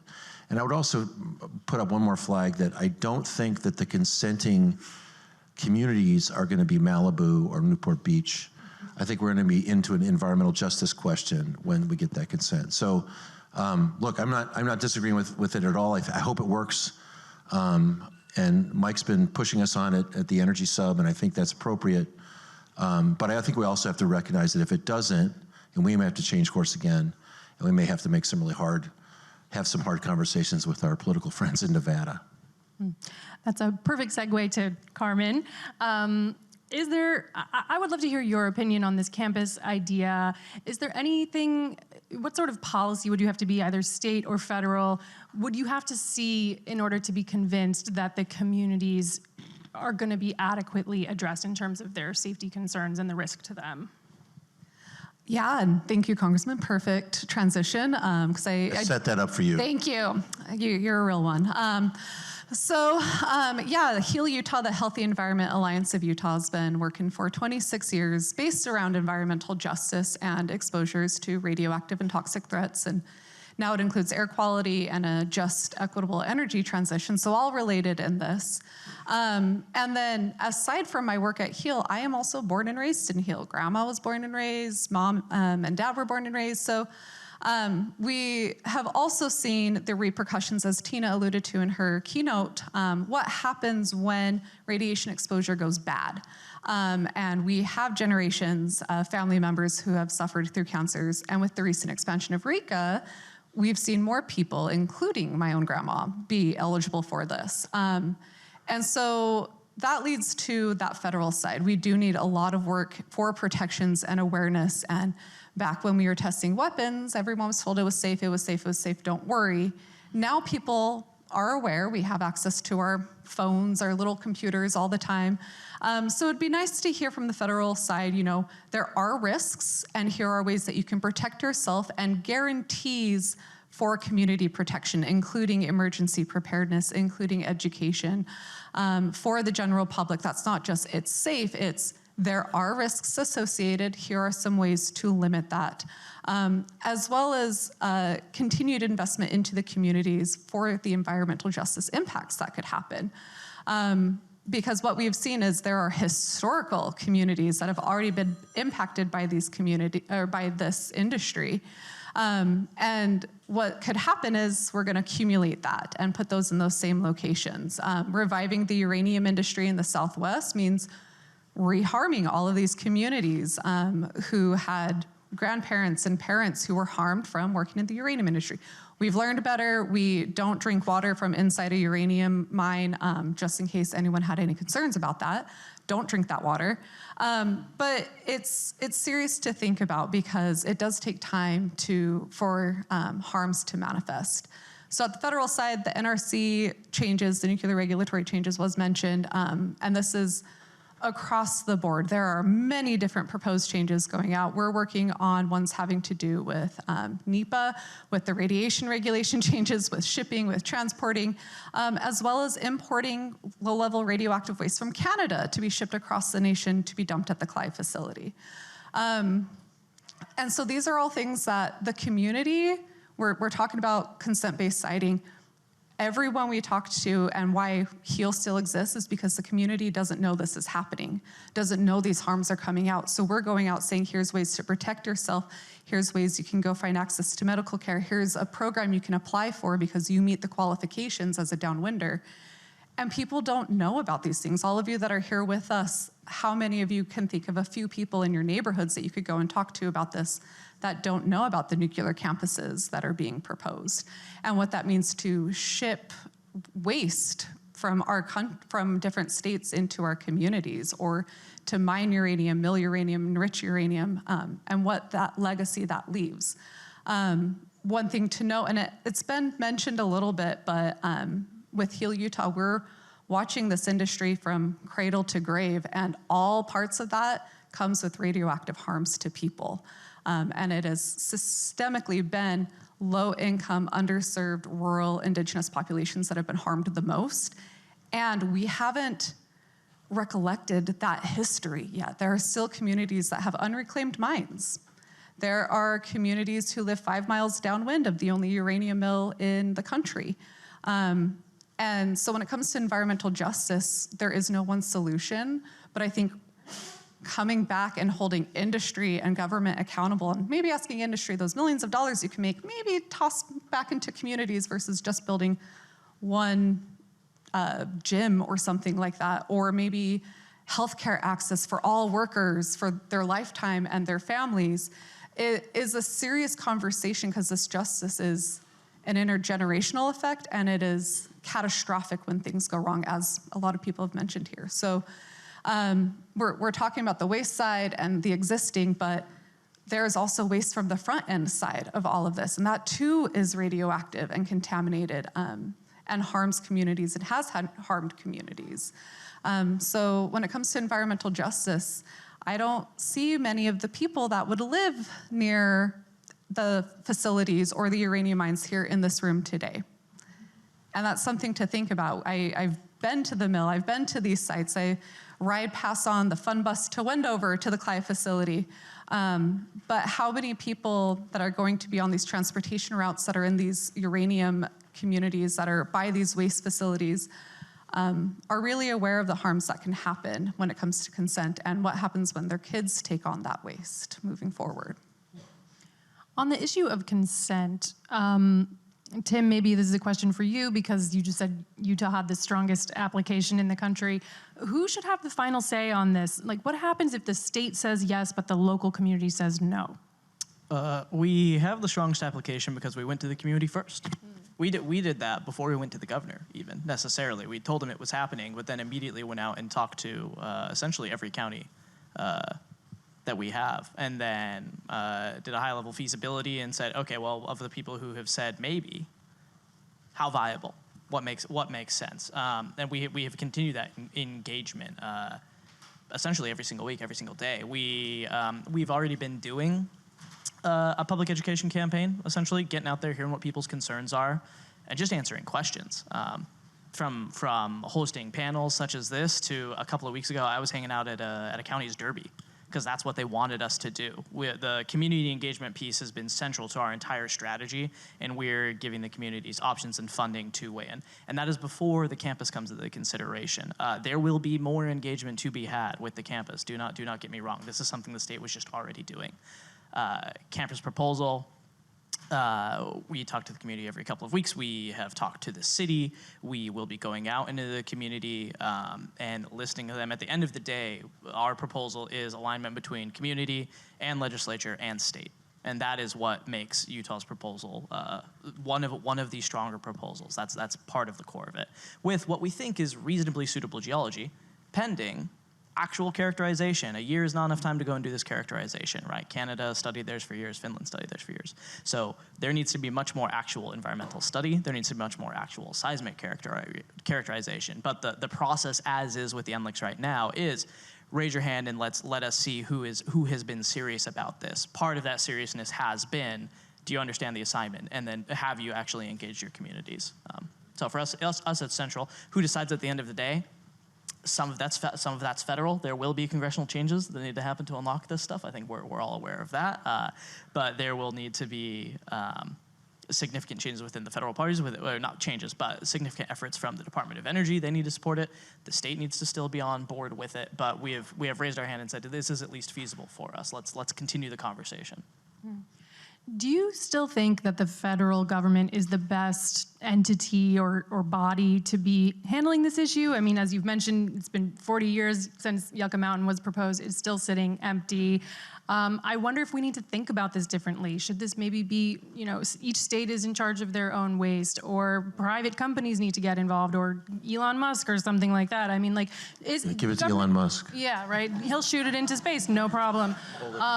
Yeah, I mean, the government, as we know, moves at the pace of government. So is the federal government still the best entity to oversee this work? Probably. So I have bipartisan legislation that would take jurisdiction out of the hands of the Department of Energy, which is extremely political, and create a new nuclear waste administration that would be less political.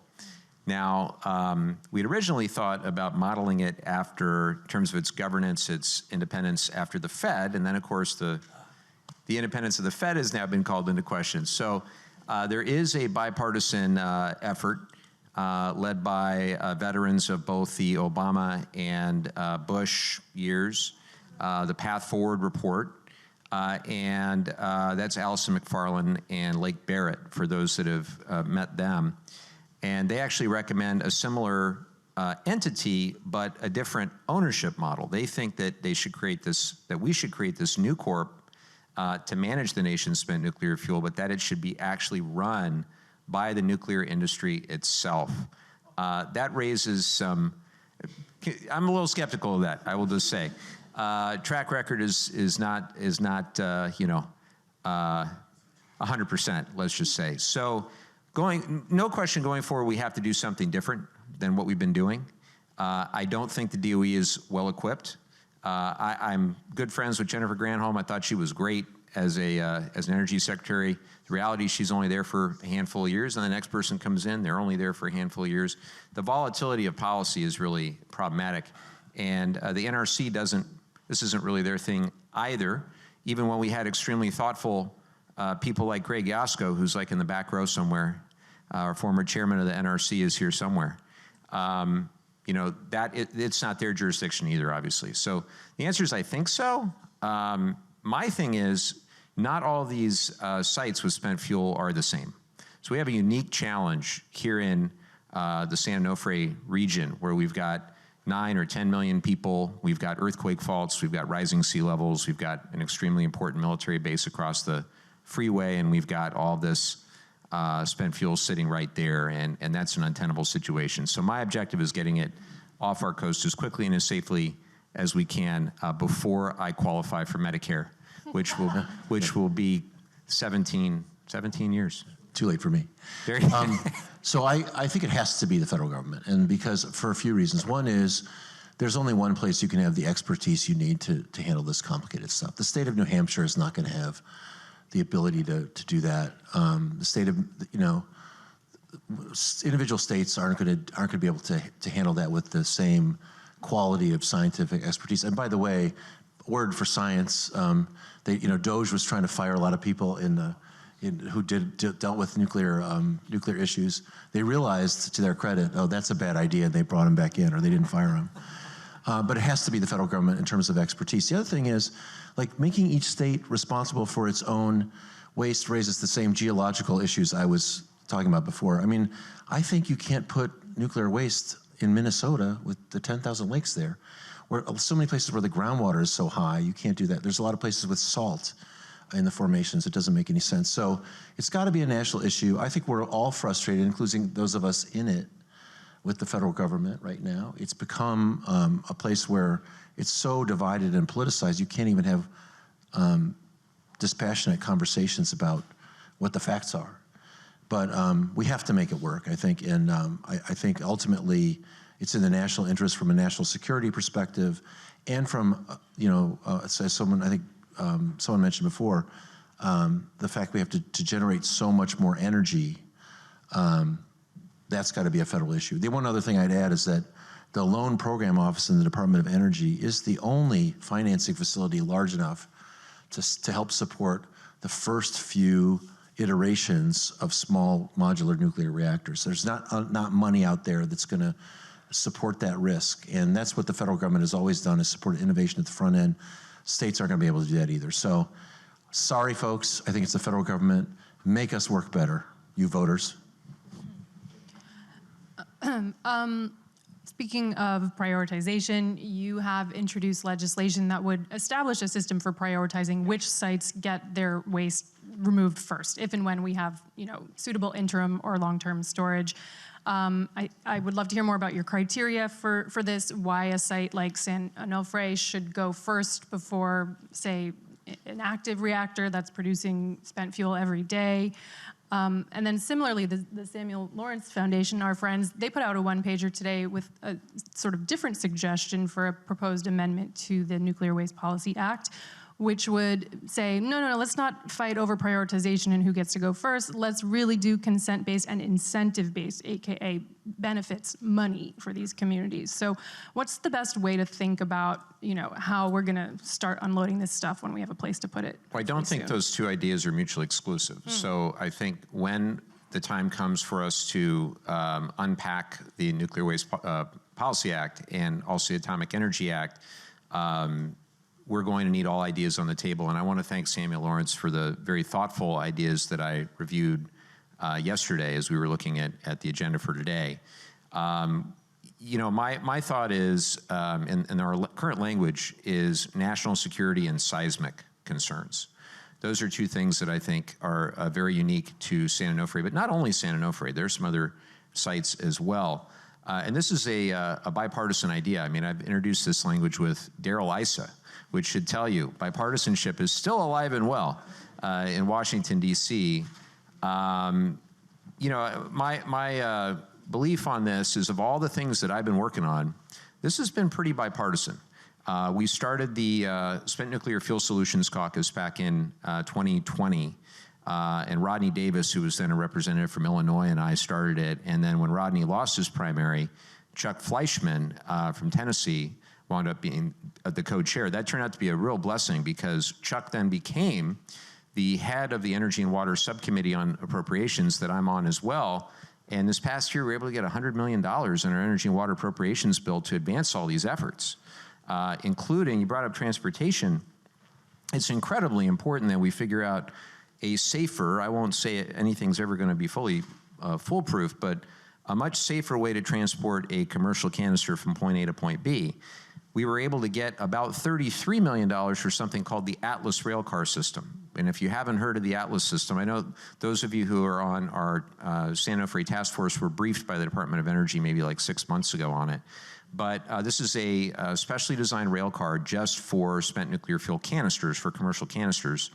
And the first trial will be in April of 2027, trying to get a canister from Virginia to Idaho.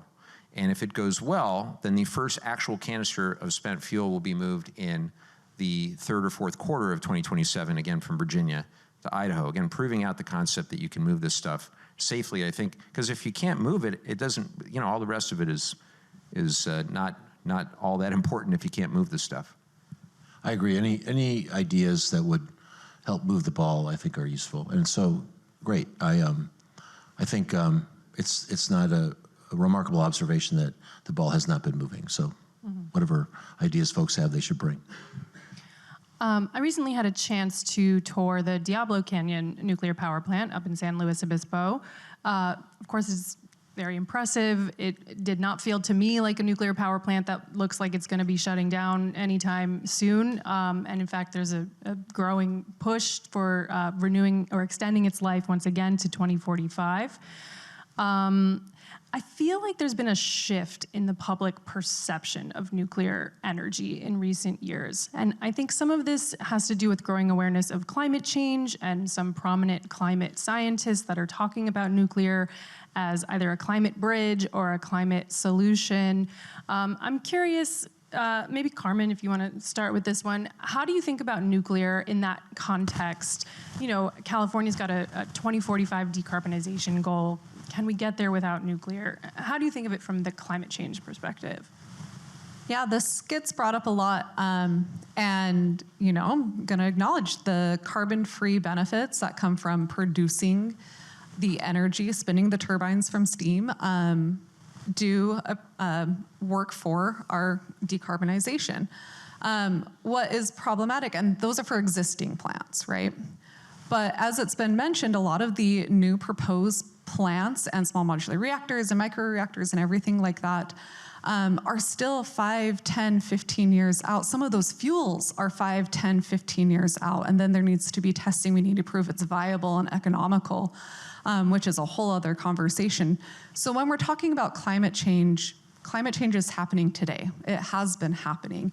And so nuclear, if you were to throw everything on board and you were to turn on the lights and it were to go on tomorrow, that'd be a different story than planning 10, 15, 20 years into the future. So what we're gonna see until those is continuing to run coal plants or hopefully investments into renewable energy that can come on in 2 or 3 years.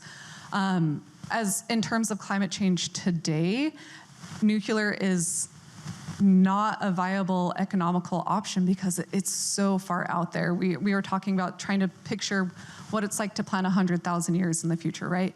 We don't know what's going to happen in 10 years. We're seeing tornadoes in southwest Utah.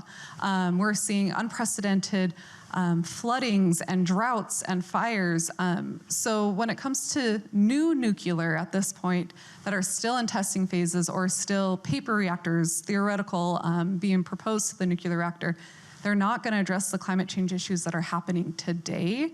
And so we need to be looking at all of the above energy options, consolidating and recognizing energy consumption and maybe decreasing energy consumption or finding alternatives, as well as decentralizing our grid and finding opportunities for communities to support themselves, or geothermal for data centers instead of planning for nuclear, which will then run natural gas until those points. So in short, I don't think it is a solution for climate change today or in the next couple of decades. As we continue to see advances in technology, we're hoping, right, that it can be plugged in and it'll make a difference. But we're seeing climate change right now, today. Maybe not in San Diego where it stays a crisp 70 degrees all year round. But this is something that we're already dealing with, and if we're not looking at all of the energy options in an equitable way, we're going to be putting the road or the cart before the horse before the road, and then we may not have a grid to power because climate change may create a lot of disasters. So at this point, when it comes to climate change, nuclear is not the holy grail that we need it to be because it's not going to come online in time.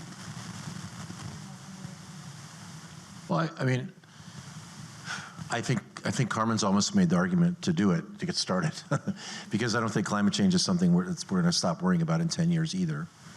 Boy, if you know, in theory, if you could get the nuclear that we have in theory onto the ground, I think we would really be helpful. We're looking for ways to, first of all, I think coal in the United States is generally become uncompetitive because essentially of fracking. We're not really building new coal unless it's subsidized by the Trump administration, which of course is another thing. And you know, throughout the world, I think of the power that was built last year, over 90% of it was renewable. And so the market is helping us that way, which is great. Geothermal is going to need transmission. We need to build out a lot of transmission. And I think all these things have to happen in parallel. We just can't wait for them. So I still think, by the way, fusion is an idea that's always 10 years away. If we get that one, a lot of these things will go away. We should be putting money on all these bets. And I think you're right. I think new nuclear technology is not on for the next 10 years. But I think one reflection, Haley, of what you said, that we're thinking about things differently, is I don't think there's a serious conversation about shutting down Diablo Canyon as there was before. I think if they can re-up that, they will. I visited Western Michigan. The community is very enthusiastic about the jobs associated with opening the nuclear power plant there, recommissioning it. I think people have seen a different idea. Microsoft is going to reopen 3 Mile Island for their data center. And by the way, the restriction there, just so you know, they can't get a connection to the grid until 2034. So really, transmission will be the choke point, I think, even more than the waiting for advances in new generation. So all these things have to happen in parallel. I think the reason to if we could see new nuclear technologies to potentially generate less waste, if we could see that in 10 years, that'd be worth getting started on now.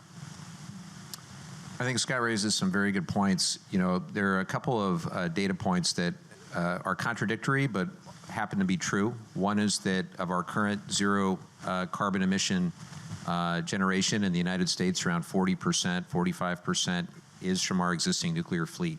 So, uranium enrichment. all right, if I thank you. We can talk about that. So that's just today's facts. If you want to hit today's greenhouse gas goals. Now, our friend Mark Jacobson, who I know has spoken to Samuel Lawrence before, will tell you that you can hit 95% of our greenhouse gas reduction goals through wind, water, and solar. But that presupposes that you have an administration that isn't kneecapping two of those three things, right? So, you know, Chris Wright likes the water part, and Key and Doug Burgum and all these people are doing everything humanly possible for reasons entirely unclear to me to kneecap solar and wind, including in some cases projects that have already been built and are ready to connect to the grid. And you know, the federal government is usually in the business of paying to build stuff. In the case of some of these wind projects, the Trump administration has been paying to shut these projects down. And at the same time, to Scott's point, using the Defense Production Act. You all remember the Defense Production Act from the COVID era when we used it for good things. The Trump administration is using it to the tune of $700 million to keep uneconomic, unaffordable coal plants that haven't been economically competitive since fracking was a thing, keeping those plants open. If they really wanted to help coal country, they would help those communities transition away from just relying on coal jobs. So all of that to say, I agree with the piece on fusion. I think it is worth trying to invest in the potential there. I think we'd be foolish not to try. And I also think we have to be very careful that we keep a focus, hopefully a bipartisan focus, on solving the back end of the fuel cycle before we proceed too quickly with technologies that, you know, if we get out over our skis, we're going to regret having done so. I'm mindful that the Port of Long Beach right now is actually fairly far down in negotiations around a small modular reactor project. And I'm watching that very closely. The CEO there is a very good friend for a long time. And they're just looking at the economics of it. And they've made the conclusion that that's probably the best bet for their own, the grid security needs that they have versus the very expensive grid power that they currently buy from Southern California Edison. I have so many more questions for you guys, but it sounds like the audience is excited to weigh in. It's got a spirited audience out here. I know. Let me check the time. Let's see. Okay, let me ask one more, last one, and then we'll turn it over to them. Is that okay? My understanding is that Yucca Mountain's capacity, storage capacity, is 70,000 metric tons. The United States has already existing 90,000 metric tons of nuclear waste. So Yucca Mountain, even if it opened tomorrow, is not going to fix this problem. And if we keep expanding this industry at the rate that we're talking about or thinking about, I mean, we might need a Yucca Mountain every 10 years, right? So this feels like we're creating a little bit of an impossible problem for ourselves. Is there any country that you guys think is doing this right? Where can we look to? Like, what can we do to get things moving here and address Can I just say in response to that, two things I keep please. an eye on. One is new technologies in recycling fuel. So one of my I think one of the answers, maybe not a yucca cell repository may not be the only thing, and also new technologies that might, the nuclear technologies that might generate less waste. So I would just say, I think those are two things that on the energy subcommittee we are hoping to see out of the next generation of nuclear. So just to challenge the number. We process currently in the U.S. Right. I have a bill, a bipartisan bill that would facilitate power from recycled materials, which is not yet allowed now. I think that's something we should think about as well. If we could recycle what's sitting at San Onofre, given the concerns about transportation, by the way, I think we'd all think that would be at least part of the solution, right? I'm going to push back a little bit, and we're humans. Like, I am so excited for the technology and advancements and ideas that people come up with, and I want to solve this issue in a reprocessing, because, right, we are all told, we'll recycle, we'll make everything great, and it's going to be great. What we're seeing, though, is that countries like France and England and different places, and the UK and places like that, have decommissioned or are slowing down their reprocessing plants because it has not been economical for the country, and it's required ridiculous amounts of government subsidies. And then additionally, what we're seeing is, and I was so glad to hear from the experts talking about the different types of waste that gets created and processed. What we're seeing is that waste, it is not 100% reprocessable, right? It cannot be recycled one-to-one. So then you still have large amounts of waste that are increasingly becoming more radioactive because of the concentration of materials, so which still needs to be dealt with, but hope, right? If we could get 100% recycling, that is an incredible feat for humans to conquer. But what we're seeing right now is that's not feasible. We're not seeing that. And then additionally, those different reprocessing materials create new materials that existing plants are not able to plug and play back into. So then you have to create a new reactor to take that type of reprocessed waste as a fuel. And so it kind of creates this unsolvable, extremely expensive reaction where you may not even have a facility that can take the reprocessed fuel in order to use, and so then it's sitting waiting to be used as spent fuel or being dumped. So I'm hopeful that we can get to that point. I think we're all still waiting for, every time we throw something into our recycling bin, we're like, is this actually going to be recycled? Or, which is a big concern is, where is it actually going to be recycled, and at what point? And if we have so much existing that we don't even have a place to store it at this point, how can we ensure that as we create more, we're going to be able to keep up that standard with reprocessing if it needs large government subsidies, is extremely economically intensive, carbon intensive, as well as still produces waste that needs to be dealt with. So any engineers, scientists, anyone out there, if you can find that, please do. I think we're all needing that. But at this point, it hasn't been figured out because it hasn't existed long enough. So the ask is, please continue doing this research, finding those ways to use this fuel in a way that we can. But right now, it's still a long ways out, which means there will still be waste to be dealt with that communities will need to deal with. So. White shirt. Yes, I'm Peter Anderson. I'm the co-author of the National Sierra Club Nuclear Waste Guidance Document, 140 pages. We spent 100 weeks on a weekly basis researching and writing this report. I'm not going to share the whole thing with you, but a couple of key points. One is interim storage is a non-starter. These should be permanent storages. Interim storage is going to require additional transportation to permanent sites. If permanent sites aren't created, the interim become permanent. So go for permanent sites to whatever extent we can. Secondly, reprocessing is pretty much of a bogus idea. It doesn't reduce the amount of nuclear waste. And what it does do is it separates the nuclear waste into components including radioactive plutonium, which can be used by any individual to begin the process of creating nuclear weapons. It's an avenue to proliferation, not a good idea. I support your campuses idea. I think there's loads of good things you can do, but reprocessing should not be one of them. Finally, renewable energy, wind, geothermal, solar, is quicker, cheaper, and more carbon-free. Not as much lobbying. That's the way to go. Woohoo! I love renewables. Tim, do you want to say anything to that? Maybe talk about reprocessing or anything else that stood out to you from that? Yeah, I mean, quick correction. I think France is expanding their reprocessing, right? I believe I heard that from the front row. So certainly depends on the location, depends on the area. The reasons they pursue it are not the reasons you might pursue it economically, but it's a national security issue for them. So, you know, geopolitics, federal policy, all of that stuff sort of matters in this conversation. But to the point on reprocessing, the companies that have been discussed, and to be completely fair, this would need to be proven, but what they are attempting to do is do it faster, better, cheaper, more efficiently. Will they succeed? To be determined. That is on the industry. It's on the industry to scale microreactors to the point where they're cheap enough to deploy, right? No state is going to do that, and candidly, the federal government is not going to do that. Private industry needs to actually prove out the engineering, the facilities, the factories, and the manufacturing to prove that they can drive that cost point down.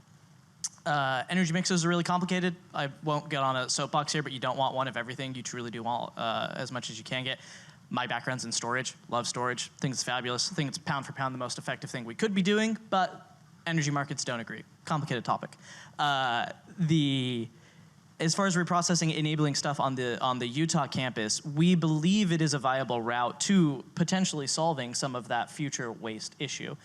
To the point of building a really big repository, are you going to expand it every 10 years, every 20 years? Are you going to build 30 more of them? You need a better solution that is faster, more efficient, is rigorously proven and tested, that will be done with the national labs. They have to be the ones who lead on this, in my at least perspective. But we will have to see what happens with industry, at least with reprocessing. I don't. Do you want to? Yeah, I can do that. I will ask that we keep our questions really brief. I will. Thank you. A couple of quick points and then a question. The FDA began studying the total diet study in 1961, looking at radioactive contamination of our food supply. And the last one I looked at was published between 22-23. Half of the infant formulas contained uranium. It was nothing was done on it, and there was no activity after. When I asked them about the FDA about it, that report went offline. It kind of disappeared. We know that food is contaminated with radioactivity, especially around sites, radioactive sites. Has there been monitoring of the food, especially for intake for children? Not to my knowledge. If you are familiar with the St. Louis baby teeth study, which looked at strontium-90, well, for children particularly born, 300,000 baby teeth between 1945 and 1965, those kids who were exposed to radioactivity shown 100 times higher amounts of radioactivity in those baby teeth. What has happened since? I'm just looking back at the title, Solving the Nuclear Waste Dilemma. Last but not least, and I share regarding the nuclear here in San Onofre, I think was shut down in 2013. Ladera Ranch was about 25 miles from here. I think it's 11 cases of Ewing sarcoma, which is a rare cancer. Have any of those kids been tested for nuclear radioactivity? You can test it. It's easy to test. It's not difficult to do. And is that related to strontium-90, which is particularly important to children because it looks like calcium in children, so quick uptake. And we're seeing an increase of these rare pediatric tumors in 11 cases in Ladera Ranch. I think that's your district, only 25 miles from San Onofre. Last but not least, and to the question, the present administration, the Trump administration is pushing the AI data centers. And what he said is that basically his administration, they take a lot of energy, any energy possible, nuclear, geothermal, whatever it takes, coal, whatever. Is that a great idea? Toxic, children's health, compromised by those data centers, and who's looking at our children's health? So that's my question for you guys. Help me solve it. Well, I wholeheartedly agree with you that we need a lot more robust research into the impacts of radioactivity on children, on communities. We, believe it or not, we've actually had bipartisan legislation introduced on the impact of radioactivity and proximity to nuclear power plants on women. That's a bill that I just introduced with Mike Lawler from New York. And I'm open to any ideas and suggestions in that regard. I do represent Ladera Ranch. I will tell you, it's incredibly frustrating. This EPA, under President Trump, I don't even think is going to acknowledge that this is a cancer cluster, much less be willing to study any sort of proximity to a nuclear power plant. There is a complete and total unwillingness to acknowledge science or reality on the part of this administration when it comes to the potential human health impacts of a whole variety of things. Let's set aside the potential impact of nuclear power or nuclear fuel for a second. This is a far bigger problem than just this one thing. But just know that you have my commitment for as long as I have the opportunity to serve in Congress to try to fight for science to actually win the day and for the research and the evidence to be fully and robustly funded by the federal government and for us to act accordingly. Look, I was disappointed by the Biden administration as well in the inability to get certain things funded from a research perspective there. So we'll keep at it, but we do need your input, and I appreciate your comments very much. I would also agree that what this administration has done to science and the EPA has been to devastate it. They really would rather not you have the facts than have to deal with the facts. So figuring out causes of cancer and all those relationships, they don't want to know, they don't want us to know, they don't want you to know. And the way they've done that is they've really gotten rid of, literally fired scientists in the EPA. So what's happening to the concern you're expressing is 180 degrees from what should be happening. We should figure out what this is coming from, and we should understand the sources, and we should understand the remedies, and we should understand what law enforcement we bring to it. On data centers, I think, yes, he's basically, what the default is will be natural gas powering data centers. I think that's basically the go-to, although there is a delay in getting turbines for that. It's hard to get new gas facilities up and running. What I would sort of demand of anyone building a data center is you bring your own power, and the way you do it is you enhance and upgrade the grid in the community around you. I don't want necessarily people to be off the grid. I want, if there's so much money, you can contribute to the grid, make the community better. Maybe there's some things you can bring the community of benefit as well. And the other thing is you have to mitigate your environmental impacts. There's basically three. One is water use. We should demand that it should be a closed loop and you're not taking water away from folks. A closed loop, in other words, use the same water over and over again. Light, which can be mitigated, and noise, which is difficult with proximity. But those are the things I think that we ought to be concerned about, and we ought to make sure that there's no data centers built without dealing with those issues. Steve, I'll give it to you next, and then Rita. Thanks. Is this on? Steve Chappell. There seemed to be a big disjunct between this session and all the morning sessions. I mean, in terms of new nuclear, forgive me, but isn't it a dangerous, extraordinarily expensive scam in which a lot of people, some highly intelligent lobbyists and others rather nefarious and shady people around Trump and many Democrats, are just going to make an enormous amount of money. And a lot of these companies have no way of coming up with a good solution. It's not going to happen. They're raising lots of dough from naive investors. The AI thing is almost a deflection, but why are we even doing this? Why are we even talking bipartisan this or bipartisan that when there are all these safety issues? There really is no solution to the waste at the moment, and the solution is kind of from the earlier sessions, just kind of staring us in the face. Why aren't you guys pushing very strongly for for the cheapest type of energy possible, even if Trump is going against it. So Steve, first of all, I'm worried about a pushback. Go ahead. Yeah, thank you. Let's just emphasize that we're in the research phase. We're researching a new technology. We haven't committed to anything. We haven't approved anything.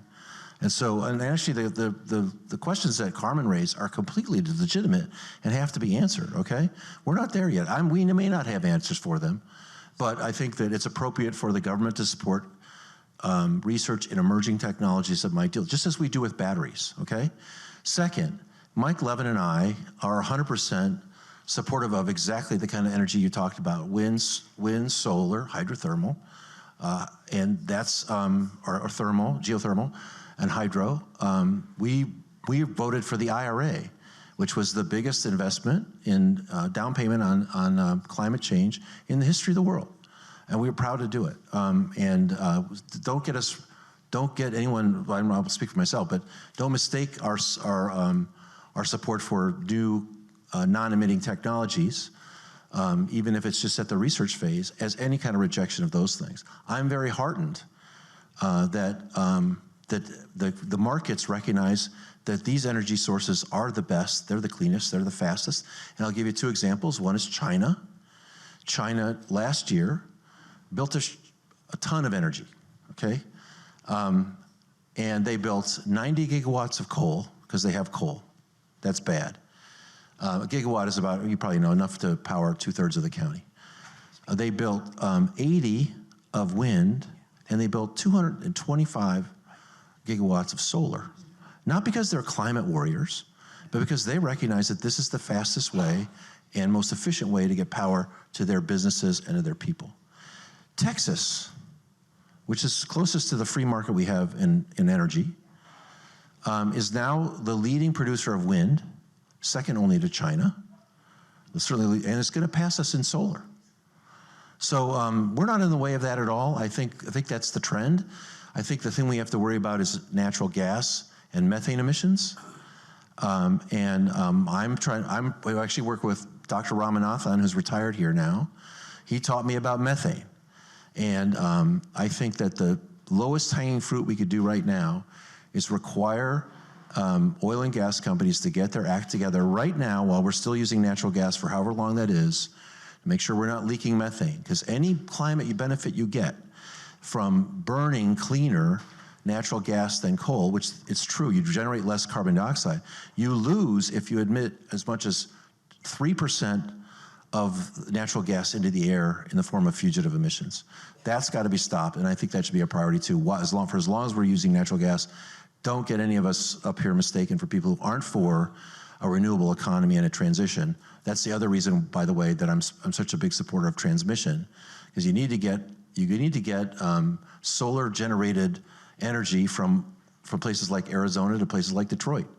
And so I hope you'll keep that in mind as you see the trade-offs we have to make to build more transmission. I think that's part of the transition to a cleaner economy. So really quickly, for a few of you know this, but for about a decade plus before going to Congress, I worked in the clean energy industry as an attorney and working in different clean energy startup businesses. And I am wholeheartedly committed to combating climate change and have made that, kind of the North Star of my service from day one. I was honored to be on the select committee for the climate crisis when we had Speaker Pelosi, who I would say was the most effective speaker in the history of the House of Representatives. And that ultimately led to the passage of the Inflation Reduction Act, which, even though it was named the Inflation Reduction Act, turned out to be the most significant climate bill that any major government of any country has ever passed. The Trump administration has done everything humanly possible in the last 18 months to try to undermine all of the progress that we had made with that bill, whether it's from tax policy, industrial policy, environmental policy. But we're going to fight tooth and nail for as long as I possibly can to not only bring back the policies from the IRA, but to go far further than that, to accelerate the transition to a more sustainable future so that we're leading again, that the United States, as we Scott and I have traveled internationally as part of these climate delegations, and I want to be perceived as leading the way, not the problematic, orange buffoon in the back. And What's that? No. Point being is, when we take back the House, I know this is an official event, so we're not to talk about campaigns. Hakeem Jeffries, should he be our next speaker? He has empowered me and my colleague Nikki Budzinski from Illinois to create an energy affordability agenda. He also did the same with housing, healthcare, childcare, and groceries. And it's fairly simple. If we want to actually lower the price of electricity, San Diego Gas and Electric is one of the highest anywhere in the continental United States. If we want to lower the price of gasoline, we need to stop doing dumb things. We need to stop undermining the cleanest and most affordable sources of electricity, which are solar and wind. We need to end this unauthorized war in Iran, and we need to discontinue these crazy tariff policies that are increasing the supply chain for things like solar 20% or higher. So we can't do it overnight. And nowhere in there did I say we need nuclear energy as the silver bullet, because it was said by somebody, there is no one thing. That's right, there is no silver bullet. So let's go with the cheapest and the most plentiful, which is the sun. I wish we were outside, by the way. You can point to the beautiful Pacific Ocean and the sun, or wind. And the sooner we get there, the better. Thank you. Let me bring it back really quick. We're at time. I just have one last question. Maybe you guys can answer quickly. When, realistically, given everything that we've talked about today, new legislation, reprocessing, new technologies, when realistically can we expect San Onofre's nuclear waste to be gone? 10 years, 50 years? What are we looking at here? Can you give us an estimate, a time frame? Between 2035 and 2040. That's as good an answer as any. I'll take it. It depends where it goes, and that waste will always be here. It just depends on where that's going to be in 2035 and 2040. I mean, I'll be a little bit of a wet blanket. That's probably ambitious. There's a lot of stuff that needs to happen. This is a monumental task, but I'm hopeful that we are making the right strides. Thank you all very much. Thank you so much. Thank you so much to our panelists and to Haley for moderating. Before our closing remarks today, I have the pleasure of announcing a fun project that Samuel Lawrence Foundation worked on this spring and into summer. We, in collaboration with Ping Ho, who is here, and Ruth Weststrike, and Sheila Darcy, who couldn't be here, the Samuel Lawrence Foundation created the Art Council in the spring to help bring art into the messaging for raising awareness around San Onofre. And so one of the things that we did was we had a student art contest, and we asked students around the San Diego area to create a piece of art that either represented the dangers of nuclear waste at San Onofre or a hope for a renewable future. We selected 2 students, Darlene and Bettina, for their beautiful artwork, and I want to give them an opportunity to come up and speak about it. Hi, good afternoon, everyone. I'm Darlene Jean Monongdo. I'm a student at SDSU, and I'm currently studying civil engineering.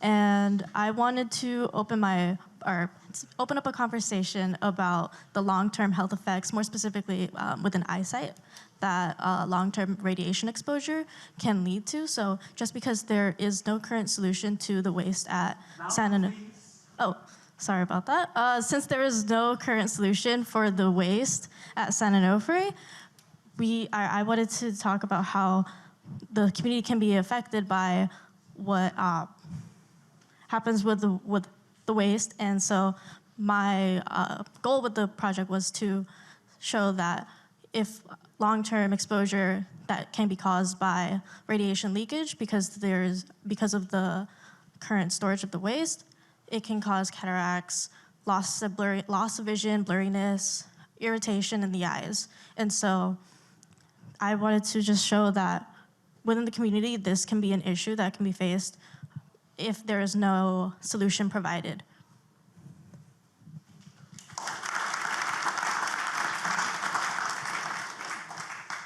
Hi, I'm Bettina Mogulvang. I'm a rising senior at the University of San Diego, and I study English and political science. I'm so grateful to be here. Thank you for having me. My art piece is called The Fire Extinguisher. My art teacher at the time of this painting had started to encourage my peers and I to be more considerate of our materials and processes involved in our art. This was not something that had ever really been a part of my ideation stage or my creation process, but I quickly realized how these choices, when they were guided by intention, could enhance the piece. Certain choices could reiterate the art's meaning, it could legitimize it, and hopefully deepen the experience of the work. When I started to think about this angle of creating art, my mind immediately went to the environment and our relationship with materials, which is a very complicated, problematic, and extremely dependent relationship. Our changing world comes with new technology and adapting to new circumstances, but as we innovate through this change, we must be thoughtful. We must similarly consider materials and processes in our designs. Before this piece, I had not experimented with mixed media. For me, this was a jump, but it couldn't be a careless one. In imaginative ventures, each choice needs intention to serve a meaningful purpose. On the left of my piece is old newspaper, literally burned and decorated with specifically dry materials and charcoal and pencil. But on the right, to contrast this, is an acrylic landscape hydrated by a gloss varnish. These contrasting materials present a choice for us moving forward, an unsustainable, flammable past or fields to frolic. Our planet and our future generations deserve our current intentionality and design. The wind turbine in my painting serves to extinguish the fires of a short-sighted and careless past and offer hope and alternative. My father grew up not far from the place inspiring the painted landscape on the island of Moors in Denmark, and it's this rooted landscape which inspired the piece, and it's the wind turbines, innovation, civic participation, and intentionality of behavior and design that begin to clear the skies of smoke and inspire me with the possibility of change.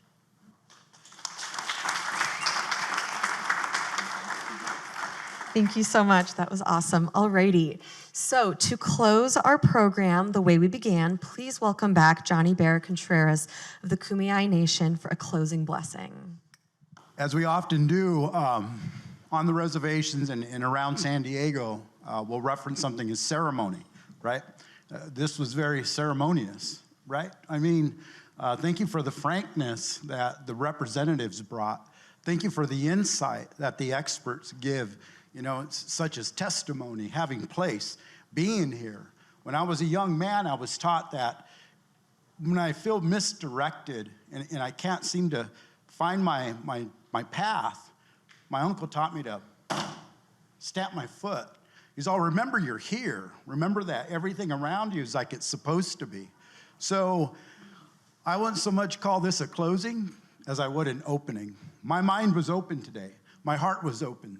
The insight, the energy, the realness of what we're talking about here.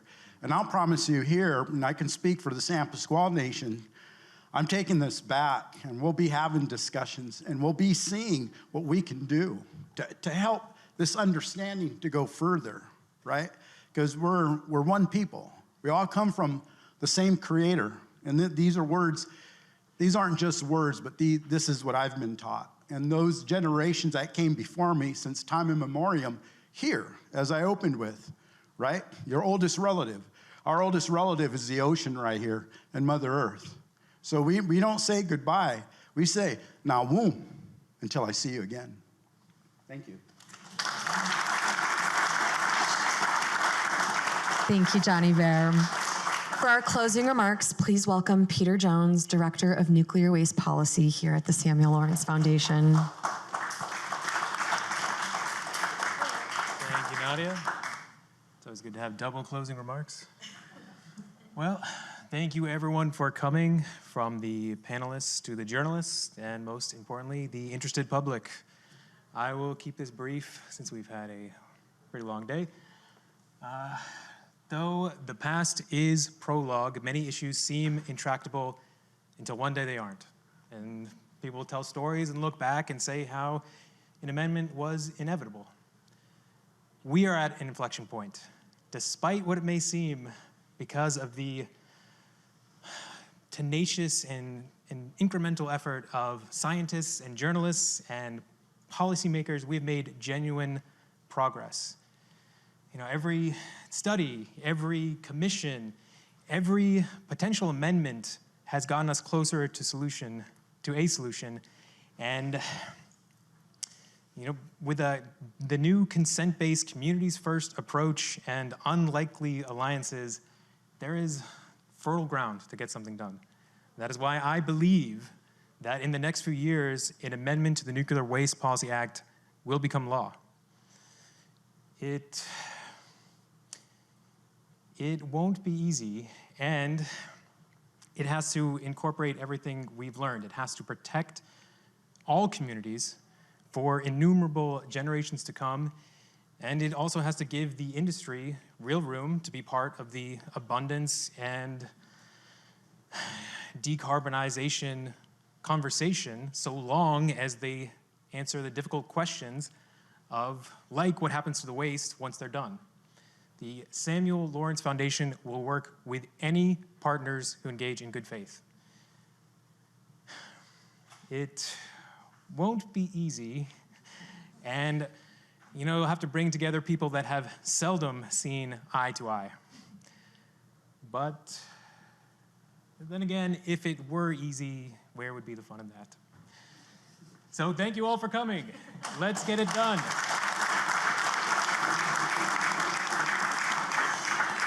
Thank you, Peter, and thank you everybody for spending the day with us today. Please join us for a reception right outside, and thank you so much for joining us.